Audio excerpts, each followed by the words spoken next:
Today is Monday, November 2nd, 2020, and we will call the meeting to order at 5:36 p.m.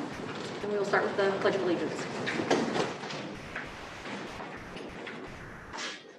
Pledge allegiance to the flag of the United States of America, and to the republic for which it stands, one nation, under God, indivisible, with liberty and justice for all.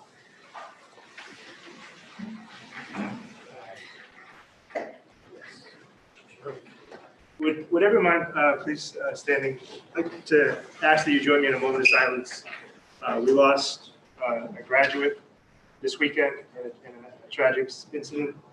The student was Hassan. He brought many talents and many smiles to our world. It's a hard one for me to talk about. I got to know him really well. A lot of members of our school department did. He went through the entire school system and graduated in the spring of 2020 with great promise. And I'd ask you to join me, please, in a moment of silence.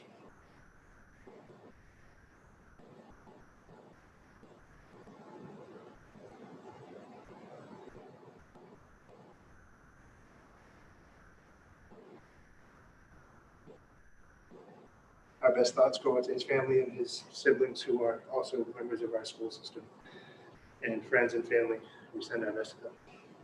Thank you, everyone.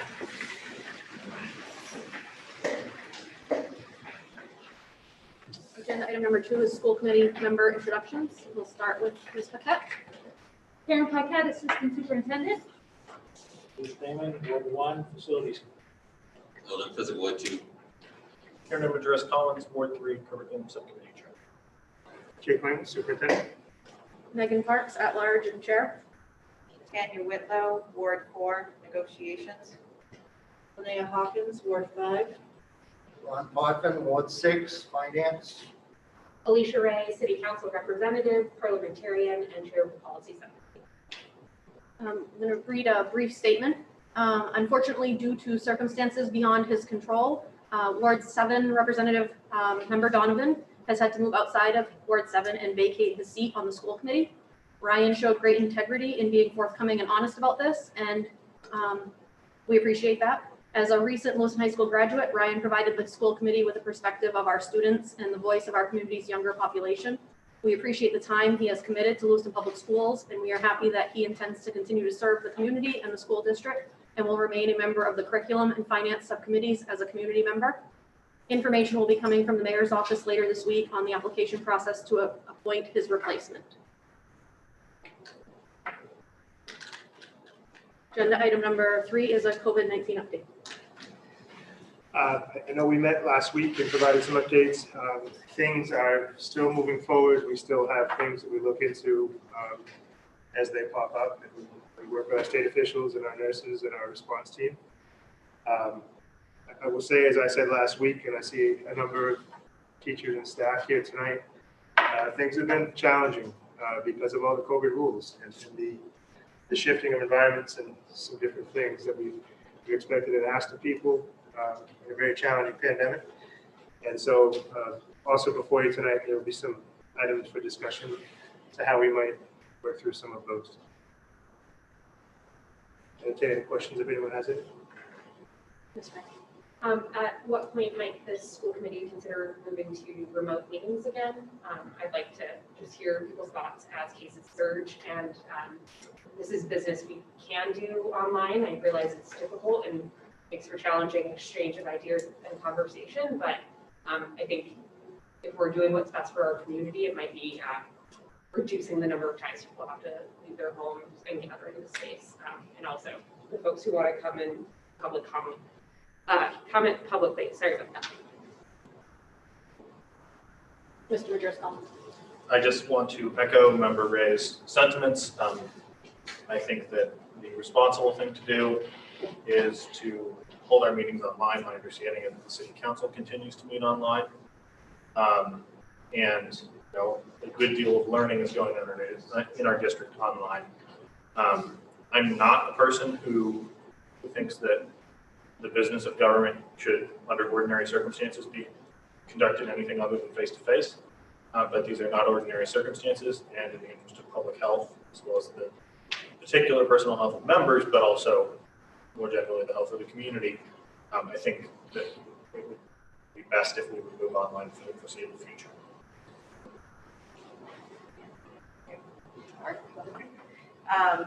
I would disagree, and I stated this before, that if we chose to go in-person schooling and we expect our teachers to be in school to teach, then I would expect our school board to do the same.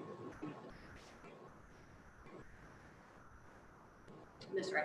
Thank you. So to that, I will also say, at what point do we consider that for our schooling system? We heard, I believe it was last week or maybe the week before, that Mr. Terrio was extremely successful in deploying devices, so that now we are a one-to-one family district, and ed techs have the ability to sign online.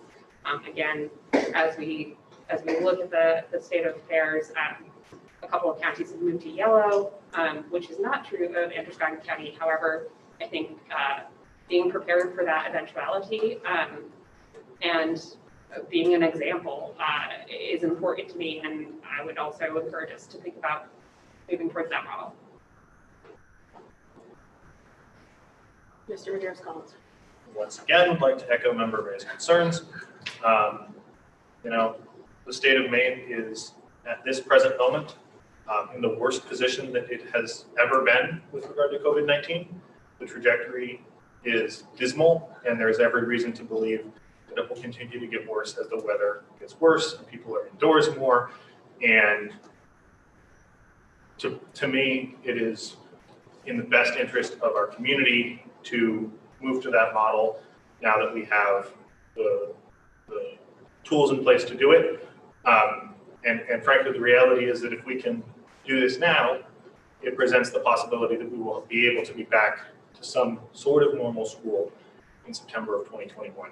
If we don't do everything we can do to get this pandemic under control, then it will never be under control, and we will never be able to return to normal until we have a cure. So I think that it is in the best interest of everyone in the long term if we take the sacrifices now rather than indefinitely, doing half measures. Mr. Coven. Jake, can we get an update of the governor's recent announcement putting further restrictions on different things? Was there any communication about schools, any changes with what our format is, and what are we waiting for as a school department to hear from before we make a change to have to go to remote? Sure.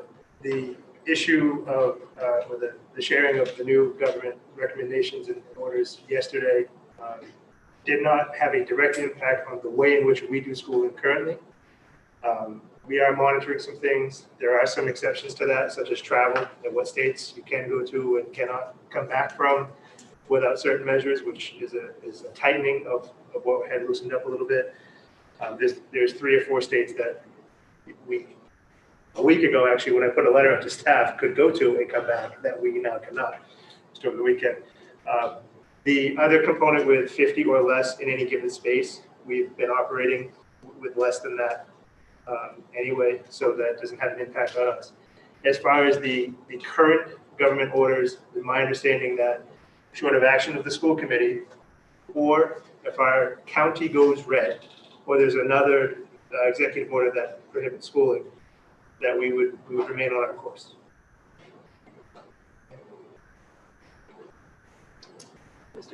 Like anything else, I don't think we need to jump the gun on anything. At least we assess it. How will we assess it week by week, bi-weekly?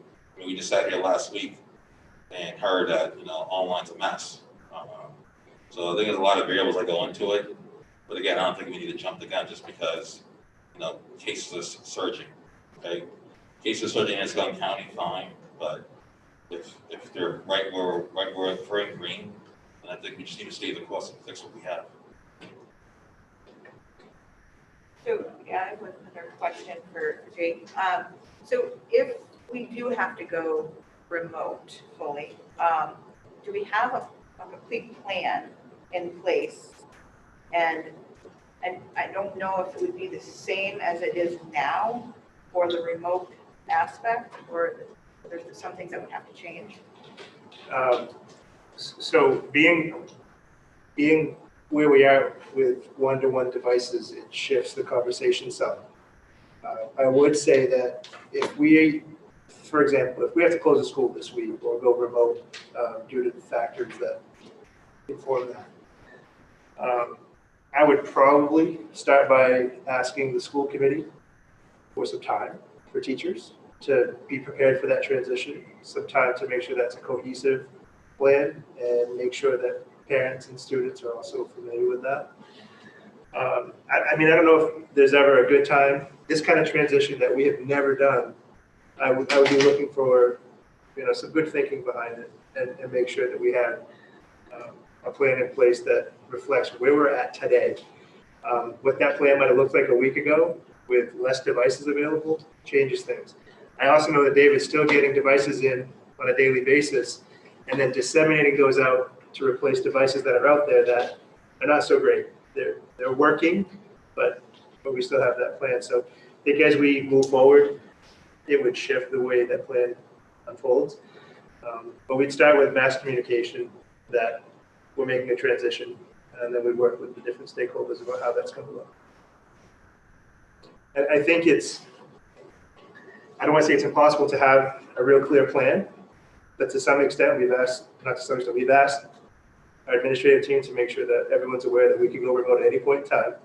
But I also think it'd be smart to take a day or two, maybe 3, depending on where we're at and how severe it is, what causes us to go remote. Because if what causes us to go remote is we have hundreds of sick people, I think that shifts our plan. If the county goes red, but it's because of another area, it might shift the impacts of some of our folks. But we also have a lot of staff who don't live in Lewiston, who travel, so they could have impacts as well. We also be mindful they have their children, they're at home. Do we have Wi-Fi's for them if they need it distributed? So we have metrics for these, but if we really, really needed it, I'd be asking for some time to make sure that we have a cohesive plan and we share it out effectively. This is not a good situation for anybody to be in. Online learning has its faults, but it's clearly something we're going to have to do for a while. It's not an option at this point. It's what we have to do for some kids and for part of the week for most kids.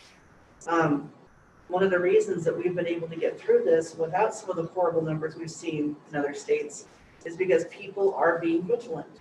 They are wearing masks. They are using their PPE. They are distancing to some extent. And we need to be making sure that we are good, what's the word I'm looking for, role models of that work. At my event on Halloween, handing out cider, people were, well, I don't want to wear a mask. I'm like, okay, but you can't come up here to get cider until you put this on. And we gave them away, no problem. No, it's not fun. It is a great face warmer when you're outside in the cold, I will say that. But other than that, it's a real pain.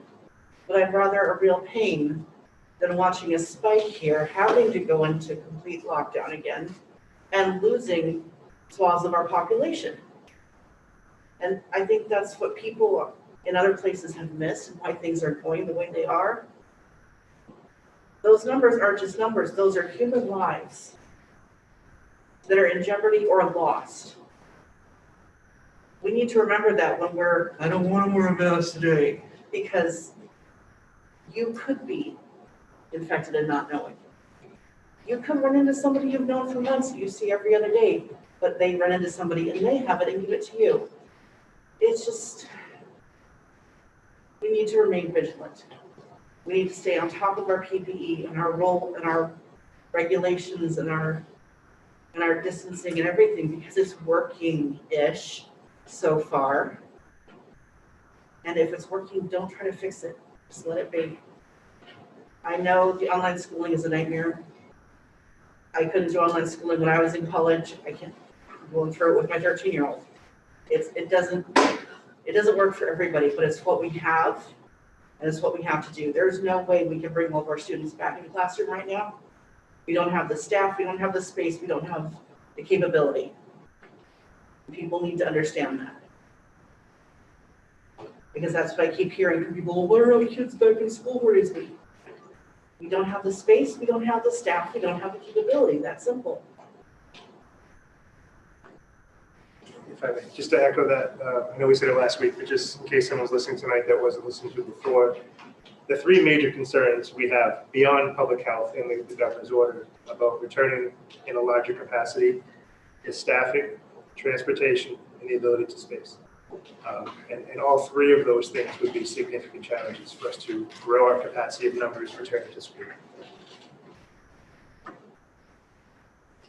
And I think it's important to remember that we do have a large portion of our community that is ready and willing and wanting to go back to school full time. So I think we have to try to find the balance. And I think even with the bumps in the road, what we're doing right now is the balance, and we are maintaining well, and we're keeping our numbers down. I think we should stay the course, like has been said. I've heard a lot of feedback from teachers this week, over the last week and a half. And one of the questions that I had asked people that I spoke with was if going fully remote would make things easier, because there's been a lot of difficulties for teachers. We're going to hear some of it tonight. And I'd be interested in hearing more of this from the teachers I haven't already spoken with, but I'm curious to find out how the teachers feel about fully remote, because some of the feedback I've gotten was that that would actually complicate things with the difficulties with some of the technology that people are experiencing. So I think it's important that we hear from our teachers too on that subject. Yeah, can I just echo that for a second, that everything about teaching and learning that has that human dynamic, if a teacher wrote an article about all the things you should not do in education from a relational perspective, from those teachable moments, from that proximity, is what we're asking people to do right now. It doesn't feel, it's not like it's typical, but we have a mask on it. None of it feels like it should. And I think that has a compounded impact on both our kids and our staff. And I know that engagement with remote days is a primary concern of ours. I know we have different schools working on that in different capacities, but it's still an ongoing concern. And I get it. I get what people are saying, public health and go remote versus go all in. I get both sides of it, but I do think we've struck some middle ground here.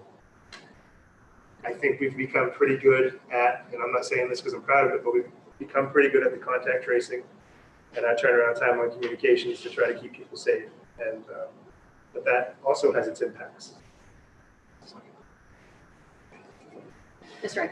Just one final piece that I will continuously bring this up periodically. I know that frustrates some folks, but I think we have to ask the question every so often. And, you know, I will keep showing up as long as we are mandated to do so, but I can definitely understand that how having to come to a building and be inside of it for however many hours a day with folks who you don't know where they may have been and what they may have been exposed to can add to the anxieties that we're currently facing. And so I think we should keep our minds open too. Agenda item number 4, the consent agenda. Are there any items of the consent agenda that members would like removed? Mr. Majoris-Collins. I don't want something removed so much as I'd just like to ask a quick question about our habits on the minutes. And that is that I'm noticing that we have an others present on the October 26th minutes, which I guess we probably always had, but I'm wondering if there's any effort made. I mean, we have a lot of folks here tonight. Are they all going to appear in the minutes from this evening's meeting? And if not, whether that's really something we want to continue to ask the superintendent to. There's a sign up outside of the room at every meeting, and so we are going to. We've always done that. Anyone Okay. who writes their name on it gets included as others. If they don't Okay. write their name, then they won't be included. Okay. Seeing no other items removed, the consent agenda is adopted. Agenda item number 5 is public input. Members of the public may address the school committee for up to 3 minutes on non-agenda items now or on agenda items later. Comments that pertain to staff, personal matters, or a student issue should be directed to the superintendent or the appropriate staff member of Lewiston Public Schools. Public comments shall be directed to the school committee and be brief, not repetitive, and related to the matter at hand. Before starting, please state your name and address or affiliation with Lewiston Public Schools. Are there any members of the public that would like to speak on a non-agenda item? Please approach the podium.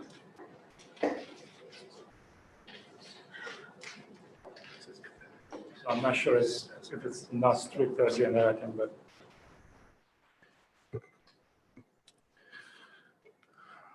So I should like to start by offering my heartfelt condolences to the Lewiston family and the community as a whole who are suffering the loss of one of their beloved sons. May he rest in peace. Good afternoon. My name is Ramon Marcoccio. I'm a math teacher at Lewiston High School. I'd like to speak to the parents and guardians of our students and to the families of Lewiston about students' engagement. We all know that right now, for causes that we can hardly control, education is not functioning the way we would like it to. We are confronting an educational crisis, not just in Lewiston, but all over the country. However, as a community, we have the shared responsibility to explore ways to make this situation sustainable. Together, administrators, teachers, and families. Many teachers are experiencing a lack of students' engagement, but it's painful to see many students not attending school or doing any school work. As a community, we are called to celebrate our successes together, but also together to reflect on our breakdowns. In August, I spoke in favor of the reopening. I have not changed my mind. It's really important that kids are safely back to school. In September, students were back to school. Administrators have been doing a great job trying to keep everybody safe and engaged, and we are grateful for that. Teachers have been working really hard this fall. The amount of work is incredible, but we don't mind because we really care about our students. However, when I walk into my classroom, physical or virtual, the kids are not there. I have some numbers I want to share. In 34 days of school, my students have been absent 863 times. Only my students. Late to class 155 times. The number of missing assignments is 875. And I give a lot of homework. I realize that distance learning is difficult. It's hard to find the necessary motivation, and all personal situations are different. But I believe that we can do much better than that. And families carry their share of responsibility. So as a parent and a teacher, tonight I respectfully ask the families to please help us help our students. Make sure your children are present every day, on time, do their schoolwork, and that honor their own learning and their teachers. The primacy of education resides at home. The people sitting here or the teachers can just do so much without the help of the families. I want to end with the words of one of my favorite Latin poets. To put a wandering traveler in his way is but to light one candle with another. I never have the less for what I give. We all share the same destiny. We all are wandering travelers. Let's work together so that our children can get back on track and be better prepared for the future. Thank you. Thank you.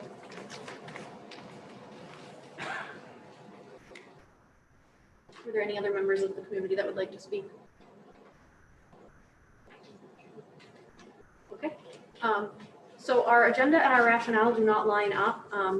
If the committee is okay with that, I would like a motion. I've received a motion to suspend the rules to change agenda item number 7 to agenda item number 6 so that we can hear from our teachers and they can hopefully get home before it gets any later. So moved. Is there a second? I'll second. And any discussion? Ms. Wright? What version are we on? I'm so confused by these agendas. The amended version of the agenda. So on the original agenda, we had the teachers much later in the agenda, and we had asked to have it moved up, and somehow it got moved up on the agenda, but not the rationale. And so, or vice versa. So I was just hoping that we could swap Impact Academy's presentation with the survey results. So thank you. Any other discussion? Ward 1. Yes. 2. Yes. 3. Yes. 4. Yes. 5. Yes. 6. Yes. Ms. Wright? Yes. And yes. So agenda item number 6 is now to receive and approve recommendations to address staff survey results.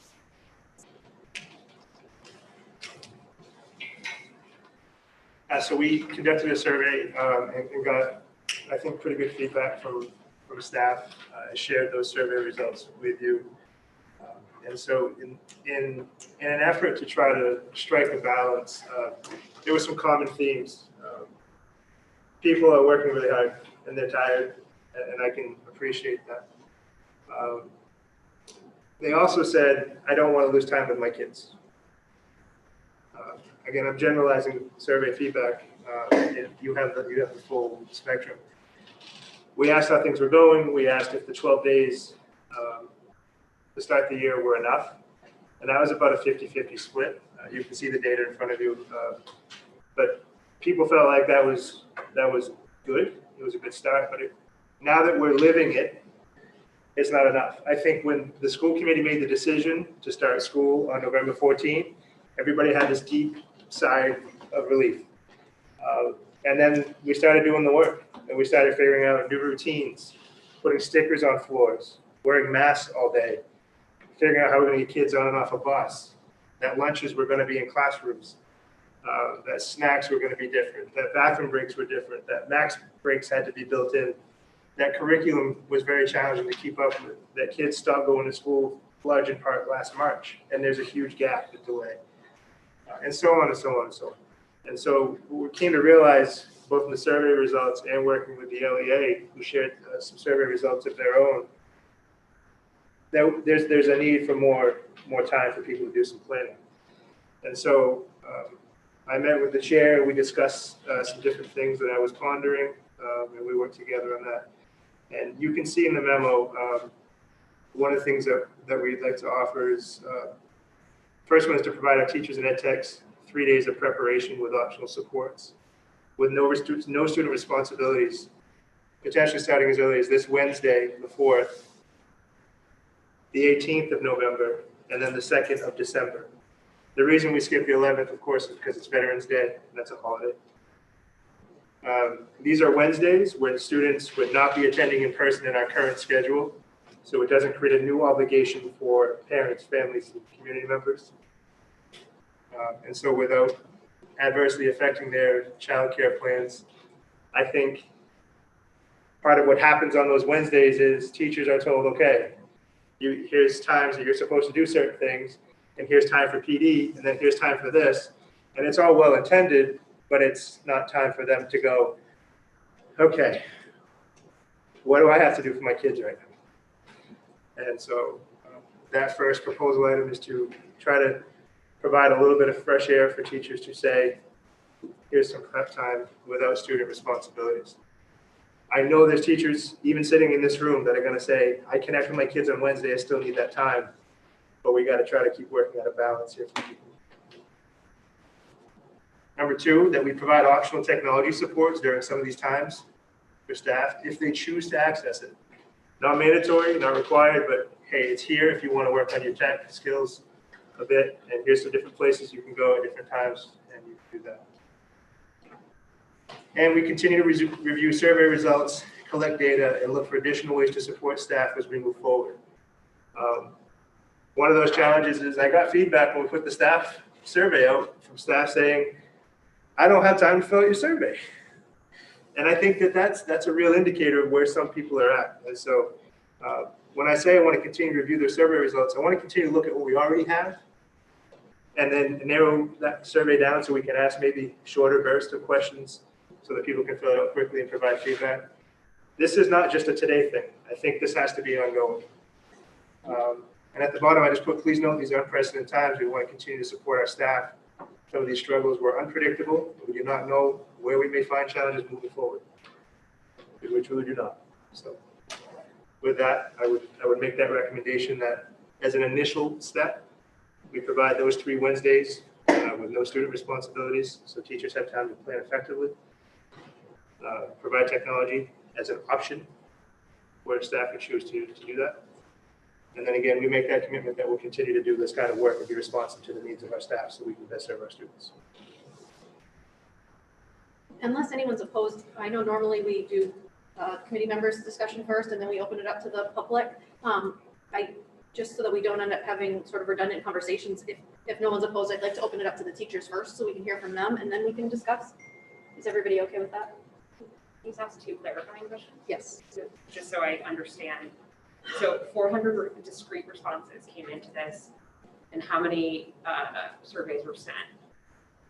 I sent the survey to all staff. Do you have a number? So teachers ed techs roughly, it's some auxiliary staff, 1,100. Okay. That would be district-wide. Okay. And About 550 teachers, a few hundred ed techs. And then the only other question I was curious about is, have we already applied for the waiver?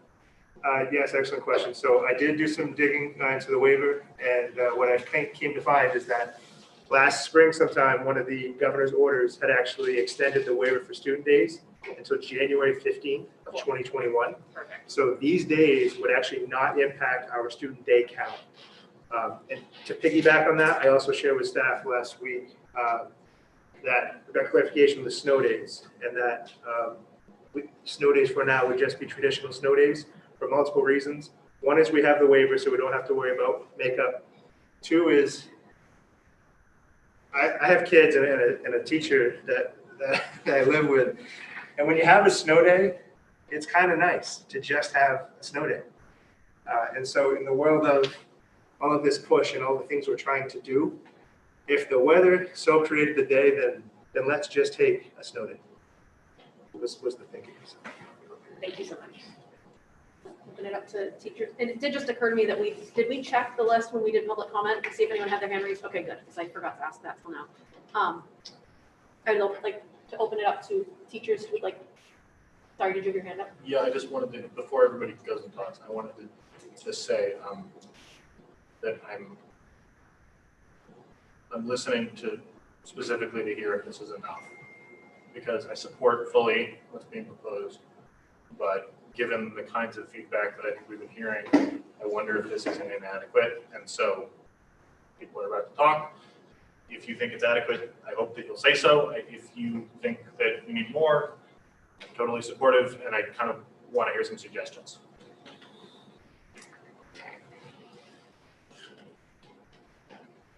Okay, absolutely. Allison, you kind of shared a number with me. What was that number? 778 within the bargaining units of ed techs, teachers, other certified, and computer specialists.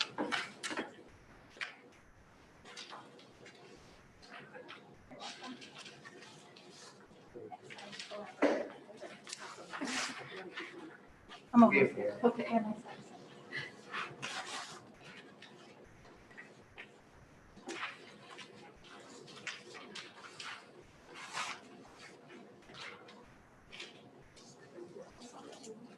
This is one.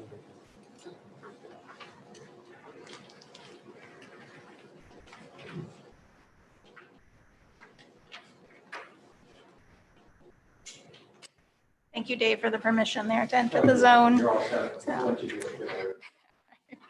Good evening, everyone. My name is Allison Litton. I'm a parent of 2 LPS students, the halftime family engagement coordinator at Connors Elementary, and the president of Lewiston Education Association.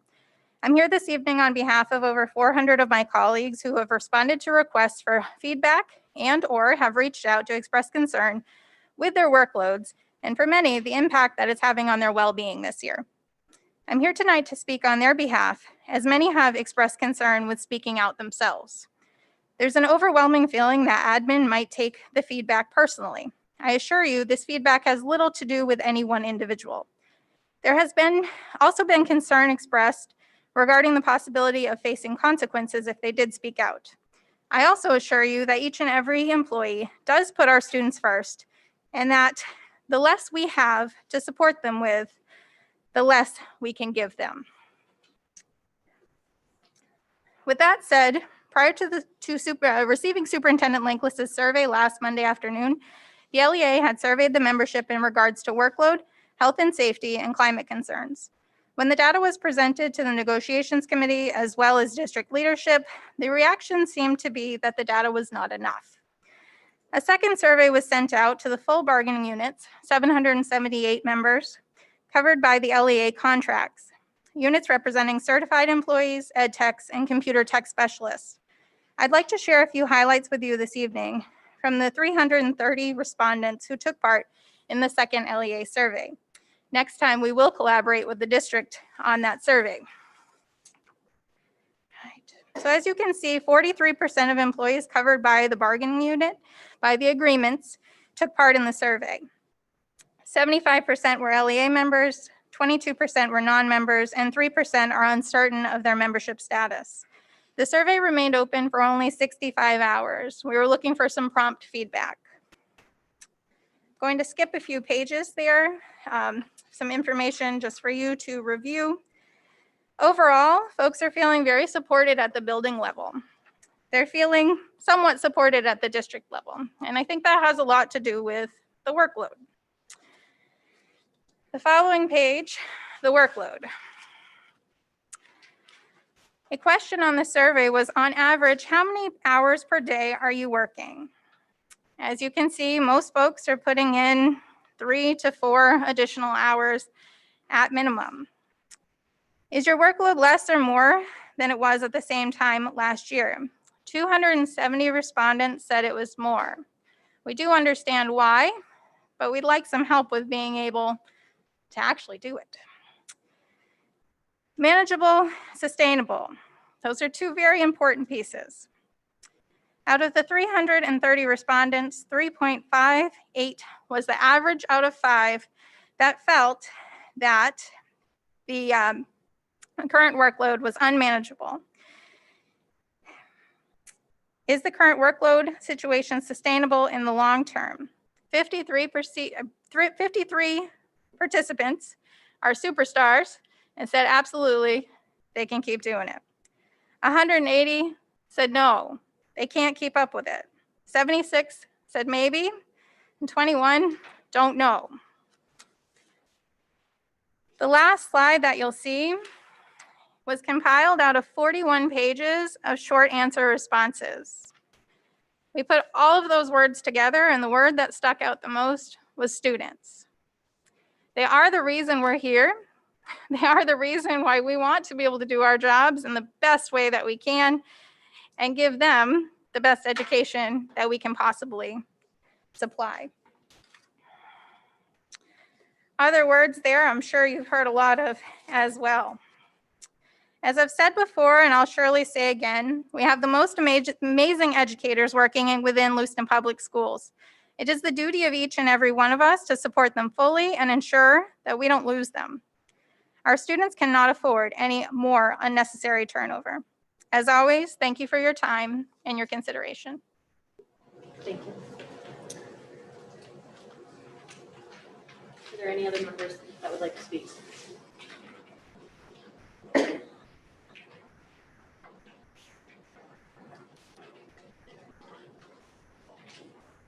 Good evening. My name is Renee Roundy, and I'm a 6th grade teacher here at Connors Elementary. I'm here to share a statement from a colleague who did not feel comfortable doing so themselves. It's from an anonymous educator in a 3 to 5 elementary school. I've had to send home symptomatic students first thing in the morning 3 times in the last 2 weeks. I know surfaces, tables, and chairs are being cleaned on Wednesdays, but it doesn't seem that they are at any other times. Overall, I have felt more stress and anxiety about school and the expectations of teachers than ever before, and I'm actually now being medicated for anxiety due to this. We are being asked to create video lessons that no one is seeing, create packets that aren't being returned, and participate in PD that is just time-filling busy work. We express our concerns and the admin says, quote, "I know, it's hard, but here's something else we expect you to do," end quote. Teachers are stressed and frustrated, and these climate discussion groups are showing what we think and feel, but no one is listening. Thank you.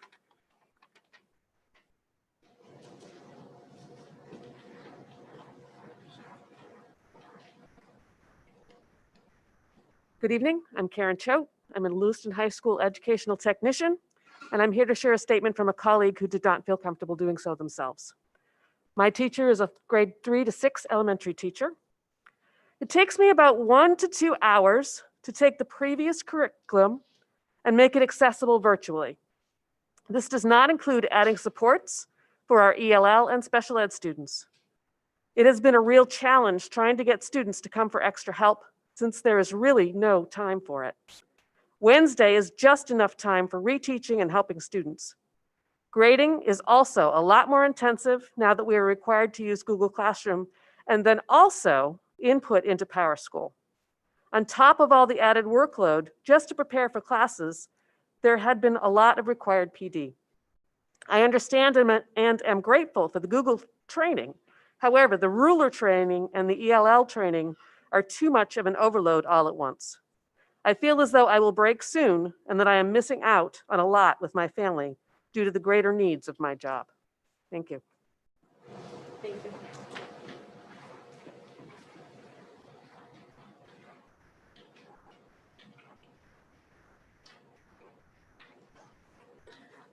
Good evening. My name is Amanda McDonough, and I am a 5th grade teacher at McMahon Elementary. I am here to share a statement from a colleague who did not feel comfortable doing so themselves. And this is from an anonymous high school teacher. I work 80 to 100 hours per week and still fall farther behind every week. I have to choose what to do and what to let slide. I always choose to do what my students need in their daily education, and the other tasks on my job slide, but that is catching up to me more and more by the day. It will reach a point where I, like many students, have gotten so far behind that it will be impossible to catch up. Thank you.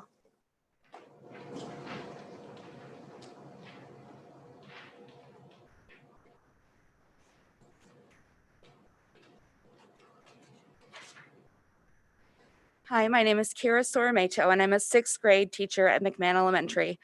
Admittedly, I'm relatively new. This is my 2nd year of teaching. But what I do know more than anything else is that the levels and spans of my students seem to grow greater by the year.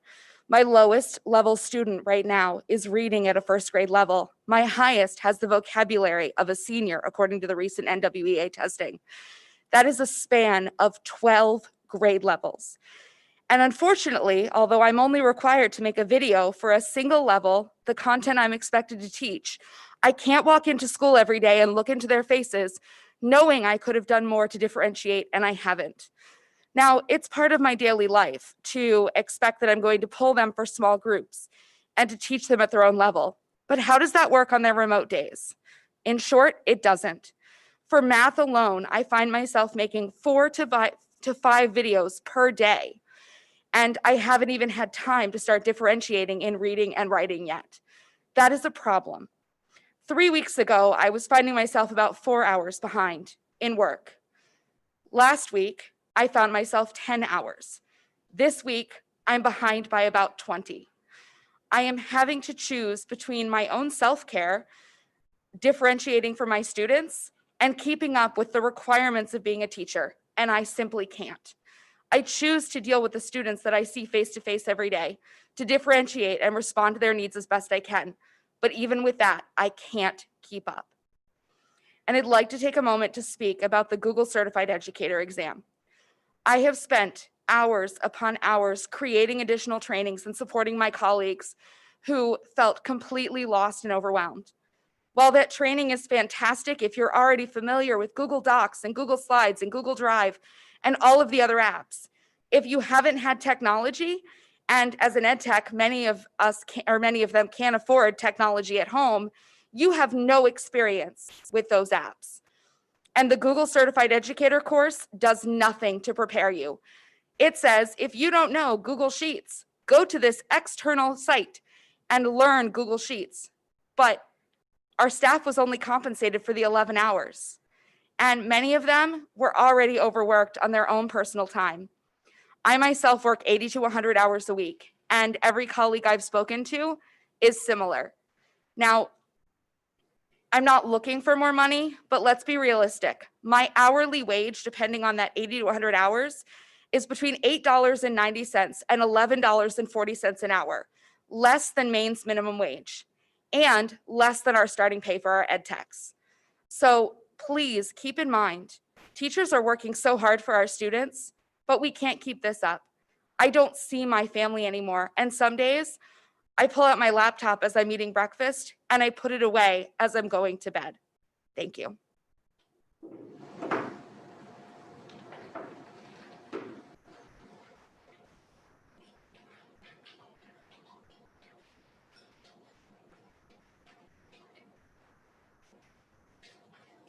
evening. My name is Erica Cooper, and I'm a sixth grade teacher here at Connors Elementary.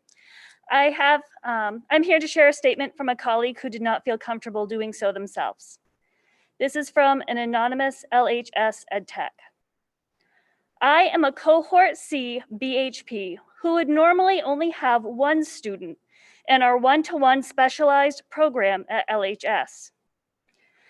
Due to COVID-19 protocols, I have 2 students that I manage all 4 periods each day. This means that Monday, Tuesday, Thursday, and Friday, I have 2 breakout rooms with 1 student in each.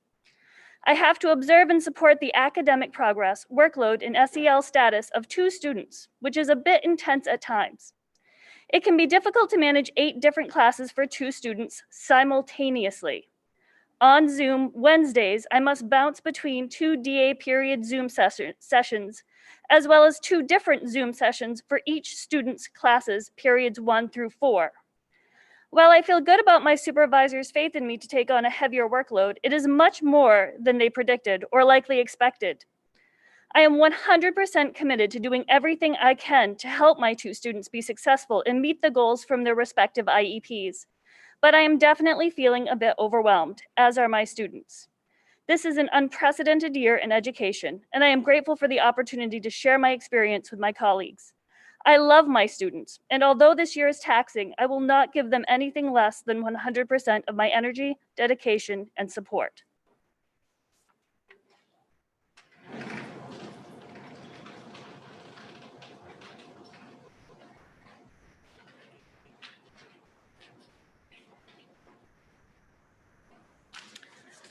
Good evening, everyone. My name is Nez Griffin, and I am a 4th grade teacher at Connors. I'm here to share a statement from a colleague who did not feel comfortable doing so themselves.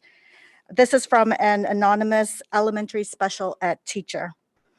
The workload has caused me to give up family and friends time as well as self-care, and I am still not caught up. My position is required to teach all 3 cohorts in person and online. The sheer amount of training hours is mind-boggling, and then the full implementation immediately, expectation is unmanageable. Add to this managing 3 staff who have been unable to do their jobs to their full abilities due to workload and severe debilitating anxiety from the workload. This creates an enormous amount of time and work for myself and the room's clinical staff. As I write this from my desk on a Monday morning, I feel profoundly sad. I'm a highly qualified special ed teacher, and yet all I do is work till I physically and mentally cannot anymore. Teaching should not be this way, even in a pandemic. Thank you for your time and consideration of these issues. Thank you.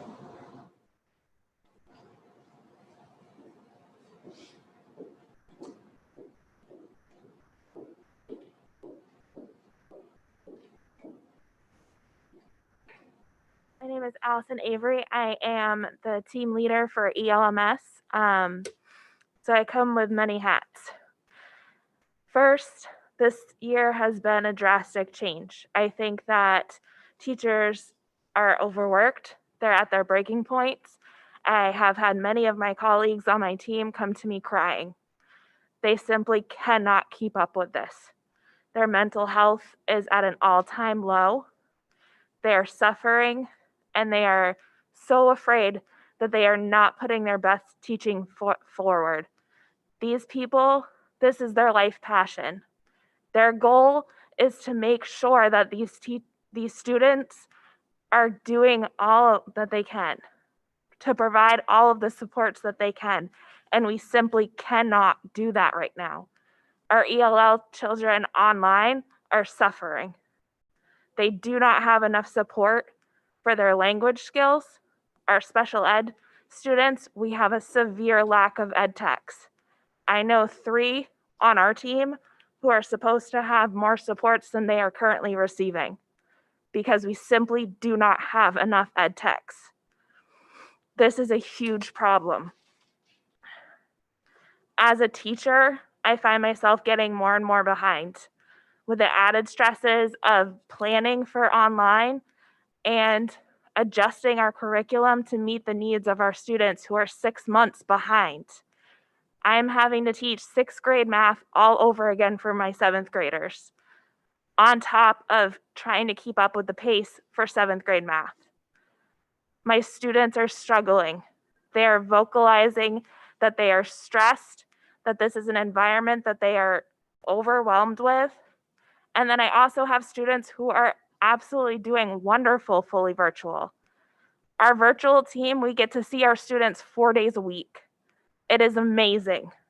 I listen to my colleagues who are doing hybrid, and I cannot imagine having to plan for in-person, virtual, and fully remote students all at the same time. That is a task that no one can do effectively, despite the obscene amount of hours that we are putting in.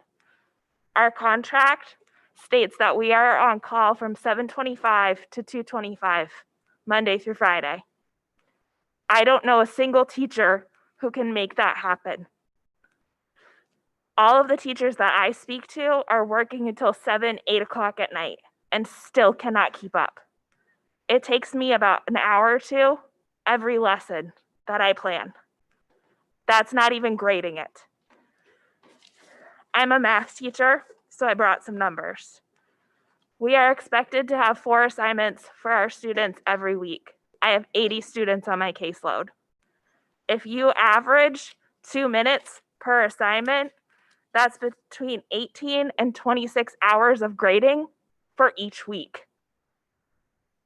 That is not sustainable. There is not enough time for us to do that and effectively plan for our students. I also have a statement from a teacher who did not feel comfortable doing so themselves tonight. This is a pre-K to 2 elementary school teacher. I am not the type of employee who will go and complain to admin when I feel frustrated with my workload. I am the type of person to grin and bear it, as I am doing that this year as well. However, I have 3 small children at home, and I'm essentially ignoring them to not even stay on top of my workload here. I worked 2 to 3 hours a night on planning, grading, and work prep. On Wednesdays, I am usually working past 8 at night to try and keep up with the following week's plans. I have no idea how to triage the demands of common assessments, lesson planning, seesaw development, parent questions, and day-to-day teaching of my in-person students. I have never felt more defeated as a teacher. It doesn't help when admin says they get it either, because they don't. The demands on them are strong as well, but they really have no idea what a day of this type of planning and grading requires, because no one has done this before. It is exhausting, and I don't know what questions to ask or who to go to, because I am at a loss for what my biggest problems even are at this point. An anonymous elementary special ed teacher who also did not feel comfortable coming and speaking tonight. The typical work week for classroom teachers in special education are between 60 to 80 hours now, which means most of us are making between $11 to $12 an hour now. We are seeing less and less of our families. We are considered essential workers, but not getting hazard pay. And you continue to require 4 new lessons a week and just as much work as we teach in regular school week when all students are coming 5 days a week. This is beyond unfair, and honestly, I'm surprised there hasn't been a strike or walkout yet. I can honestly say that I am looking into a different line of work, because I have never been worked so much, required to do so many trainings, and appreciated so little in my entire working life. If you expect to retain the amazing, hardworking, dedicated teachers you so covet, you definitely need to consider doing something substantial for us all. Thank you for your time. Thank you.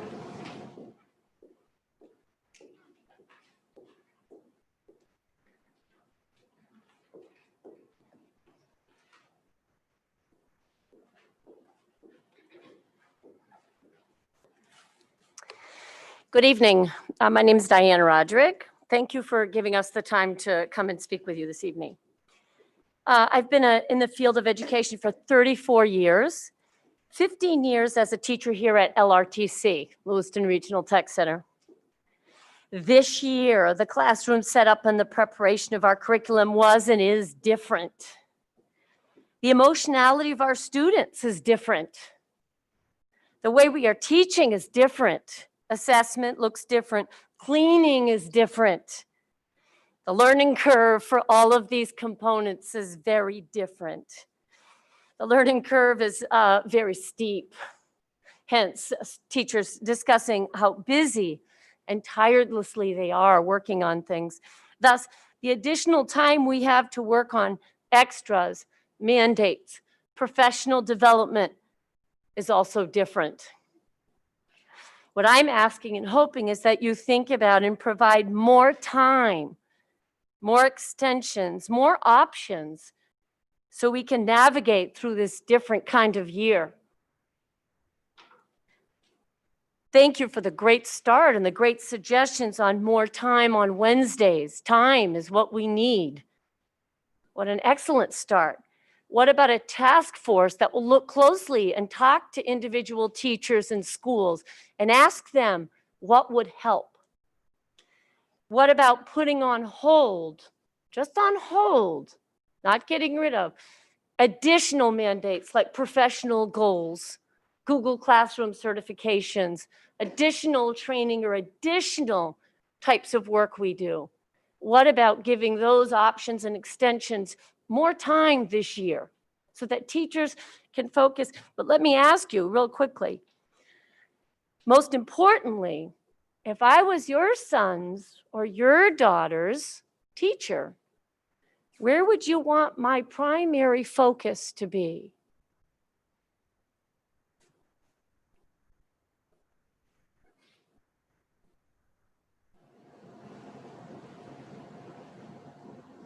I'm a mom.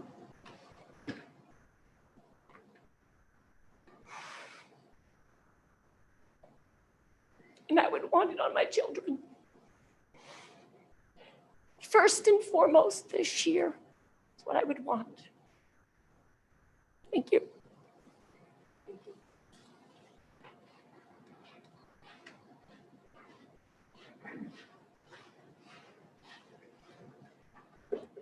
Good evening, Keith Levesque, social studies teacher at the high school and LEA vice president.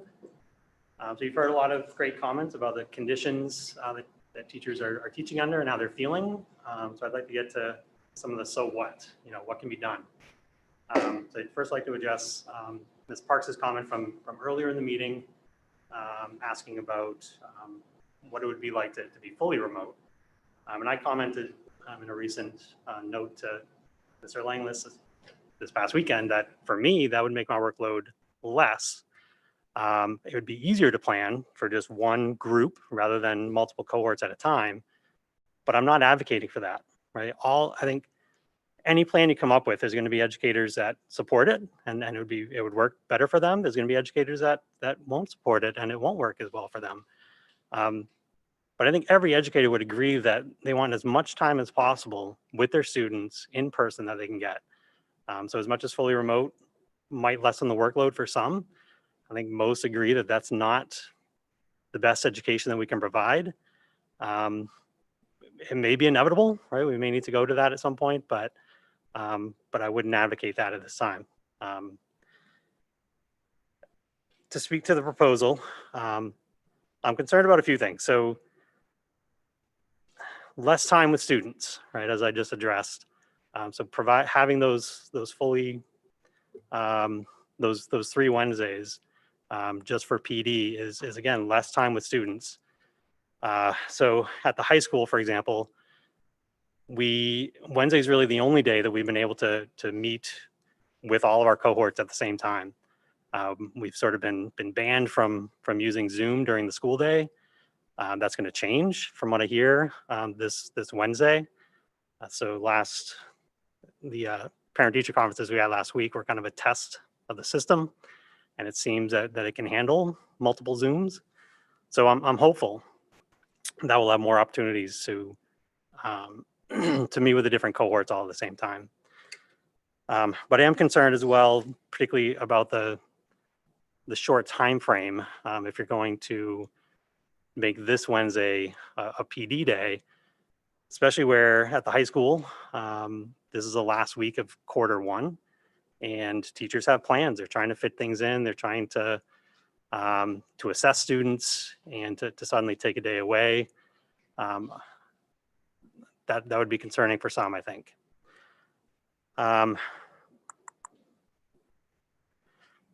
So I think what we really need is continuous time. We need to protect staff prep time.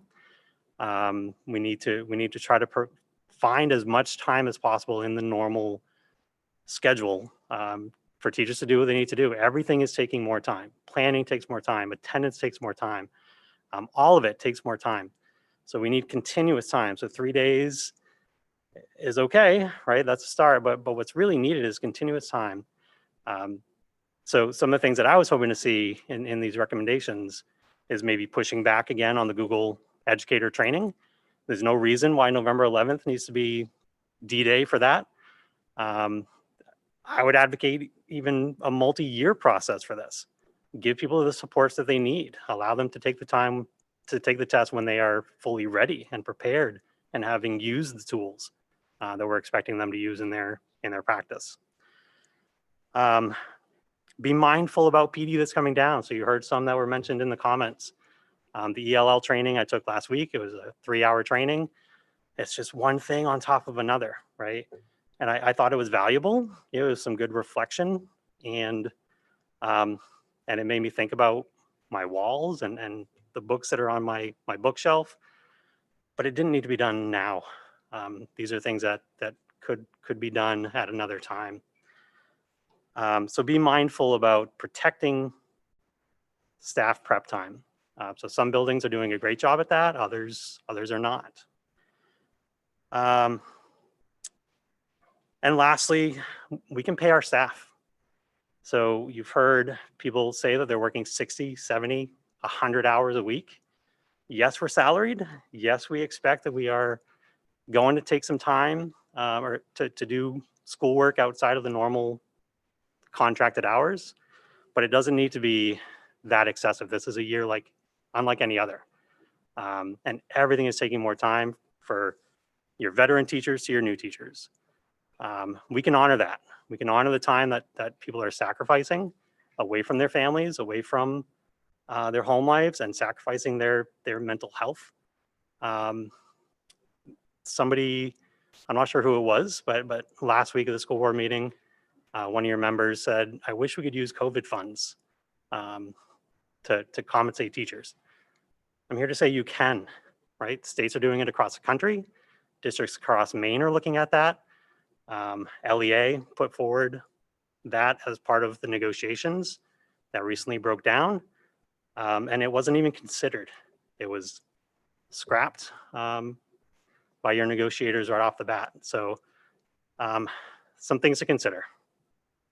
Thank you.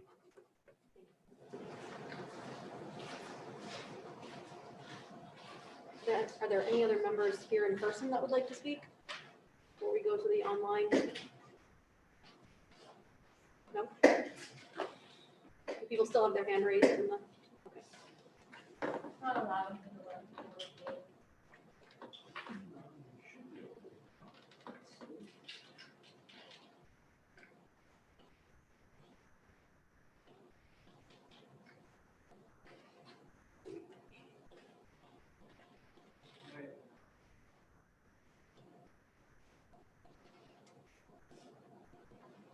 Evelyn? Hello, my name is Evelyn Atwood. I am a 4th grade teacher at Connors Elementary School in my 2nd year of teaching. A lot of the comments that I have to share tonight echo what my fellow... Evelyn, can you hear us? Yeah, I can hear you. Can you not hear me?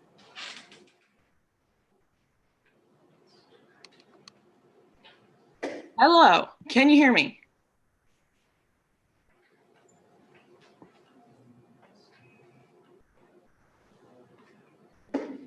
Try the next one, Karen, and see if it's just that particular person.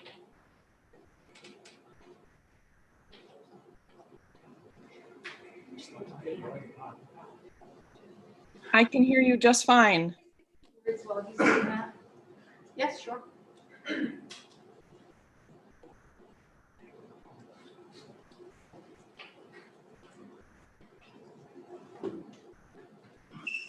Good evening. My name is Marcella Lassard. I've been a teacher here at LRTC for about 15 years now.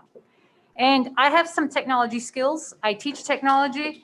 I've used Google. I'm very, very familiar with all the apps. I've taught Mouse, Microsoft Office to a lot of kids. So I just wanted to share with you how when the teachers come up here and say that everything takes time, I just want to give you something to think about. When you're working with technology, it's not always easy. You run into hiccups. What you expect to upload doesn't upload. What you think is going to be compatible isn't compatible. You have to convert things. You've got files and digital files that need to be converted to be put onto the Google Drive or the Google Classroom.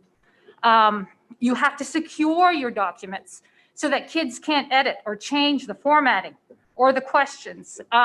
Just to give you an example, I did a Screencastify video, very easy to use, the app, but as seasoned technology as took me an hour to do a 7-minute video. 7 minutes. That's not a very long lesson plan, especially if you have to do multiples of that in a day. So I just want to share that time, when they say that everything takes time, that's what they're talking about. It's unbelievable the amount of clicks that you've got to do to convert what you used to do in person into a digital format. It takes a lot of time. It does. So I just want to share that with everybody, just to give you guys an idea of what they're working with and what they have to do every day. So thank you for listening. You can try Evelyn again. Evelyn, can you hear us now? I can hear you just fine. Can you hear me? You can, yes. Go ahead. Wonderful. I'm glad to hear that. Well, my name is Evelyn Atwood. I am in my second year teaching 4th grade at Connors Elementary School. So a lot of the comments that I have to share with you about my experience echo the experiences of my fellow educators in the district. The main one is there is not enough prep time. I appreciate this option of adding more time for us to do prep on our Wednesdays. However, I echo my colleagues who want that time with our students. That is the only time that both halves of my class get to see each other, and they love it, as do I. The other issue is that my challenge with prep time is during the school day.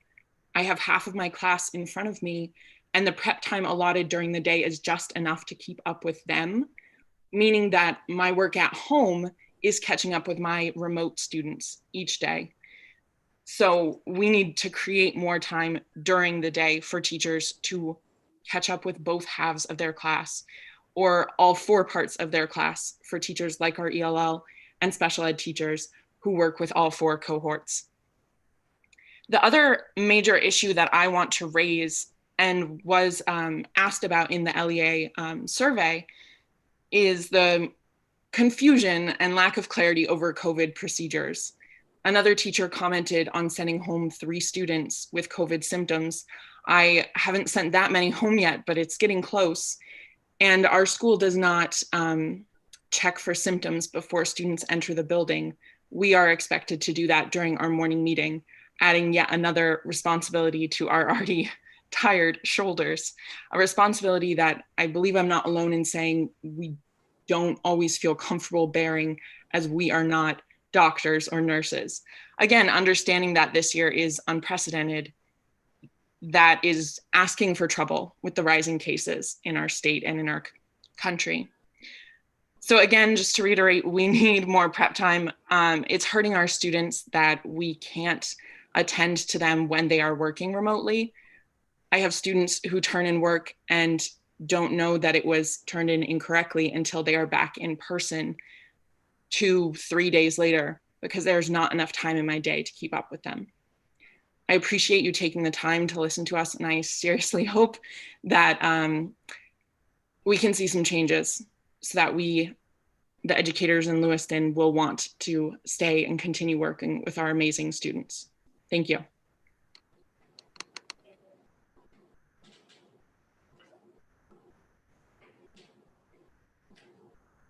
Rachel?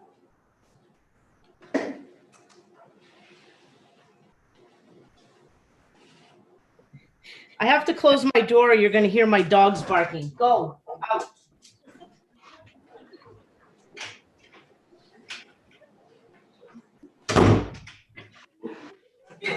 My dogs haven't figured out that when they hear my voice, it's okay. And when they hear other people speak, it's okay. I don't have a nice statement made. I have some notes written down. A lot of people have said what I've been thinking already, so I'm not going to repeat myself. I have a workload example. Because last week I had 4 IEP meetings and all the follow-up paperwork, and I've been working on a testing report, I had no time, and parent-teacher conferences and whatnot, I had no time to work on my class preparation. So yesterday, while my husband was watching the Patriots game, I sat down around 1:30 in the afternoon and I worked straight through until 8:30 to make sure everything was done that I need to do to get ready for my class.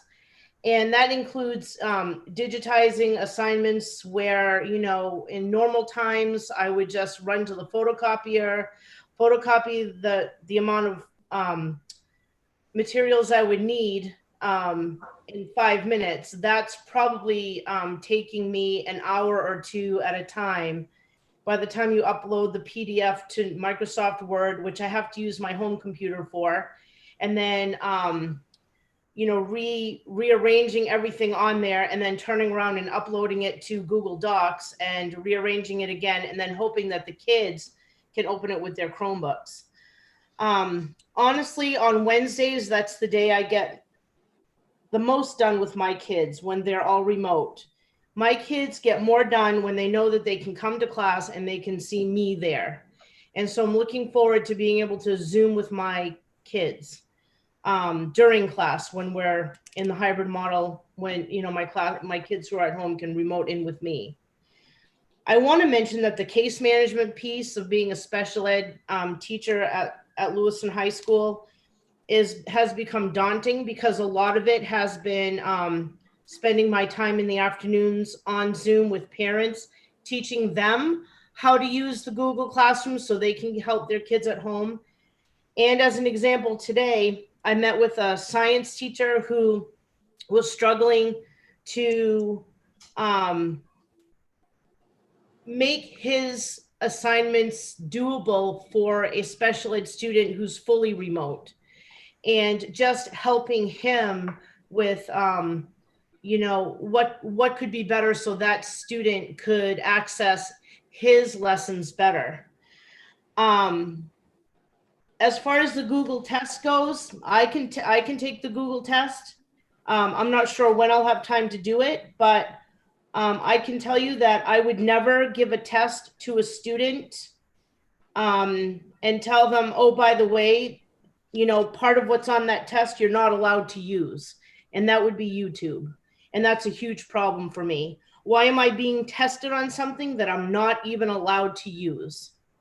I haven't done the ELLPD yet, and honestly, it's not going to happen by the time that's due, and I don't even know, it might even be past due by now. I can't even keep up with all the PD that we're being expected to do. So, and honestly, I'd like to address this to Jake. I think you're doing a really great job, Jake. I'm so glad you're in that leadership role. I know you're the kind of person who listens to your teachers. I've worked with you long enough.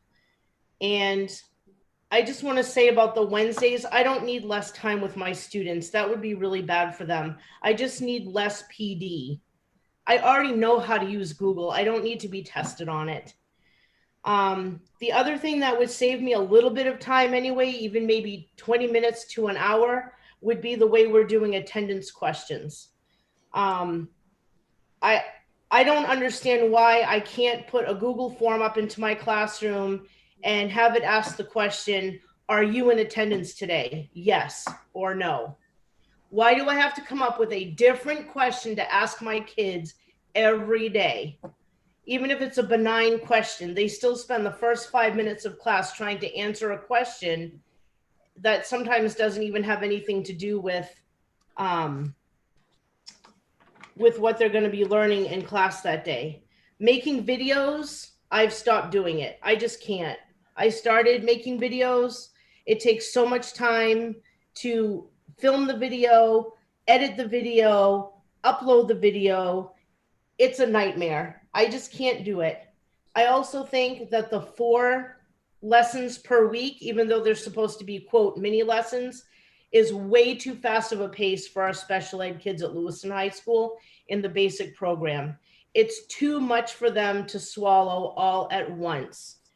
I would like to spend 2 days on a lesson and not have to put up a new lesson every day, or at least 4 days a week. It's just too much for them.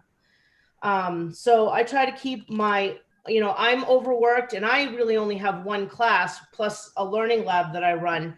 I can't even imagine what it's like for my colleagues who have 3 classes, sometimes 2 different classes, and children at home, which I also don't have. I feel pretty fortunate that I do have free time at home. So thanks for listening, and I hope this does not fall on deaf ears. Thank you.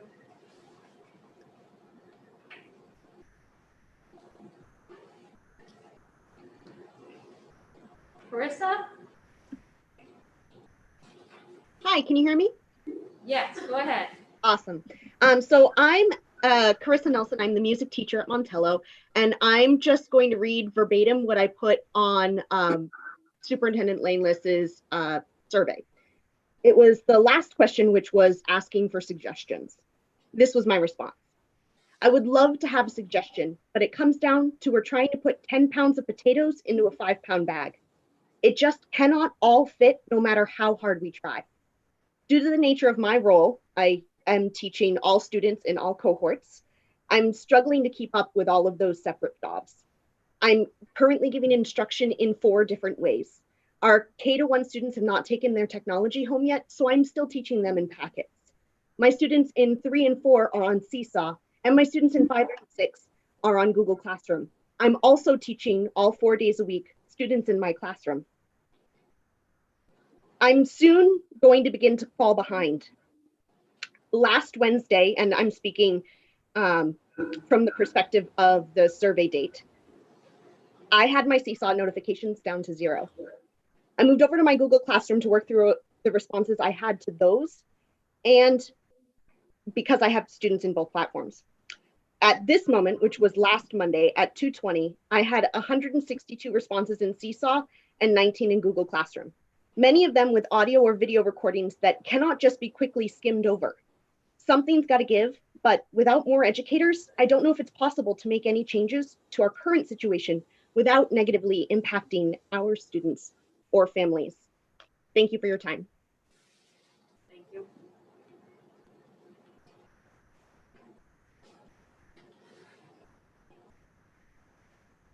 Barbara?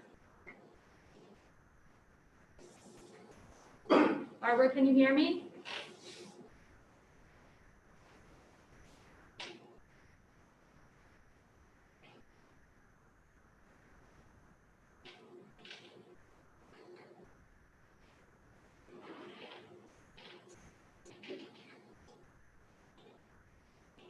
Barbara, I'm going to move to the next person and I'll come back.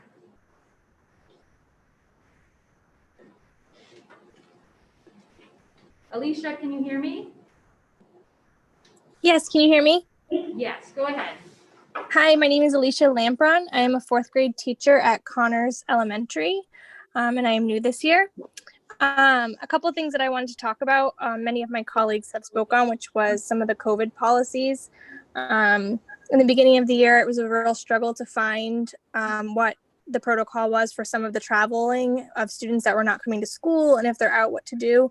And that caused a lot of stress for me.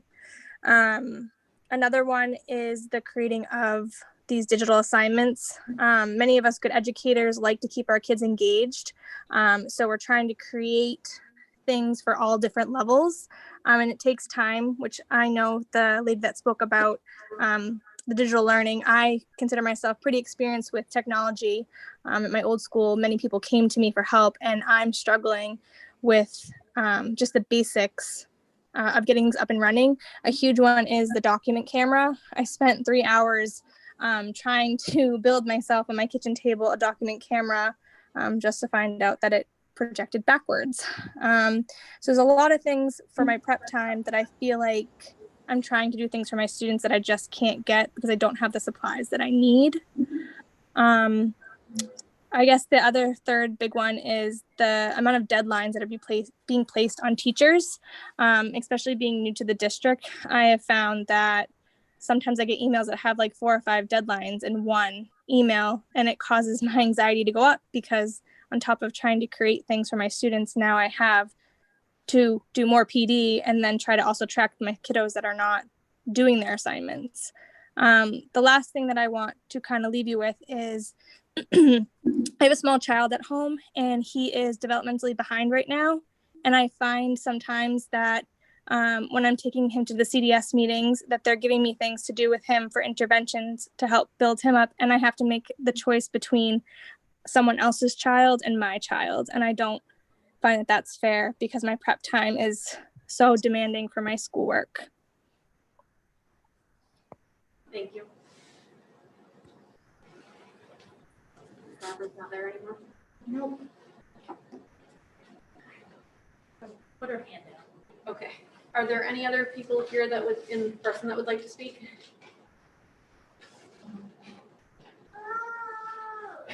Don't be scared, Joy.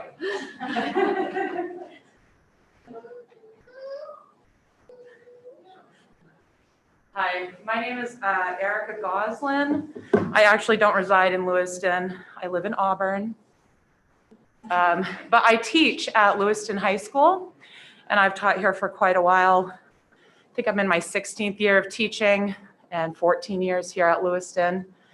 I wanted to come in person because I feel like it's important to give a face to all of you of a typical educator. I'm sure you probably already have some idea, but I'm just trying to think on my end what I can do personally. And I feel that that's important for you to see what all of us kind of have, the things at home. Just to give you an idea of myself as just a person working for you, I have these 2 small children. This one was born a year and a week later. This one was born. This is Eden and Joy.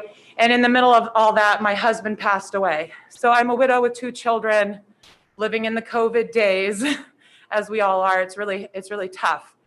I just want to make it very clear that most teachers really, that I know personally, that I see every day, feel like it's near like a crisis level mode. You're operating under, I mean, with what I got going on, I don't get that stressed out because I have something to compare it to. That's a recent tragedy. However, people are still having a really hard time. I'm having a hard time, and all of us are. I don't want to sound like teachers are the only ones that have it hard, I guess, but I want you to know that we are in like crisis level with the amount of workload that we have going on.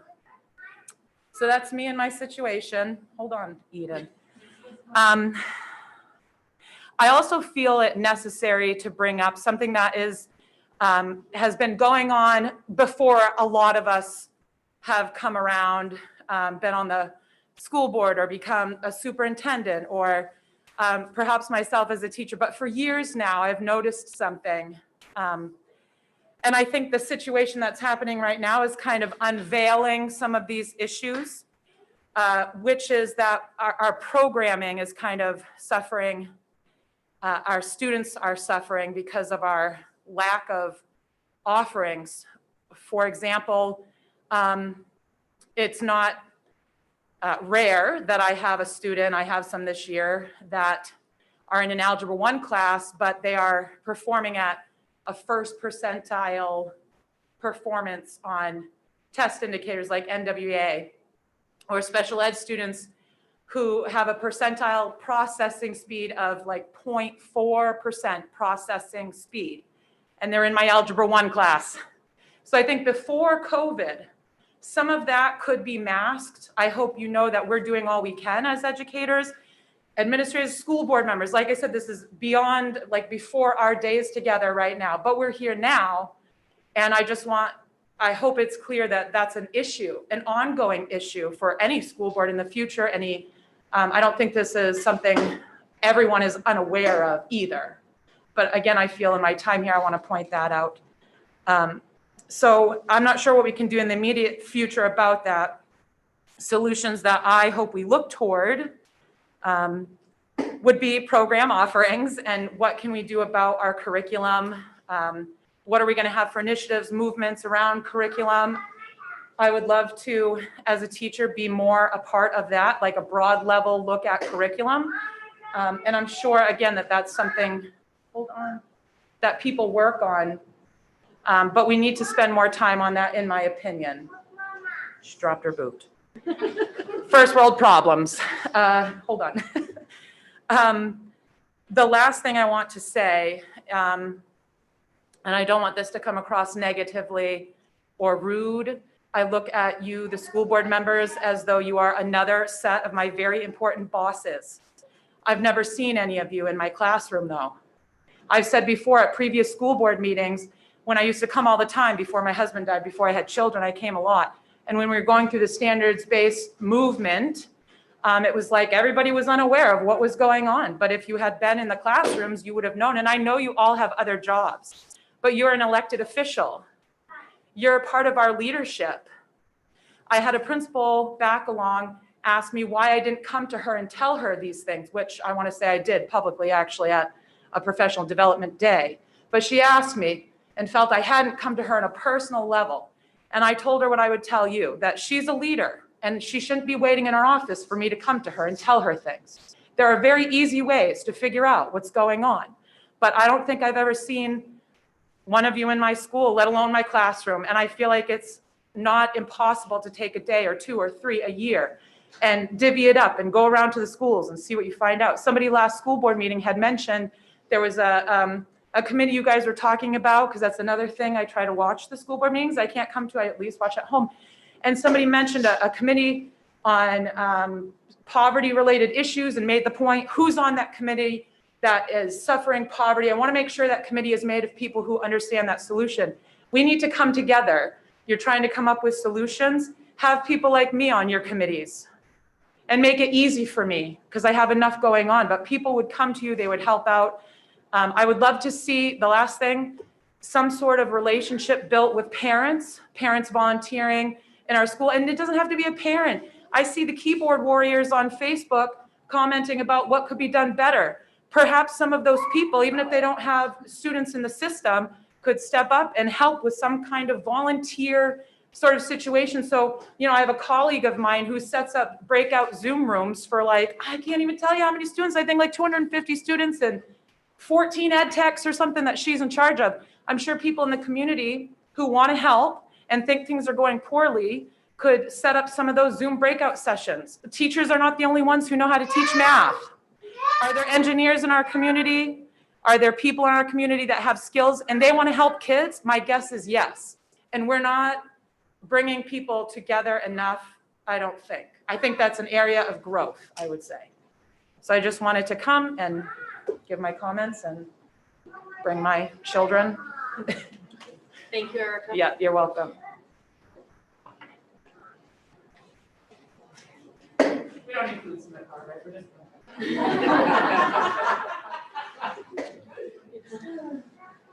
All right, I will open it back up for school board discussion. Mr. Majerus-Collins. Oh, go ahead. So first off, I want to start by thanking everyone who spoke tonight, thanking the folks who read statements and thanking the folks who wrote them. And I know that those are not always the same two groups of people. I want to thank the folks who wrote emails. It is meaningful. It matters to me. I believe that it matters to all of my colleagues. And so thank you for doing that. I think that in any conversation about the issues that have been raised tonight, it is important to start with the fact that we are not going to be able to fix all of the things that are making this year hard. That it is a challenging year for everyone, and that it is, that's just how it's going to be because of the pandemic. But it is abundantly clear that we can do far more than we're currently doing. So I want to address some of the things that I heard tonight. First off, I want to start with the fact that I think it's deeply disturbing that so many staff members don't feel comfortable putting their own names to their statements. I think that raises serious questions about the culture that we're cultivating in the district. And I think that that bears greater examination by the administration and by the school committee. If there's a way to talk with those folks, perhaps initially anonymously, to get a better sense of what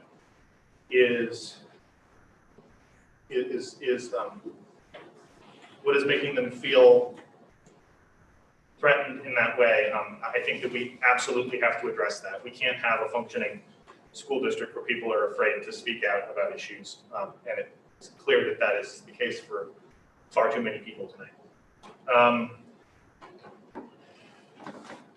I think that the overriding message that we heard, and that I hope that the administration heard and that building leaders heard, is that we must remove any and all, even semi-optional tasks that we're putting on our teachers and head techs. It is intrinsically baked in that folks are going to have to work more this year because of the challenges of the pandemic, and we need to do what we can to minimize that workload and to make it so that we're asking a little bit more than we usually do and not crazy dramatically more as we're currently doing. In thinking about ways that we could potentially address that workload issue, which has to be addressed, I would like to see the administration come forward with proposals to fill existing staff vacancies and substitute vacancies so that at the very least, we have all the bodies that we are allocated to have doing this work. And I would encourage the administration to get as creative as possible with how we can recruit people. And I would encourage the school committee to embrace any and all ideas to make sure that at the very least, we're not short-staffed from where we should be. I'm concerned about what I'm hearing with regard to COVID-19 protocols. I'm concerned that we're having teachers having to send people home at the very beginning of the day. That screening should be done at home. That screening should be done before a kid steps into a building. I'm concerned about what we've heard in terms of this survey regarding cleaning, mask wearing, and distancing. I'm very skeptical about the public health impact of having school as we're even doing it now. And part of the pitch that persuaded the majority of the school committee to go down this path was that we were going to have these strict protocols. And they're good, but if they're not followed and if they're not supported, then they're not very useful. All of those are challenging things and are going to require complicated work to figure out where we can make things better. But one of the things that I heard, which strikes me as obvious and strikes me as something we can do tonight, is to introduce additional compensation to account for additional work and hazards associated with the pandemic. We can't fix every workload problem, and we can't fix every workload problem immediately. I am urging the administration to do as much as they can, as fast as they can. But at the very least, we can compensate people for the work that they are doing and recognize the hazards that they are incurring by coming into school every day. And so with that in mind, I would make a motion to provide $1,000 to every teacher and ed tech in our district as compensation for their additional work and for the hazards that they're incurring in school every day. Second. Any discussion? Yes. Ms. Hawkins, sorry, it's okay. I understand where that motion is coming from. I do very much feel it myself. Money doesn't fall out of the sky, and we know there are restrictions on the CARES funds. I think we need to investigate and see if there's any way we can make that happen. Because short of taking money away from other programs that we desperately need, we may have some real problems making that happen. Again, I'm just getting on the finance committee. I don't know much of anything about the budget or how far it can stretch. But I know we don't have roughly $800,000 just laying around. So we need to do some real deep dive on this before we just start cutting checks. Because I don't want to cut off other programs. The situation sucks all the way around. I wish there was more. I wish we could just cut those checks and have everybody a little bit easier breathing. It doesn't fall out of the sky. Neither does time. It's not like we can hand everybody a time turner from Harry Potter and roll you back 2 hours to get more time. We've got to work with what we've got, and we can be more flexible. I know that. I know there are ways we can work around this. That's what this conversation is about. I have never seen most of the teachers in this room. A few of them I've seen here before. And I've said this in other meetings. I want to see more teachers here. I thank every single one of you for being here and telling us these things. Because in my day-to-day job, I don't see you. I don't hear from you. My kids aren't in the school system right now. So I don't know what your concerns are. The survey helped. Being able to look to that and get that basic baseline was great for me because besides hearing a few things here and there, that's all I've seen. And emails, massive amounts of emails. Keep those going. I loved it, but oh my God. Everybody is struggling under unbearable weight right now. There's work we can do, but we need to be careful how we do it. Thank you, Ms. Wright. Jake, I realize our other CAO is out on deserved vacation right now, but do you have any scope of the number of vacant budgeted positions? I would have to double check, but I know that at least in the ed tech area, it is quite high. Okay, and so. And I would say it's hovering, it's above 60. Okay, and what is the base salary for an ed tech? I would have to check. It varies on experience in the contract. It just would occur to me that if we are unable to fill these positions, which seems like that's a reality for LPS year after year, and we've budgeted for these positions, there is money. And it would be really helpful to know what the scope of that money is. I think the reason I'm on board with this proposal is because I think there is a way we could get creative, and maybe it is CARES funding, and maybe it is, I think CRF funding was the other one. But I think that's something that we're being asked for in email after email. And if we can't come up with the staff supports, then maybe this is the way that we allocate what we do have. Right. So I think we can look at a few different things. One of them is many of the unfilled positions are in and around special education. And the way subsidy works, those funds are allocated for reimbursement through subsidy. If we don't use those budgeted funds in that way, they may not be subject to reimbursement. Just for future use, it could put us in a hole a year and a half, 2 years down the road. I would also say that the CRF process has been beneficial in many ways, but challenging in others. But Karen might be able to speak better to the timelines, but when CRF 1 came out, we really focused on the PPEs and getting equipment and things of that nature to do some things. And when CRF 2 funds came out, we had about a 10-day turnaround. I may not have the exact number of days right, but we had about a 10-day turnaround to figure out how we're going to expend those with the same budget timeframes as the prior disbursement. And it presented with some challenges. Now, can you use funds to support staff in different efforts? It is a permissible expense. However, those expenses had to be carved out and have prior approval by, when was the, was it the, We just got notified at the beginning of last week, so it was the Friday before that, so the Friday before last. about a week and a half ago. But those funds had to be prior approval for. And so that's a whole submittal process.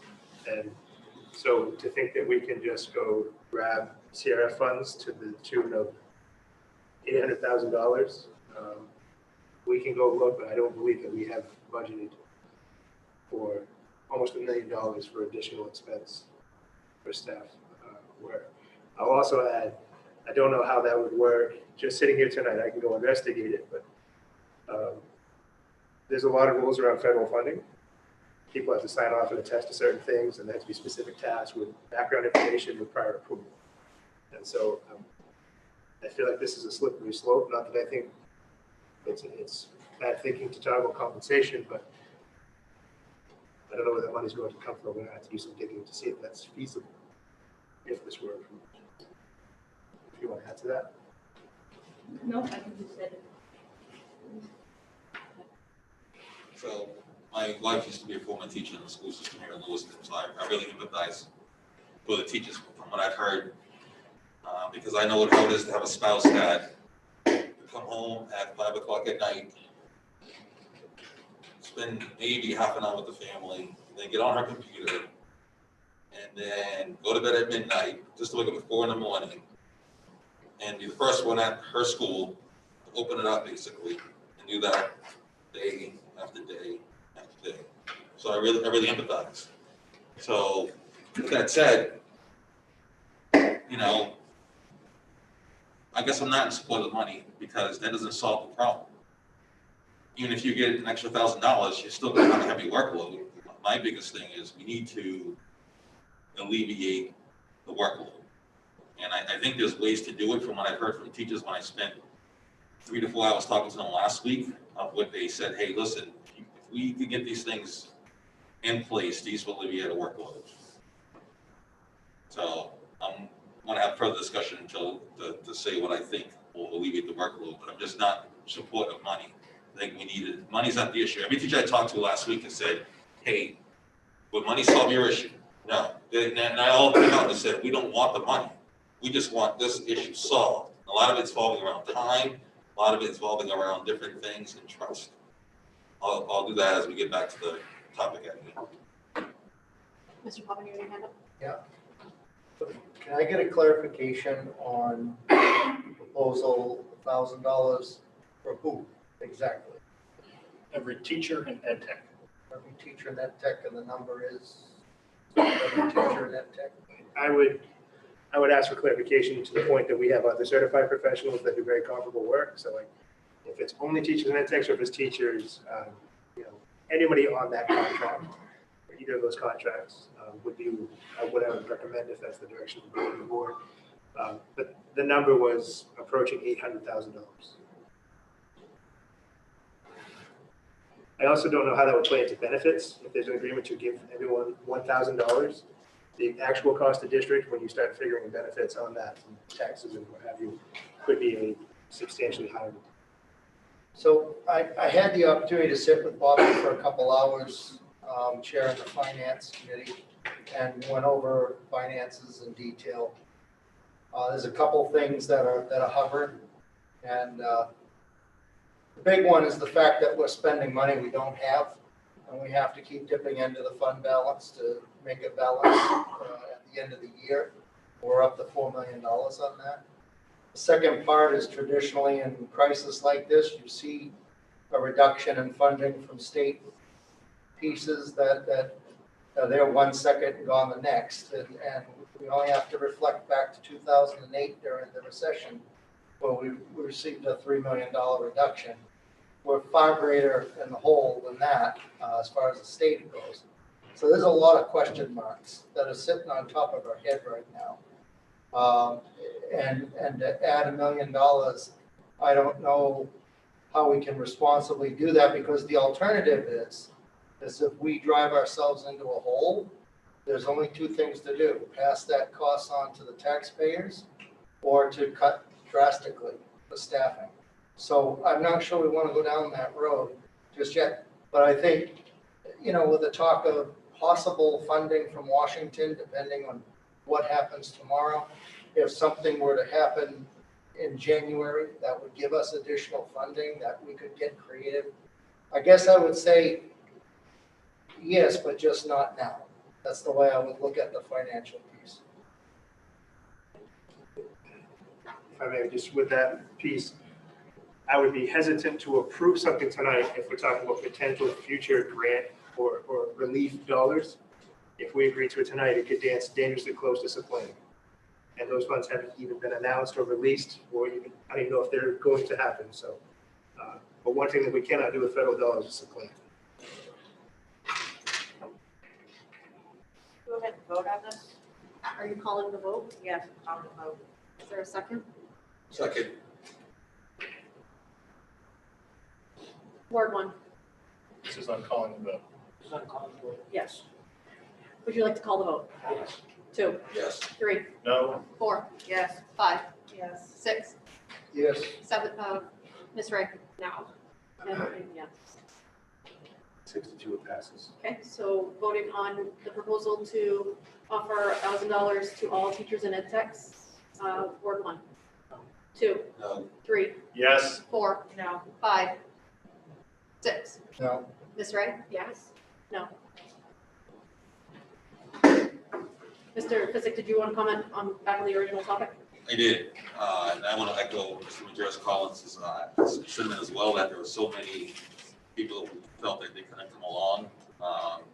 And the reality is that there is some retaliation when you speak out. I know because I've seen it firsthand. So I think that's something that we definitely have to look forward to in the future. One of the things the teachers, all the teachers I talked to last week, they said is, again, they have to do these 4 lessons a week. And basically a lot of teachers had said, just give us the keys to the castle and we'll do the best we can.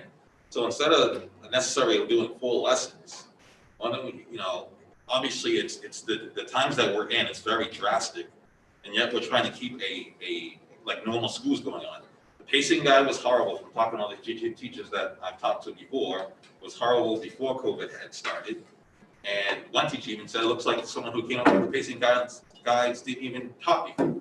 So I think that we just need to give teachers the keys to the castle and let them teach, okay, and see how far they get, okay? Now, when we say down to 2 lessons, I know someone's gonna say, well, again, what happened is my kid is high speed. I talked to a lot of teachers said that, hey, if a kid is at, higher level, then they don't mind coming up with work for 3 or 4 or 5 students. It beats coming up with full lessons for, again, 15, 20 kids. That's another way to alleviate things. And again, talking from teachers, on these precedent times, people in the school building can't have a typical role.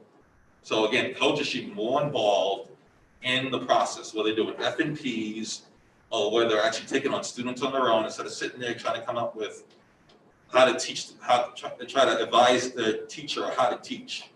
Okay, we right now we need people to go teach the kids. I have faith and confidence that every teacher that's in the building can teach. One of the biggest things is I asked the teachers, hey, if can you operate Google Classroom without taking the test? They said absolutely. They said they could have done it without even taking the class. They said they could have, one of those things that they could have just figured out on their own. So I would suggest that we just, if teachers can operate Google Classroom, then let's not even bother doing the testing. PD, they emphasized PD was a big topic. They said they said it was EL training and there was some other training. And it's typical training that the teachers who've been in this district get every single year. And it's almost like just beating a dead horse. They said, a lot of teachers said they haven't learned anything new from it. So it's one of these things that, again, through drastic times, we have to, it's not a straight, narrow path of here's the map, let's go to this destination. Okay, there's obstacles. We have to be able to adapt and do different things that maybe normally wouldn't happen. So I would suggest getting rid of the Google testing, getting rid of all professional development until further notice. And I would also like to echo the sentiment of one of the teachers says, attendance question, that sometimes doesn't have anything to do with the class. And to be honest with you, you don't know whether the kid's doing the actual attendance question or not, if it's actually them. So why not just say, hey, are you here today or not? Just kind of keep it simple. And again, I want to reiterate that we need to trust our teachers that get rid of the pacing guide and let them just do the best that they can and go down to 2 lessons. And if they have to differentiate, I think one of the teachers said they have to differentiate some of the lessons for some of our higher level kids, then let's go ahead and do it. And one of the things that was also disturbing is when I talked to them teachers last week, that they said the district wasn't worrying about starting right at the level where they were at, because we know kids miss half the school year. But then they said as soon as school started, it was worrying about the school year, the actual level at. So again, we're trying to teach a 5th grader, again, who's, who didn't have 4th grade math, and in a lot of cases, the 4th grade math, the kid was actually at a 3rd grade math level. So the teachers are teaching like 2 levels behind this. So again, I just want to reiterate, we just need to give the teachers the keys to the castle and just let them do their thing. Is that a motion? Is that a motion or a statement? He's asking you if it's a motion. Yes, that's a motion. Second. Ms. Wright. Thank you. Again, I want to echo my 2 previous colleagues who spoke about the fact that educators are not comfortable sharing their feedback with either the school committee or administration is disturbing and embarrassing. Frankly. Sorry, I don't want to interrupt, but are we discussing the motion that's on the table? Yes. Okay. Which is to approve what's recommended in the packet, correct? No. Sorry, let me form it in a motion. So basically, get rid of the pacing guidelines, go down to 2 lessons, get rid of Google Educating, all PD develops until further notice. I will respond to that now. Great. So in terms of PD, I think it would be helpful to understand if any of it is legally required in terms of, I got an email that I need to re-up a certification being an employee of LPS as a school board member, things like that. Make sure those are all in line. That's our first priority. From there, I would definitely be supportive of the reduction of the 4 assignments per student per week portion of this. The other thing I would like to add, if possible, or I don't think it needs to be for the motion, but the suggestion that I might make to administration is specific outreach to families, again, to reiterate the protocols for pre-screening before coming to school, as well as how much cooperation we need and expect from families and what supports we can give them outside of educators. Are there staff who are being underutilized? Even this, one of the surveys, I can't put them together, said that some folks are doing less work this year. And if that's true, are those folks willing to help out with families who need an extra hand with remote education? So that would be my suggestion to you. And then this is not entirely related to the motion, but I feel like I have to say it. I personally feel like I need to apologize because this summer was not spent focusing on a leadership model and approach that every building site could use. We had a change in leadership and then an interim leadership position.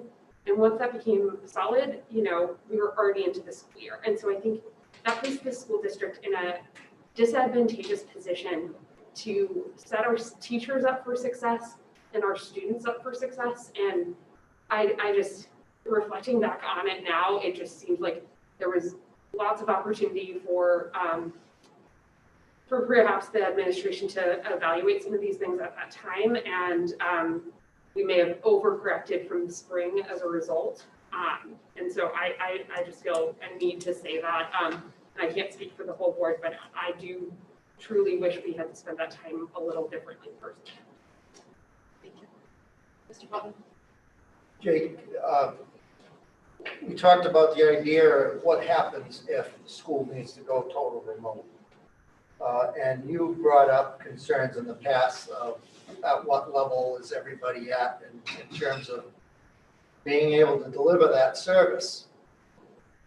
Can you give as much of a definition as possible with what you see, what the teachers need in order, if we went remote, I'm not saying to go remote, if we had to go remote, that's the only training I'm really kind of concerned about right now. That everyone is at a point where if we had to change, they could do it. What is the total amount of training that would be reasonable to have, for the teachers to have to go through to get to that point? Are we talking about something that's a day? Are we talking about something that's a week? Are we talking about something that's 2 weeks? What does that look like? So I guess it varies by level. Sue Williams has actually worked with Karen on some different ideas for making sure people have exactly what they need should we go remote. It's really an individualized question. And I think some of the teachers said it tonight, that some people are really tech savvy and doing this work might have been tedious for them. We also have other people who don't access the technology nearly as enough if we were remote. Give me a worst case. Who needs the most time? What would be reasonable? I think some people don't need any time, but I think those who need time, I mean, I'd echo Ms. Lazard's point. She's worked with teachers at all different levels, and it's really about your comfort level and how long it might take you to do a certain thing and get comfortable doing it. So it'd be a tough question to answer. We can ask people what else they may need. But I would agree that the big focus on PD was to make sure we were ready to be remote. And we did hear a lot from teachers last spring that they didn't feel like they had the training, the routines, kids didn't have equipment. So there was a lot of factors why last spring was pretty tricky for us, holistically. And I'm not blaming any person. I mean, COVID just happened. I would also say that regardless of shifts in leadership and whatnot over the summer, we were getting geared up to be remote because we expected it to happen pretty quickly. We were trying to get devices here, and one thing that we did hear from people is, I don't have the skills, I haven't been trained to do this. And so we worked through that. I think some of the catch to this is well-intentioned by everybody. We had those 12 days to start the school year, and there was a bunch of trainings in there to make sure you could reach your special ed kids, to reach your ELL students, and to work in certain platforms so that parents aren't trying to navigate 12 different platforms. And so that we weren't asking teachers to navigate different platforms all over the place for different things, because that would have increased their workloads. We tried to narrow that scope. But the problem is reality, and I'm not pointing fingers.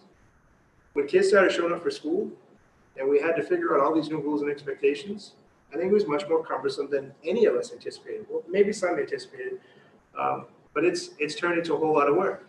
So the idea that the kids are coming to school tomorrow, and you've yet to do this training for whatever reason, how are you going to get that done now? But we also have teachers who did it a week in and we're done, who said, I didn't want to do it, but I learned a lot. There's a lot of different opinions out there. Worst case scenario, I think we could provide supports for people within buildings to get them what they need to do the work they need to do. But the level of expertise and comfort varies greatly. The point I'm getting to is if we do this and we suspend training development, if we had to go, the governor declares 2 weeks from now, we had to go remote. Is it feasible to have a period of time to give to the teachers to get them up 100% for this remote training and then go into the remote? I just looking at, they need substance to be able to do what they need to do to get them to that point. Would it be feasible to have that pause and then go into remote if we had to? I think it'd be feasible to have the pause. I think we'd want to do some kind of pause no matter what.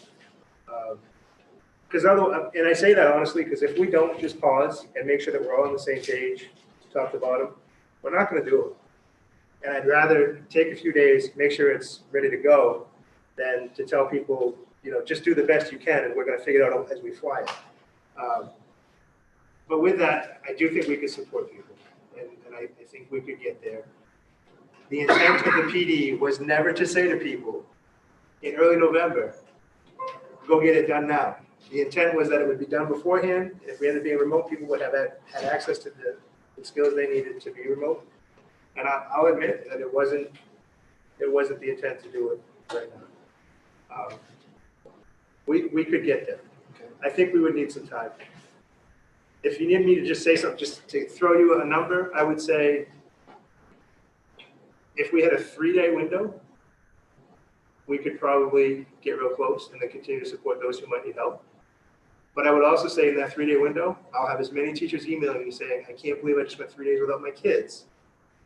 I didn't want that for my kids. Yeah, I'm just looking at we go remote, so that would be a moot point at that point, so.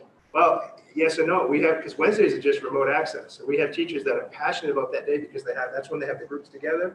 There's no limitation on the numbers of your classroom as far as who's jumping into that Zoom. They really do enjoy that time, many, many people. But our teachers are professionals. If they knew they had a time frame, and I hope they hear that we're looking to be responsive to this feedback and not just ignore it. We would work to support people and provide some time. I will, just at one point, just mentioning the removing of certain teaching and learning components and expectations. I hear you. It's something that Karen and I have actually talked lightly with each other about, because how do we do this in a pandemic when we know we're starting to get these gaps and they're only getting bigger? Well, one of the challenges we have right now, according to the state guidelines for the Department of Education, it is our charge to keep kids exposed to and learning grade level material. I'm not saying I fully agree with that from a state perspective, but as it sits right now, if we decide to just scale back and not teach the required components, it's a flag. I'm not saying it's wrong from a where we're at perspective, but it would be a flag to the DOE that we are not doing what we are charged to do.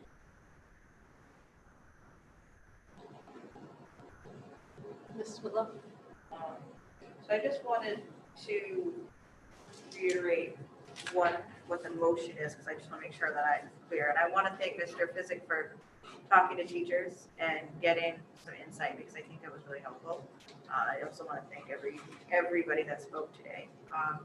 So getting rid of pacing guide and reducing it to 2 lessons, or allowing teachers to do more than that if they can, is that kind of? Yes, so let's give an example. So let's just say that someone has a classroom of 10 kids. You have 6 kids who are behind, but you got 4 kids that are, either at level or above level. So instead of coming up with multiple lessons for 10 kids, right? You would just come up with lessons for 6, and you would come up with lessons for 4. So again, we're requiring teachers to come up with 4 lessons basically a week. Right. So what I'm saying is, let the teachers do flexibility. Yeah, let the teachers have the keys to the castle, and get the kids, teach the kids who are behind and trying to get them up to the level. But also too is, we don't want a high level kids also being behind either. So again, it's the difference between coming up for a couple lessons for 4 kids, right, versus now coming up with more lessons for, again, 10 kids. Right. Okay. Also, you mentioned coaches need to have different roles. I don't know if that was part of your motion or not. That wasn't part of the motion. That was just more of a. I like your thought there, though. Google Classroom testing, eliminated or postponed, or no time limit, or what are we doing there? So I think testing needs to be postponed. So a lot of the teachers that at least I talked to had said that the testing is cumbersome. It's taking up a lot of time, and on top of that, they already got to come up with their lessons. So, and a lot of teachers have said, hey, listen, can you manipulate the program without taking the test? They said yes. I said, and some of them have said they could actually manipulate it without even going through. Like if they just got put on Google Classroom, they could actually figure it out. It would be a while, but in the end, they could actually figure it out. Okay. So again, it's more letting the testing go. I mean, obviously, we want teachers to know how to manipulate the program. That's without a doubt. But instead of spending time to take a 3-hour test, which again is some teachers have learning disabilities themselves, and that's not even taken into account of what they have. Okay.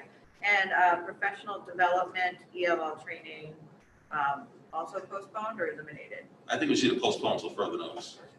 And then I really like the suggestion the lady had said about the attendance question. I could see that causing a lot of extra time that's kind of unnecessary. So that's part of your thing as well? Yes. Or is that just a suggestion? I don't know what our purview is as a school board, if we can tell superintendent to do that. I don't know, so that's why I'm asking. So Okay, all right. Mr. Can I just clarify real quick? So what I have, at least from the notes for the motion that was proposed, was to remove pacing guidelines, postpone PD that is unnecessary, and go to 2 assignments from 4. And there was something there about differentiating for high achieving kids. Yeah, so if a teacher needs to come up with a different lesson for higher level kids, that they can. But the difference between coming up with a lesson for 4 kids versus now coming up with, again, 4 lessons again for constantly for 10 kids, especially when, you already have 6 of behind. So, again, if you look at our school stats for over the last couple of years, we're way behind. And I think a lot of it is, there's a lot of variables, but, when you use pacing lines, like we're choosing quantity over quality. And I think, at this time we need to choose quality over quantity. Mr. Driscoll. I agree with the sentiment of member Physics' motion and intend to vote for it. I think I may share a little bit of the question from member Whitlow about sort of how far in the weeds we can and should get as a school committee. But the reality is this is an extraordinary moment, and we're in a crisis. So I'm going to fully support this motion and suggest to the superintendent that if in reviewing and implementing these directives, there's something that throws up a really unexpected flag, I hope we'll hear about it at the next meeting and we can go from there. But these sound like reasonable approaches to me. And I'm also wondering, when we're hearing about kids who are wildly off of grade level in their skills, obviously you've got kids who only lag in a certain skill, and that's a tough one to deal with. But when you have kids who are chronically behind in everything, I somewhat have to ask the question why they're in the grade level class that they're in, as opposed to being in the grade level class that they're performing at. And I think that sort of this is getting into a much more old conversation, but it's not clear to me that public education is well designed in the sense that we assume that just because kids are the same age, that they're necessarily ready to learn the same material together. And I wonder if this isn't an opportunity for the district to explore the possibility of having kids more segmented by their ability and less just segmented by what year they were born, as a way of allowing teachers to teach at a particular level rather than to a wide variety of levels all contained within the same age. Yeah, I want to respond to that a little bit. And my presentation last week about dyslexia, and 1 in 5 children are dyslexic. And my push to get our special ed curriculum reevaluated and restructured. We do have a problem. And it's now being more evident with these remote learning.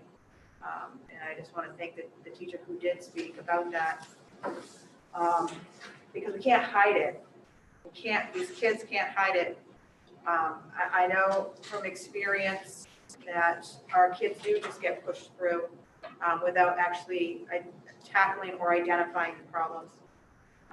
So that will be something that we will be discussing, and we will be looking into closer on how we can restructure the curriculum so that these kids are identified sooner, and the burden shouldn't be on the teachers to try to teach so many different levels in one classroom. I would like to call the vote, if that's possible. Ms. Hawkins, I don't think has spoken on the motion yet. I've heard ELL PD come up multiple times. My concern is that the same ELL training over again the same year, or is it new training for different ways to do it? The only reason I ask this is because I'm Ward 5. These are the kids I see every day on the street. These are the kids who, I know some of them that have graduated from the school system, they can barely read. They're already behind. Do we really want to say, well, we're in a tough situation, so we're just leave them there and move on with the rest of them? Because the mama in me is like, So that's my question. I understand very much what Elton's talking about.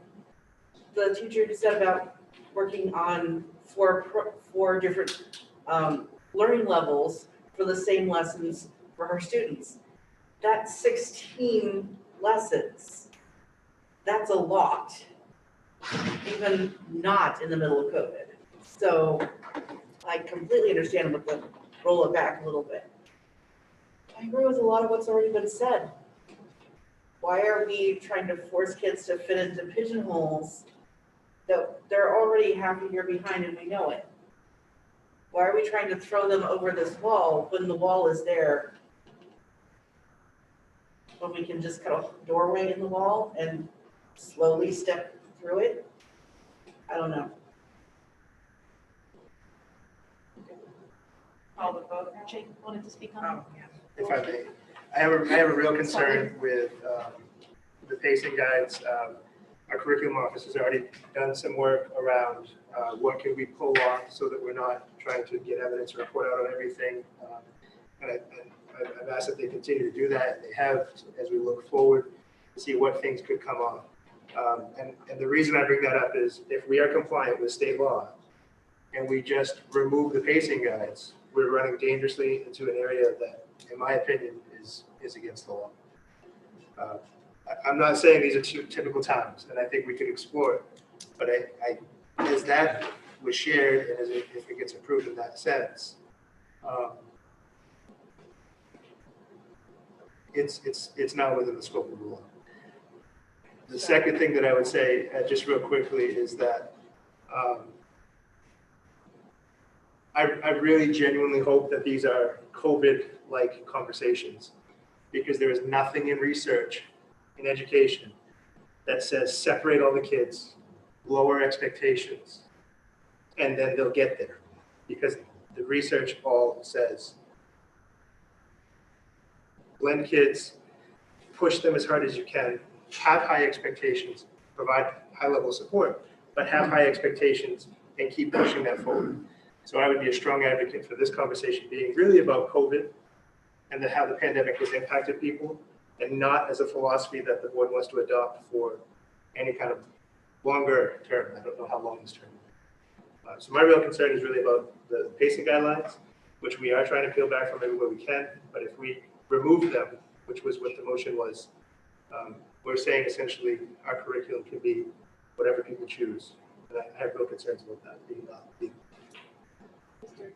So it all stems around COVID. And again, I guess I would ask, how do we, if teachers, how do we get students who are way behind to try to learn something like they don't, so again, how do kids do basic pre-algebra if they can't even they have the basic multiplication tables? And again, I'm not an educator, so this is not my expertise field, but again, I look at our stats and see that we try to do it this way for quite a while, and we have sorely failed. I want to say Montello School, if I remember correctly, was the second to last school a couple of years ago in their entire state. Okay, that's one of our schools in the entire state. And so I guess I'm asking is how do we get there without students feeling stressful, because they're already in stress and anxiety as it is. They already have lack of support at home, it sounds like it, because we're getting speeches that some of the parents aren't engaged, and so many people are missing off the thing. We have teachers, again, who are, feeling the weight load of trying to teach kids, again, who are 2 levels behind. It sounds like a lot of my teachers I talk to 2 levels behind, again, trying to come up with these, we're trying to, do the impossible here. So how do we, again, and maybe there's no answer to the question, but how do we do that without handcuffing the teachers and trying to do best by the students? Because I don't know who's best by the students by. Again, the reality is there is not a lot of support for the kids right now. That's just the reality of it. You know, and so again, I don't have the answer to the question. So again, this is all around COVID, and this is all my own thought process of, you know, again, you know, when we look at our stats, we've tried it, the pacing guide, like we've tried to just, you know, see. I've been in class, I've volunteered in classes and seen it, and go, why are we trying to get this kid to do this, and they don't even have the basic math, and that's how you get a kid at 12th grade who's come all the way through the system and can barely read or can barely do basic mathematics. That's what you get because we're gonna just keep pushing them along, pushing them along, pushing them along, pushing them along. So I don't know if there's an answer for that. Point of inquiry, did a member Whitlow's motion get a second? Which motion? To move the question. I think she kind of revoked it when other people wanted to speak. Or no? I didn't revoke anything. I just wanted So I just sort of, it's either gotta be seconded or it dies. Right, so I assumed it died because Oh, it didn't okay. get a second, but do we? Okay. I don't know. Is there any further discussion? yes. Oh. Very excited, yes. Are you sure you don't want to go first? I would like to, if Go. that's okay, thank you very much. So if we're on the verge of breaking the law or something with this pacing guide of four lessons, can we make it so that we don't get rid of the 4 lessons, but yet teachers are not, I don't want to say held accountable, that's not what I want to say, but forced, or it goes against them if they're not keeping pace? So I guess a couple of things. One is the pacing guide is in 4th grade, you got to teach this. And then so they kind of break it up and say, you want to kind of keep pace with that so that when you get to the end of the year, you've covered the things that we're charged to cover in that way.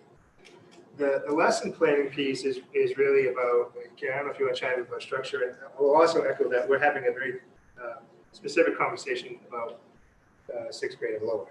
Because the middle school is functioning a little differently than that, and the high school certainly very differently, because they're trying to prepare kids for post-secondary work and issue credits and things of that nature. No less challenging, just different structure. The lessons that people have been asked to prepare is, and I don't know if it's the right number, but it's really around, you've got kids Monday, Tuesday, and then they're remote Wednesday, Thursday, Friday, or some other metric of the cohorts. And so the 4 lessons are built around math and literacy, more focused. Karen, correct me if I'm wrong. Math and literacy more focused, and making sure that there are 4 lessons for the week. So can I just add? So the plan that we put together and the expectations we have are based on the overall components that are outlined by the state. And the state very clearly says in a hybrid or remote learning plan that students have a daily schedule that offers them educational service and interaction reasonably expected to promote student progress toward quarterly, semester, and trimester grade level educational goals and objectives. It also talks about live and continuous instruction. So the idea of the 4 lessons is so that a student gets continuous education. So that they're not in a situation where they are getting 2 lessons on Monday and Tuesday, and then there's no new learning or no new exposure Wednesday, Thursday, and Friday. The pacing guide, as Jake explained, is to keep teachers and students reasonably on pace so that we are meeting and moving towards those quarterly, semester, and trimester grade level expectations, which are our main state standards, which has always been our expectation. So the new lesson, or the 4 lessons a week, are intended so that kids have new learning experiences Monday, Tuesday, Thursday, Friday, with Wednesday being more of a time to connect and differentiate and teach. That was our reason for creating the plan that we created and setting those expectations to meet the guidelines that are here in the state. And these expectations, that the state has put out are for all schools across the state that are in a hybrid or remote learning plan. So that's just the history or sort of the reason why behind those two expectations, the pacing. And yes, those have been adjusted specifically at K-6 to account for what you've talked about in terms of kids having some gaps. And then they've also we've adjusted what we expect teachers to report out on, especially in the area of literacy K-6, because of the demand, especially in trimester 1. We reduced that number of standards that they're reporting out on. Not that they're not still teaching those, but that they're reporting out on. I would like to speak, since I haven't spoken on this yet, if that's okay, since other members have gotten an opportunity to speak. I think that to touch upon what Jake was saying, I think these are COVID conversations. I don't think as a whole, anybody sitting here wants to lower expectations for our students long-term. I think that we're at a point where something's going to give or something's going to break.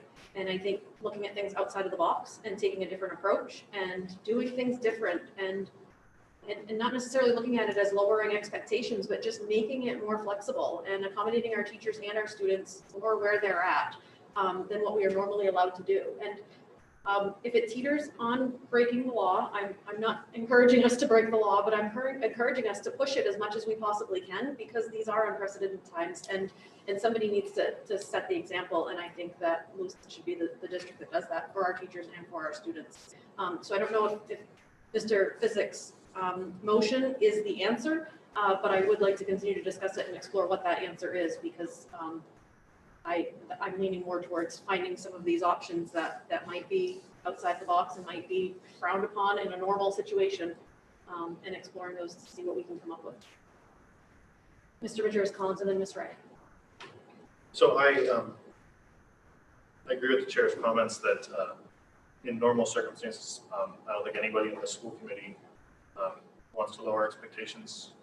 For my purposes, I think that public education ought to have high expectations and high levels of support, and that we've fallen short on both. But these are not ordinary circumstances, and we have to be flexible in doing what is going to be in the best interest of students and staff. You know, I'm sympathetic to the administration's concerns about you know, what we have to do vis-a-vis the Department of Education, but what we heard tonight is a clear indication that what has been going on has not been working. And so, you know, I'm willing to listen to alternative suggestions, but they have to rise to the level of what we're hearing, which was my initial concern before we heard tonight, was whether the 3 Wednesday proposal, which I'm going to support when we get to it, but I understand there's some resistance to even that. But that clearly doesn't cut it for solving this problem. So, you know, I don't know whether this particular motion is exactly the right way to go. And that's why I said that I hope that the administration will look into it. We'll come back and say, we flagged these things as being really problematic, but hey, we found this other thing that we can do that accomplishes a similar objective. So I don't necessarily support this in the sense that I support each individual part of it so much as we must reduce the workload. We must. And this is a proposal to reduce the workload that has less impact on students than some other possible solutions. We come back here a week from today, and the administration says, hey, we'd really like you to roll that back and replace it with this other suggestion that also reduces the workload, then, you know, I'm willing to have that conversation. So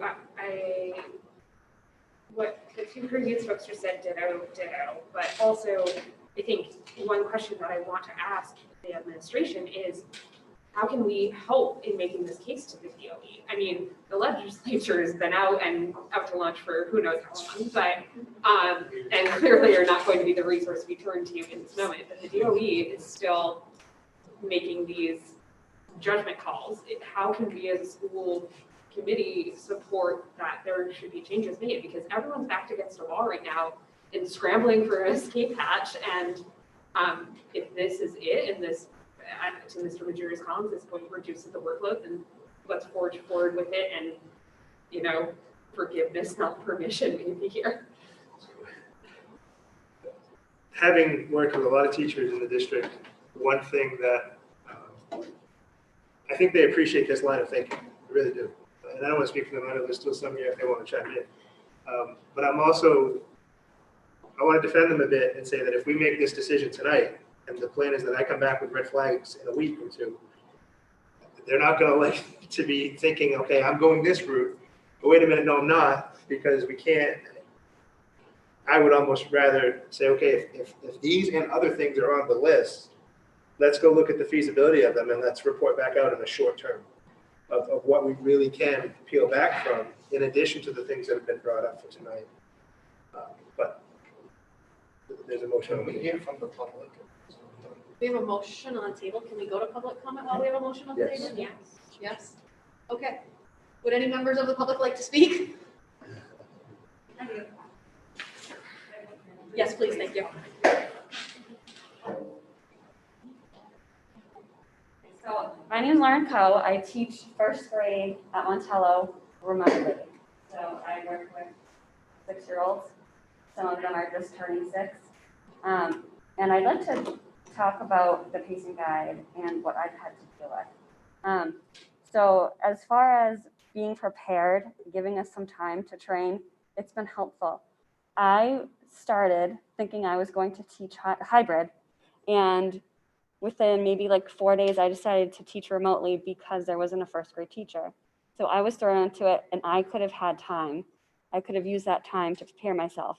So the 3 days out, you know, what you're talking about, I know we're losing time with kids, but it's so much better to be a little bit more prepared, and it'll benefit them in the long run, because if you throw yourself into something and you're not prepared, it's going to take forever to catch up. So since we weren't ready to teach remote, as far as assessing goes, we can't do F&Ps because Fontes and Pinnell will not let us assess using, you know, F&Ps. LLI, we can't teach with LLI. We can only assess. So I'm having to find different resources on my own to do reading groups. New EAs, they were maybe a little bit more authentic because it was one-on-one, but you know, first graders trying to split their own screens, they have problems with clicking and dragging. You hear people in the background giving them answers. So as far as like assessment goes, we're having a hard time. It would be nice to have a little more time to figure out those kinks. I think, you know, since we are 6 months behind, if we can have a little forgiveness, once we are where we need to be, I think we can look back at the pacing guide. And so I think we just need time. And then as far as the lessons go, or the activities on Seesaw, you can post 4 lessons, they're not going to get done. And I don't agree that if you keep the expectations high, they're going to reach your expectations and do it. They're going to give up. They already have. So I have 19 kids starting off. I'm down to 15 because one has turned to homeschool and then the other 3 have left. I have 11 out of 15 kids who have more than 5 absences. And so what's happening is parents are giving up, kids are giving up, the expectations are too high, and they're not going to try harder just because we have high expectations.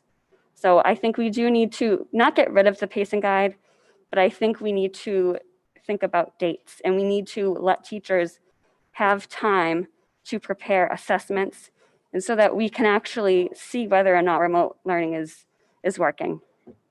Okay, thank you. We have one online. Oh, okay. Sue, I'm gonna walk over and get water right over here. Don't think I'm ignoring you. Thank you. So, Sue Williams, I work in the curriculum office. You know, I'm hearing so much tonight that I won't say that we weren't aware of. But it's, as Karen said, it's challenging to sort of hold that line and to want to push it as well. And I want everyone to understand that if whatever we can do to support teachers to reach our students in meaningful ways is what we'd like to do. I guess, and I don't want to sound disrespectful, what's really hard for me with my 28 years in education and my master's degree and my 3 certifications is to have very detailed plans about how that's going to play out, be sort of talked about, instead of putting it back into Jake's hands to work with us, to work with the association and the teachers to determine how we might adjust the pacing and how we might work with teachers on that. I feel as though that sort of voice is missing, and that there's somehow a sense that we haven't been trying to hear what the teachers are doing or trying to find, we're kind of caught in this place of trying to follow those state guidelines, trying to make sure that our teachers can reach our students. We're hearing that our teachers need some relief, but again, I mean no disrespect, but it's really challenging to sometimes hear these very detailed ideas come out that I think we could bring our expertise to and our collaboration with the educators to make a plan that works. So thank you for hearing me on that.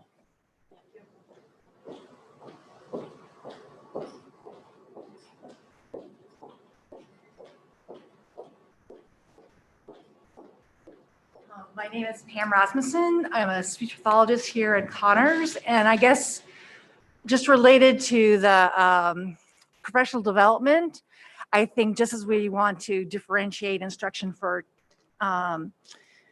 students, I think we need to differentiate professional development for teachers. And I'll speak for myself, but also looking at special education. I was required to do Google Classroom, do Seesaw, and also do the Google certification, and I use Zoom with my students. So I spent a lot of time doing a lot of stuff that I'm not going to use, and spend hours doing that I could be doing some of the things I need to do for my students. And I think that if you talk to other people in special education, that they're feeling the same frustration because they're dealing with kids I have kids on my caseload and other kids have because I work at the elementary level, who are functioning at a 1.5 or 2-year level and are significantly delayed. And we have to differentiate a lot of things. And we need to be spending our time figuring out how to work with these students. And we've been required to do a lot of things that are taking a lot of time that we could be spending for our students. We have a couple hands raised online now. Are there any other people that want to speak in person? No, there's only one. No, there's 2. Rachel, can you hear me? Yes, and I want to apologize for not properly introducing myself earlier. So I teach at Lewiston High School, special education. I also live in Lewiston in Ward 2. So I'm involved in both the school community and Lewiston. So I just wanted to clarify what I said earlier about the 4 assignments a week and how that's really a fast pace for my students. I guess what I'm looking for is when you tell me to put 4 assignments up a week, I'm thinking in my mind that it's 4 different topics because I'm teaching science. And I feel like it's just too fast a pace for the students, especially the special education students I teach. I feel like if I could do maybe 2 topics a week, still do 4 lessons, but on Monday, I'm doing the initial lesson. Tuesday, I'm reviewing the lesson, going over the questions, making sure the kids are digesting the information. But when you tell me to put 4 lessons up a week, I'm putting 4 lessons up a week, and they're learning 4 new topics a week. And it's just too much for them to digest. And I just wanted to clarify that. after hearing what Elgin said. And it's not just me who maybe misunderstood that. I've talked to other teachers who have reached out to me in ways to help their special ed students, especially ones in cohort C. And I talked to a science teacher today who's like having the kids do experiments at home and without the materials that they need. And his understanding of it seemed to be that we had to put something new up every day, which doesn't give the kids time to kind of digest what they're learning. So that's all I wanted to clarify. Thank you.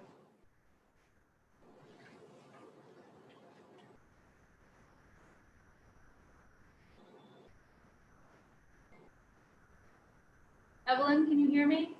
Yes, this is Evelyn Atwood, fourth grader at Connors. Once again, I just want to echo what Pam said.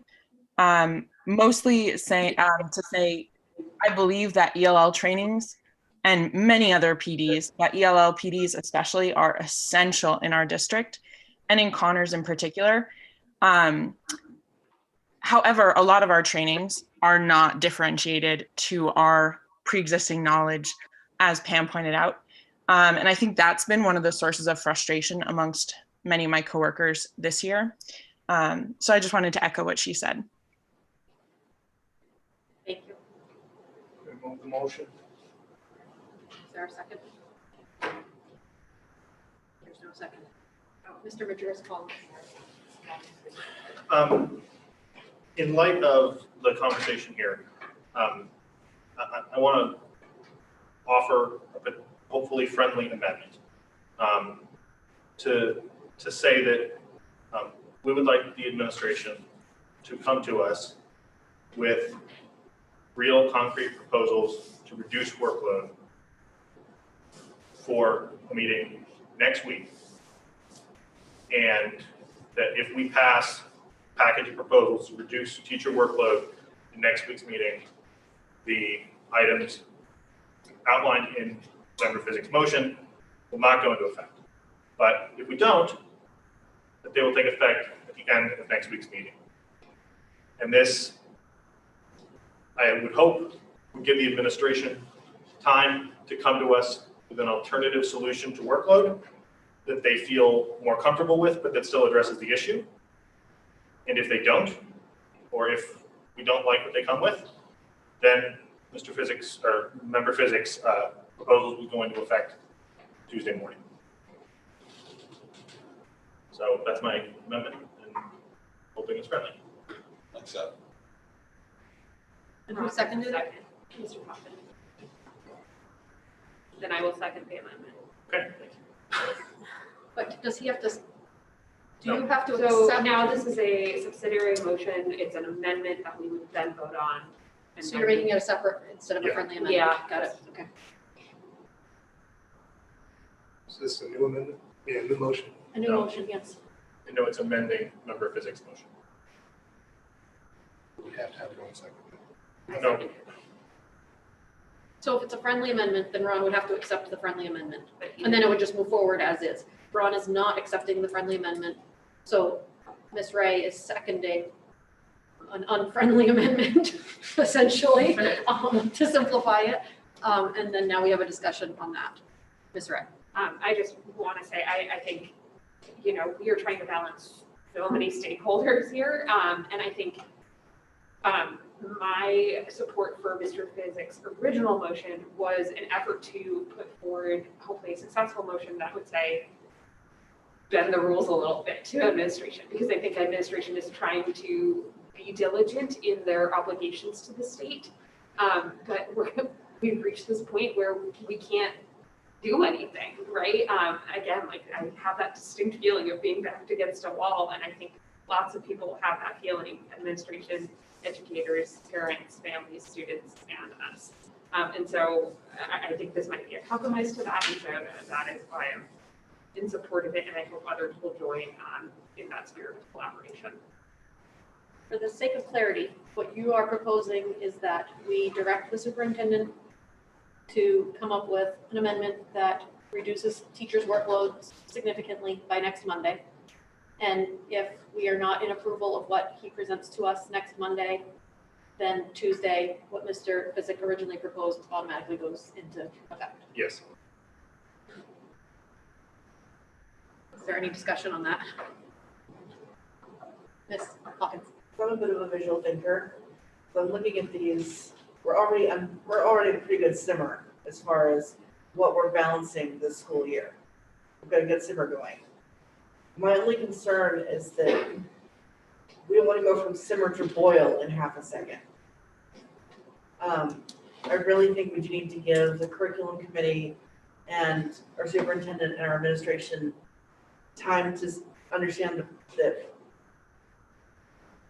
we really, really, really want them to see what they can do. Really, really, really. We want to increase the pressure a little bit, not apply the vice grips.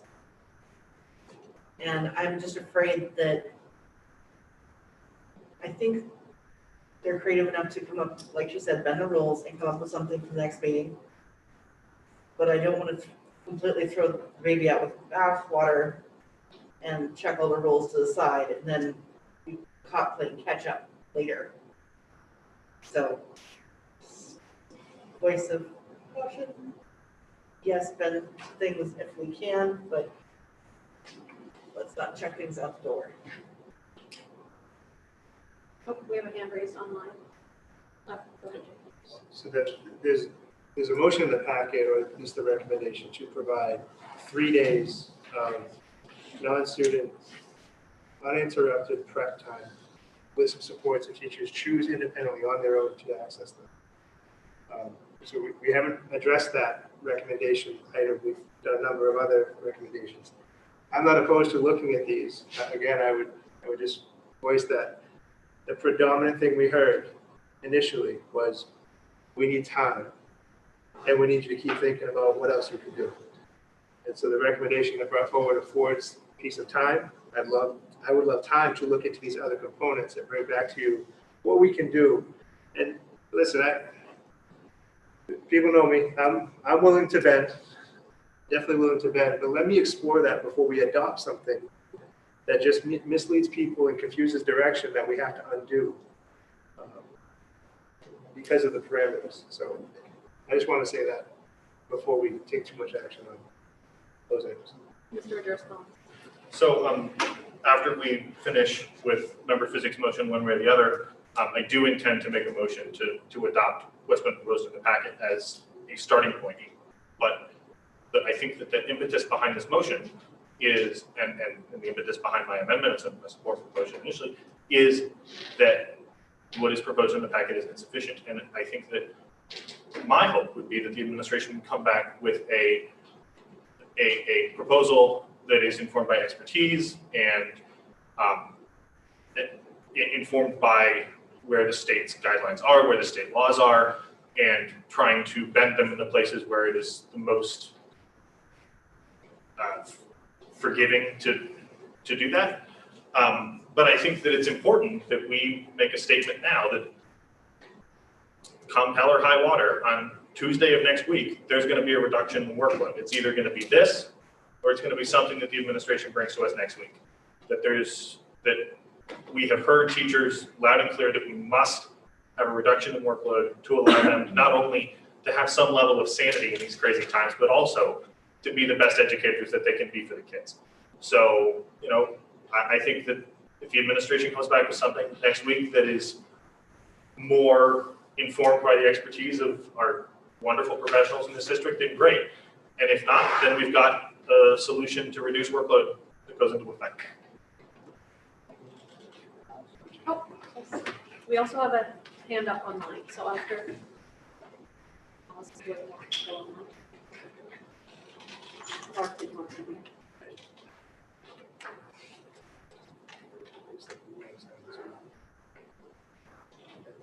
Allison Litton. Can I just kind of speak all encompassing? There's a lot on the table right now. So I'd like to address Superintendent Langlis's suggestion of the 3 days. And I think, when he had consulted with me, I think there's a way that we can kind of find a happy medium with that. making it kind of a flex student day. So for educators that need that consistency and they are utilizing that time for interacting with kids, let them do that, right? Let them have those keys, right? So, and for those that need that 7 hours uninterrupted, let them do that as well. So we are giving materials. My kiddos come home with materials every Tuesday night, and that's their work for Wednesday. So that material is there already. It's not work that's done on Wednesday. So I think there's a way we can do both there, and that can best serve everybody involved. So moving on to all the suggestions on the table, I really just want to say I appreciate the conversation. This isn't something that just came up tonight, right? It's been something that's been addressed in labor management meetings. It's been something that has been discussed with Sue. Sue and I have had some really great conversations. And even last spring, we were having meetings that were involving multiple stakeholders and the administration, and bringing that along so that there was that voice at the table. LEA is ready to collaborate. We are always ready to collaborate, and would love to be part of that conversation so that we can put our teachers and our staff, all educators, in a position where they can be providing that best service. I think it's that quality over quantity discussion that's come up quite a few times. We can ask that this massive amount go out. That doesn't mean it's being utilized, and it doesn't mean it's being done well. So I would ask that, there be that consideration, that those experts be brought in, and let's figure out what we can do together, but let's do it in a timely method because we don't have a lot of time left. We've got folks that are at that breaking point, and as I said, this is a discussion that's been going on since school started. So we have to have some sort of timeline around it. I do appreciate that. I'm not sure a week is enough. There's a lot that's going on beyond that, but I do know that people need something soon. So if there's little pieces we can give at one time, great. If there's a bigger piece we can give, even better. But as Superintendent Langlis said, I encourage you to make sure it's something that we can, that is sustainable. Right. And in best practice, as an educator, that's our goal, right? Best practice. But we've got to figure out how we can be giving that. Thank you.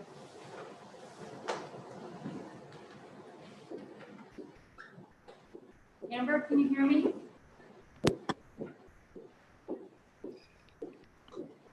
Yes, I can. Go I'm ahead. trying to make my come up, but I don't know how to do that.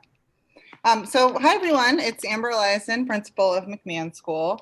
And I've been listening to this conversation for a while, and I just wanted to share a few thoughts. So tonight I had a meeting with my school leadership team. So that's teachers and staff that represent all of our grades and special education and ELL. And the topic of student engagement was a big one. So that was a big part of our conversation, and also was new learning and pacing and how we can do that well. So I just wanted to share some thoughts about new learning, because we're in the teaching and learning profession. Our job is to teach kids. So I would be very hesitant to reduce the idea of not teaching students every day and not introducing them to new content every day. But when it comes to curriculum, that might mean that we need to really take a look at, let's say, 5th grade right now. They are kind of around multiplication, and we're going to be moving into division, and there's a certain time where we need to get that finished, but the division chapters are really heavy. So I need my teachers to think about their students, and then we find parts of the division chapter that we might want to pull out because our kids aren't ready for that, and we build in some reteaching in between, or some deeper teaching. So it's not that we're not having new learning, we're just targeting our instruction and making it more detailed. So I do need to have teaching and instruction every day, but we've got to work together. So in that idea that I met with my leadership team today, I would love to continue to have that conversation. I think they have ideas about things that can be reduced and how we can really work to engage kids, because I would have a hard time telling parents that I was only teaching 2 out of 5 days, but we do need to work on engaging the students, making it manageable, and I think collaborating together. I'm definitely open to hearing the ideas. I want to get the teacher voice here and then see what we can do really to support our kids. So thank you. Thank you. I don't think it's that we're not expecting the teachers to teach 4 days a week.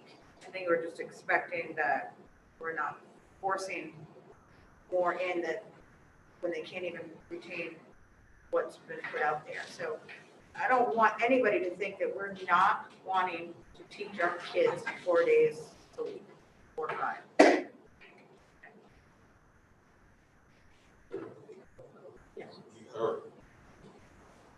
Yes, go ahead.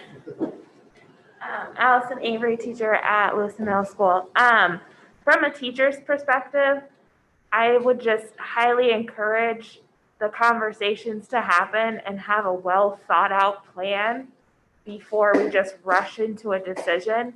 I know over the summer we met as a TAG committee with Karen and Sue, and we had some really, really great conversations about what teachers needed.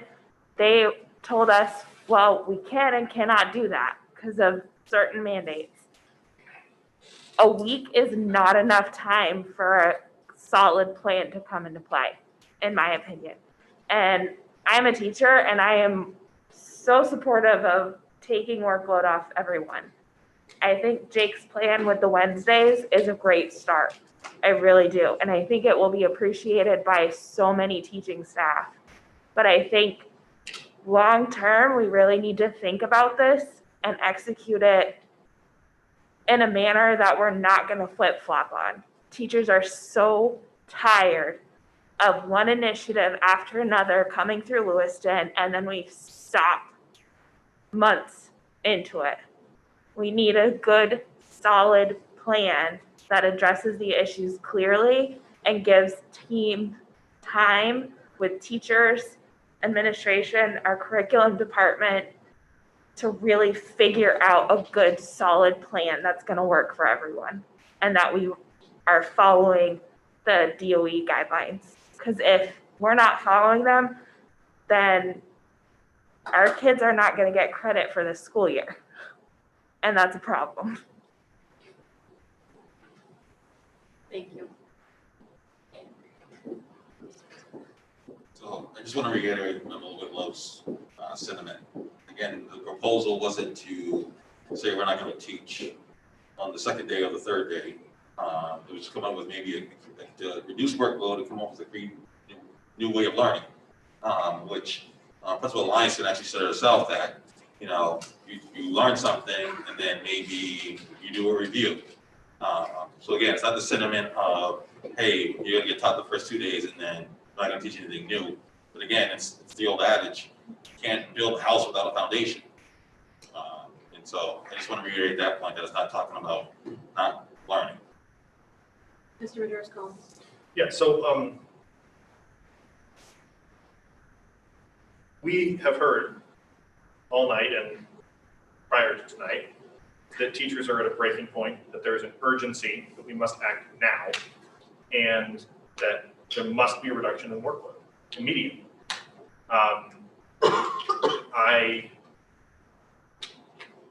The fact that we're at this point is a failure of the district, and we have to do something.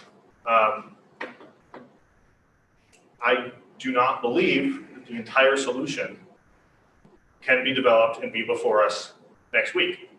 But I believe that a serious proposal that measurably reduces workload for most or all educators can be compiled for next week. And that there can be follow-up proposals after that do more. But we have to do something fast. And in the spirit of allowing our administration and our experts and our teachers to have some ability to weigh in, I think that offering this week as a development to say, what's step one of this? What is the first thing we're going to be able to do to immediately reduce workload, immediately reduce pressure, take the lid off of the boiling pot, and then go from there. That's what I hope that this amendment that I've offered does. With the recognition for the administration that, it sounds like they probably don't want member physics particular suggestions to go into effect, that they would like the opportunity to find an alternative solution. And I encourage them to do that over next week. Motion to move the amendment. There a second? Second. Ward 1, What are we voting on? to move Kiernan's amended motion, which is, To end discussion. right now, we're just voting on to vote. We're voting to vote. Voting to vote. We're not voting on anything specific. This is to end discussion. Okay. 2, Yes. 3, Yes. 4, Yes. 5, Yes. 6. Yes. Ms. Wright? Yes. Yes. Motion passes 8-0. So now we are voting on Kiernan's amendment to give the administration till next Monday to come up with some kind of a plan and report back to us next Monday. And if that plan is not deemed acceptable by the board, Mr. Physics' motion would go into effect. Did I state that correctly? Yes. If I may, we can achieve this without a motion to force something into effect next Monday night by giving you the direction, which I think I'm hearing, to come up with some ways to reduce the load and bring that next week. I have a point of order, which is the question has been moved. Okay. So we have discussion on it. We have to No proceed discussion. to the roll because discussion was ended. Ward 1, 2, Yes. 3, Yes. 4, No. 5, Yes. 6. No. Ms. Wright? Yes. No. 4-4 vote. Given the rules of the committee, the motion does not pass, and so we move to Mr. Cooper's motion. Unless someone else wants to offer an amendment or it wants to be withdrawn. I didn't hear what she said, I'm sorry. We move to voting on your motion. Well, discussion on that motion, if there is. Unless you want to withdraw it. How about for now, I withdraw the 2 lessons, since that seems like a point of contention.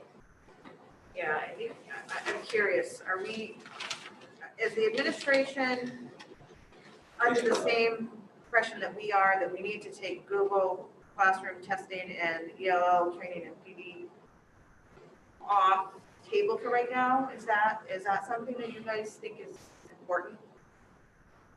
So is that something we should vote on, or is that something you guys will just do? I don't know.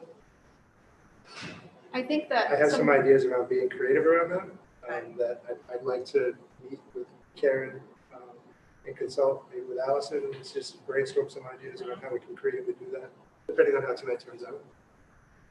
And ongoing. I mean, we've been trying to be responsive as we've done along. Can I clarify? Mr. Physics sounded like he was amending his original motion. Did Mr. Potvin, who had seconded it, agree? Just the, just that. Just the basic guide thing. That seems like that's the hot topic. Yeah. Thank you. So we're still moving forward with everything except the pacing guide, so the postponing the PD. Is that what you're? Yeah, I think you just said just the basic guide, that's it. Right, and so you're just looking to postpone the PD stuff. Just for clarification, if the recommendation is adopted, there would be no PD on Wednesday, which is when the larger part is what people don't wish to do at this time. I'm sorry, I am not following.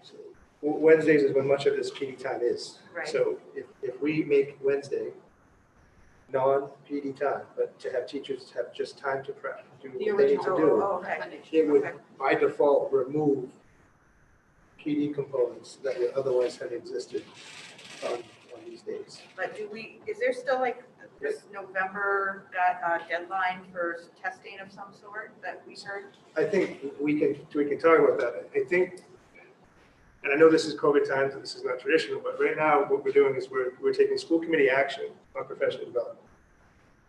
And I'll be honest, I'm struggling with that. I'd like to have the task to go back and see ways in which we can reduce things and come to a good, meaningful place. But right now we're almost making policy around, you're not going to complete that PD or you are. And I don't know if that's a slippery slope. Again, it's COVID, it's different. I guess that's why I was looking for more. Charge me with figuring this out in the short term. I want an answer by next Monday, but let me do my work around what I'm already hearing. And the survey closed Friday, so it was helpful to have that data. But we did bring some things forward today that we want to continue to do. I would like to propose, and this doesn't have to happen, but Mr. Physick and Mr. Potvin, if they were willing to withdraw the motion and a new motion was put on the table where we direct Superintendent Langley to meet with his team and come up with a legal but also firm adjustment to what we're doing, reduce the teacher workload, and meet our students where they're at, and then possibly address some of these smaller details that we heard a lot of tonight. I think that would be an appropriate motion, and that might meet the needs of everybody for tonight until we can meet again next week and come back with something a little bit firmer. Because right now we're all just sort of throwing things out there and we're not really sure what's going to stick. Mr. Juris Collins. So, I mean, if Member Physick and Member Potvin withdraw their motion and such a motion is offered, I will support it. It seems awfully close to what we just voted down as an amendment, and it is, that's frustrating. You know, I think that part of the impetus for Member Physick's motion was a recognition that the district has failed on this and that action must be taken. And, you know, so I am of a mind that we should give the administration a chance to come back to us with alternative action. But I think that it's important to have something in place. And so I guess my question to, you know, the committee and specifically to the folks who voted against the amendment that was offered was, is there a tweaking of that amendment that would change your vote with the fact that Member Physick's motion has been, in a friendly amendment between the two, modified to take away the threat of the pacing guidelines? If I offer the same amendment, perhaps I think I will that accomplish what we're talking about here and get us to a point where there is a recognition that action must be taken, giving the administration a chance to come to us with something, but if they don't, that there's an automatic trigger switch to say we're going to reduce the workload. And if we go next week and we can't decide on anything and we're, you know, nothing passes, that there's an automatic reduction of workload. That's what I'd like to see. I don't necessarily think that what Member Physick has put forward is the best way to reduce workload. I don't think anyone at this table knows that, with the possible exception of our administration. I know that they're going to want to talk to their experts, but I don't know how to move this forward, but I don't know what we have to do to do that. Are we making any more motions, or are we just gonna go on to the next thing and let them come back next week? I think we've gotten into the weeds in this, and we need to clean it up, and that's what I was proposing as a way to clean it up. But I would like to really focus on making sure that we do something about this, the strain on the Google stuff that we've heard a lot tonight. So, but if we could just move forward. Madam Chair, there's a motion on the floor. It's been made and seconded, and I'm moving to vote. We got to get somewhere. do a second. Are you calling the vote? Calling the vote. Is there a second? Yes. Okay, Ward 1. What are we voting This on? is to end discussion. This is the vote. This is the vote to end discussion. Okay. No, this is the, yeah, Let's call the vote. I thought. This is the call. we have to We have to end vote on discussion. the motion to call, to, Call. yes. Yeah. Yes. 3, No. 4, Yes. 5, Yes. 6. Yes. Ms. Wright? No. Yes. 6-2. So now we are voting on Main motion. Mr. Physics, Mr. Physics' original motion with the reduction from 4 to 2 lessons set aside, changed, yes, set aside. Ward 1. Yes. 2, Yes. 3, Yes. 4, No. 5, Yes. 6. Yes. Ms. Wright? No. No. Passes 5-3. Madam Chair, may I make a motion to accept the recommendation from the superintendent as provided in the packet? Second. Any discussion? The original recommendation for the 3 Wednesdays. What was in the packet? Do we want to just read that real quick so that Sure. he has understanding and he hasn't had a chance to look at You want me to read it as a motion? Here, come on. So it's agenda, it's 07 memo response to feedback 11-2-20 PDF in our packet. I can review it if you would. Yes. So just, it says, number 1, provide our teachers and ed techs 3 days of preparation with optional supports with no student responsibilities on 11/4, 11/18, and 12/2. These are Wednesdays and should not adversely impact families who would need to otherwise plan for a new child coverage. 2, will provide optional technology supports during some of these times for staff if they choose to access it. Number 3, we continue to review the survey results, collect data, and look for additional ways to support staff as we move forward. Just got a quick question. Yes. The president of LEA stated that she wanted to see if we can, if teachers just wanted to use a PD time, or they had the option of being with their kids. What is that? Is that something that the teachers can just do what they want, or? And they still meet with their students on those days if they choose to. Yeah, I mean, I don't have any issue with that, but it will create some inconsistency. It might create heartburn that we may not be predicting right now. Mr. Madeira's phone. So that is a suggestion that is interesting, but fundamentally changes the character of the proposal. I think it's important that we communicate to families whether or not these are school days. And if they're not school days, then are teachers allowed to meet with students outside of school days? I'm fine with them doing it. I just don't know if that's okay. And then if they are school days, then it sort of defeats the whole purpose of the proposal to begin with. Ms. Wright? I am approaching this as a choose your own adventure. If you need more time to yourself, to take it. If you need time with your students, I would suggest that you advise them that you will be checking in with them. You know, we can't have it every way, as we have said time and time again today. And so I sincerely take to heart that this is what the administration was comfortable proposing to us, and we move forward with it. In, sorry, what is the word I'm looking for? And then try to supplement with the other discussion and motions and whatever, what have you, that just happened. As it reads, it'd be a non-school day. So are teachers allowed to hold Zoom meetings with students on a non-school day?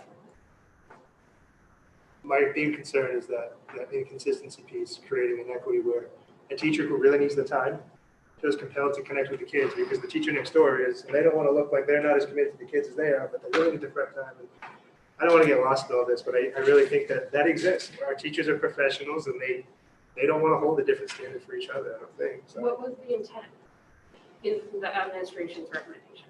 the intent is to provide the time that we're hearing top to bottom. I need time. I need time to prep. And I need it to be prep time and not PD time. Then that is how I intend for the motion to be. Any further discussion? Sorry, I didn't mean to limit the public comment. Sorry.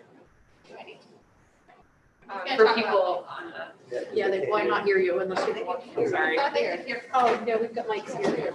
Okay.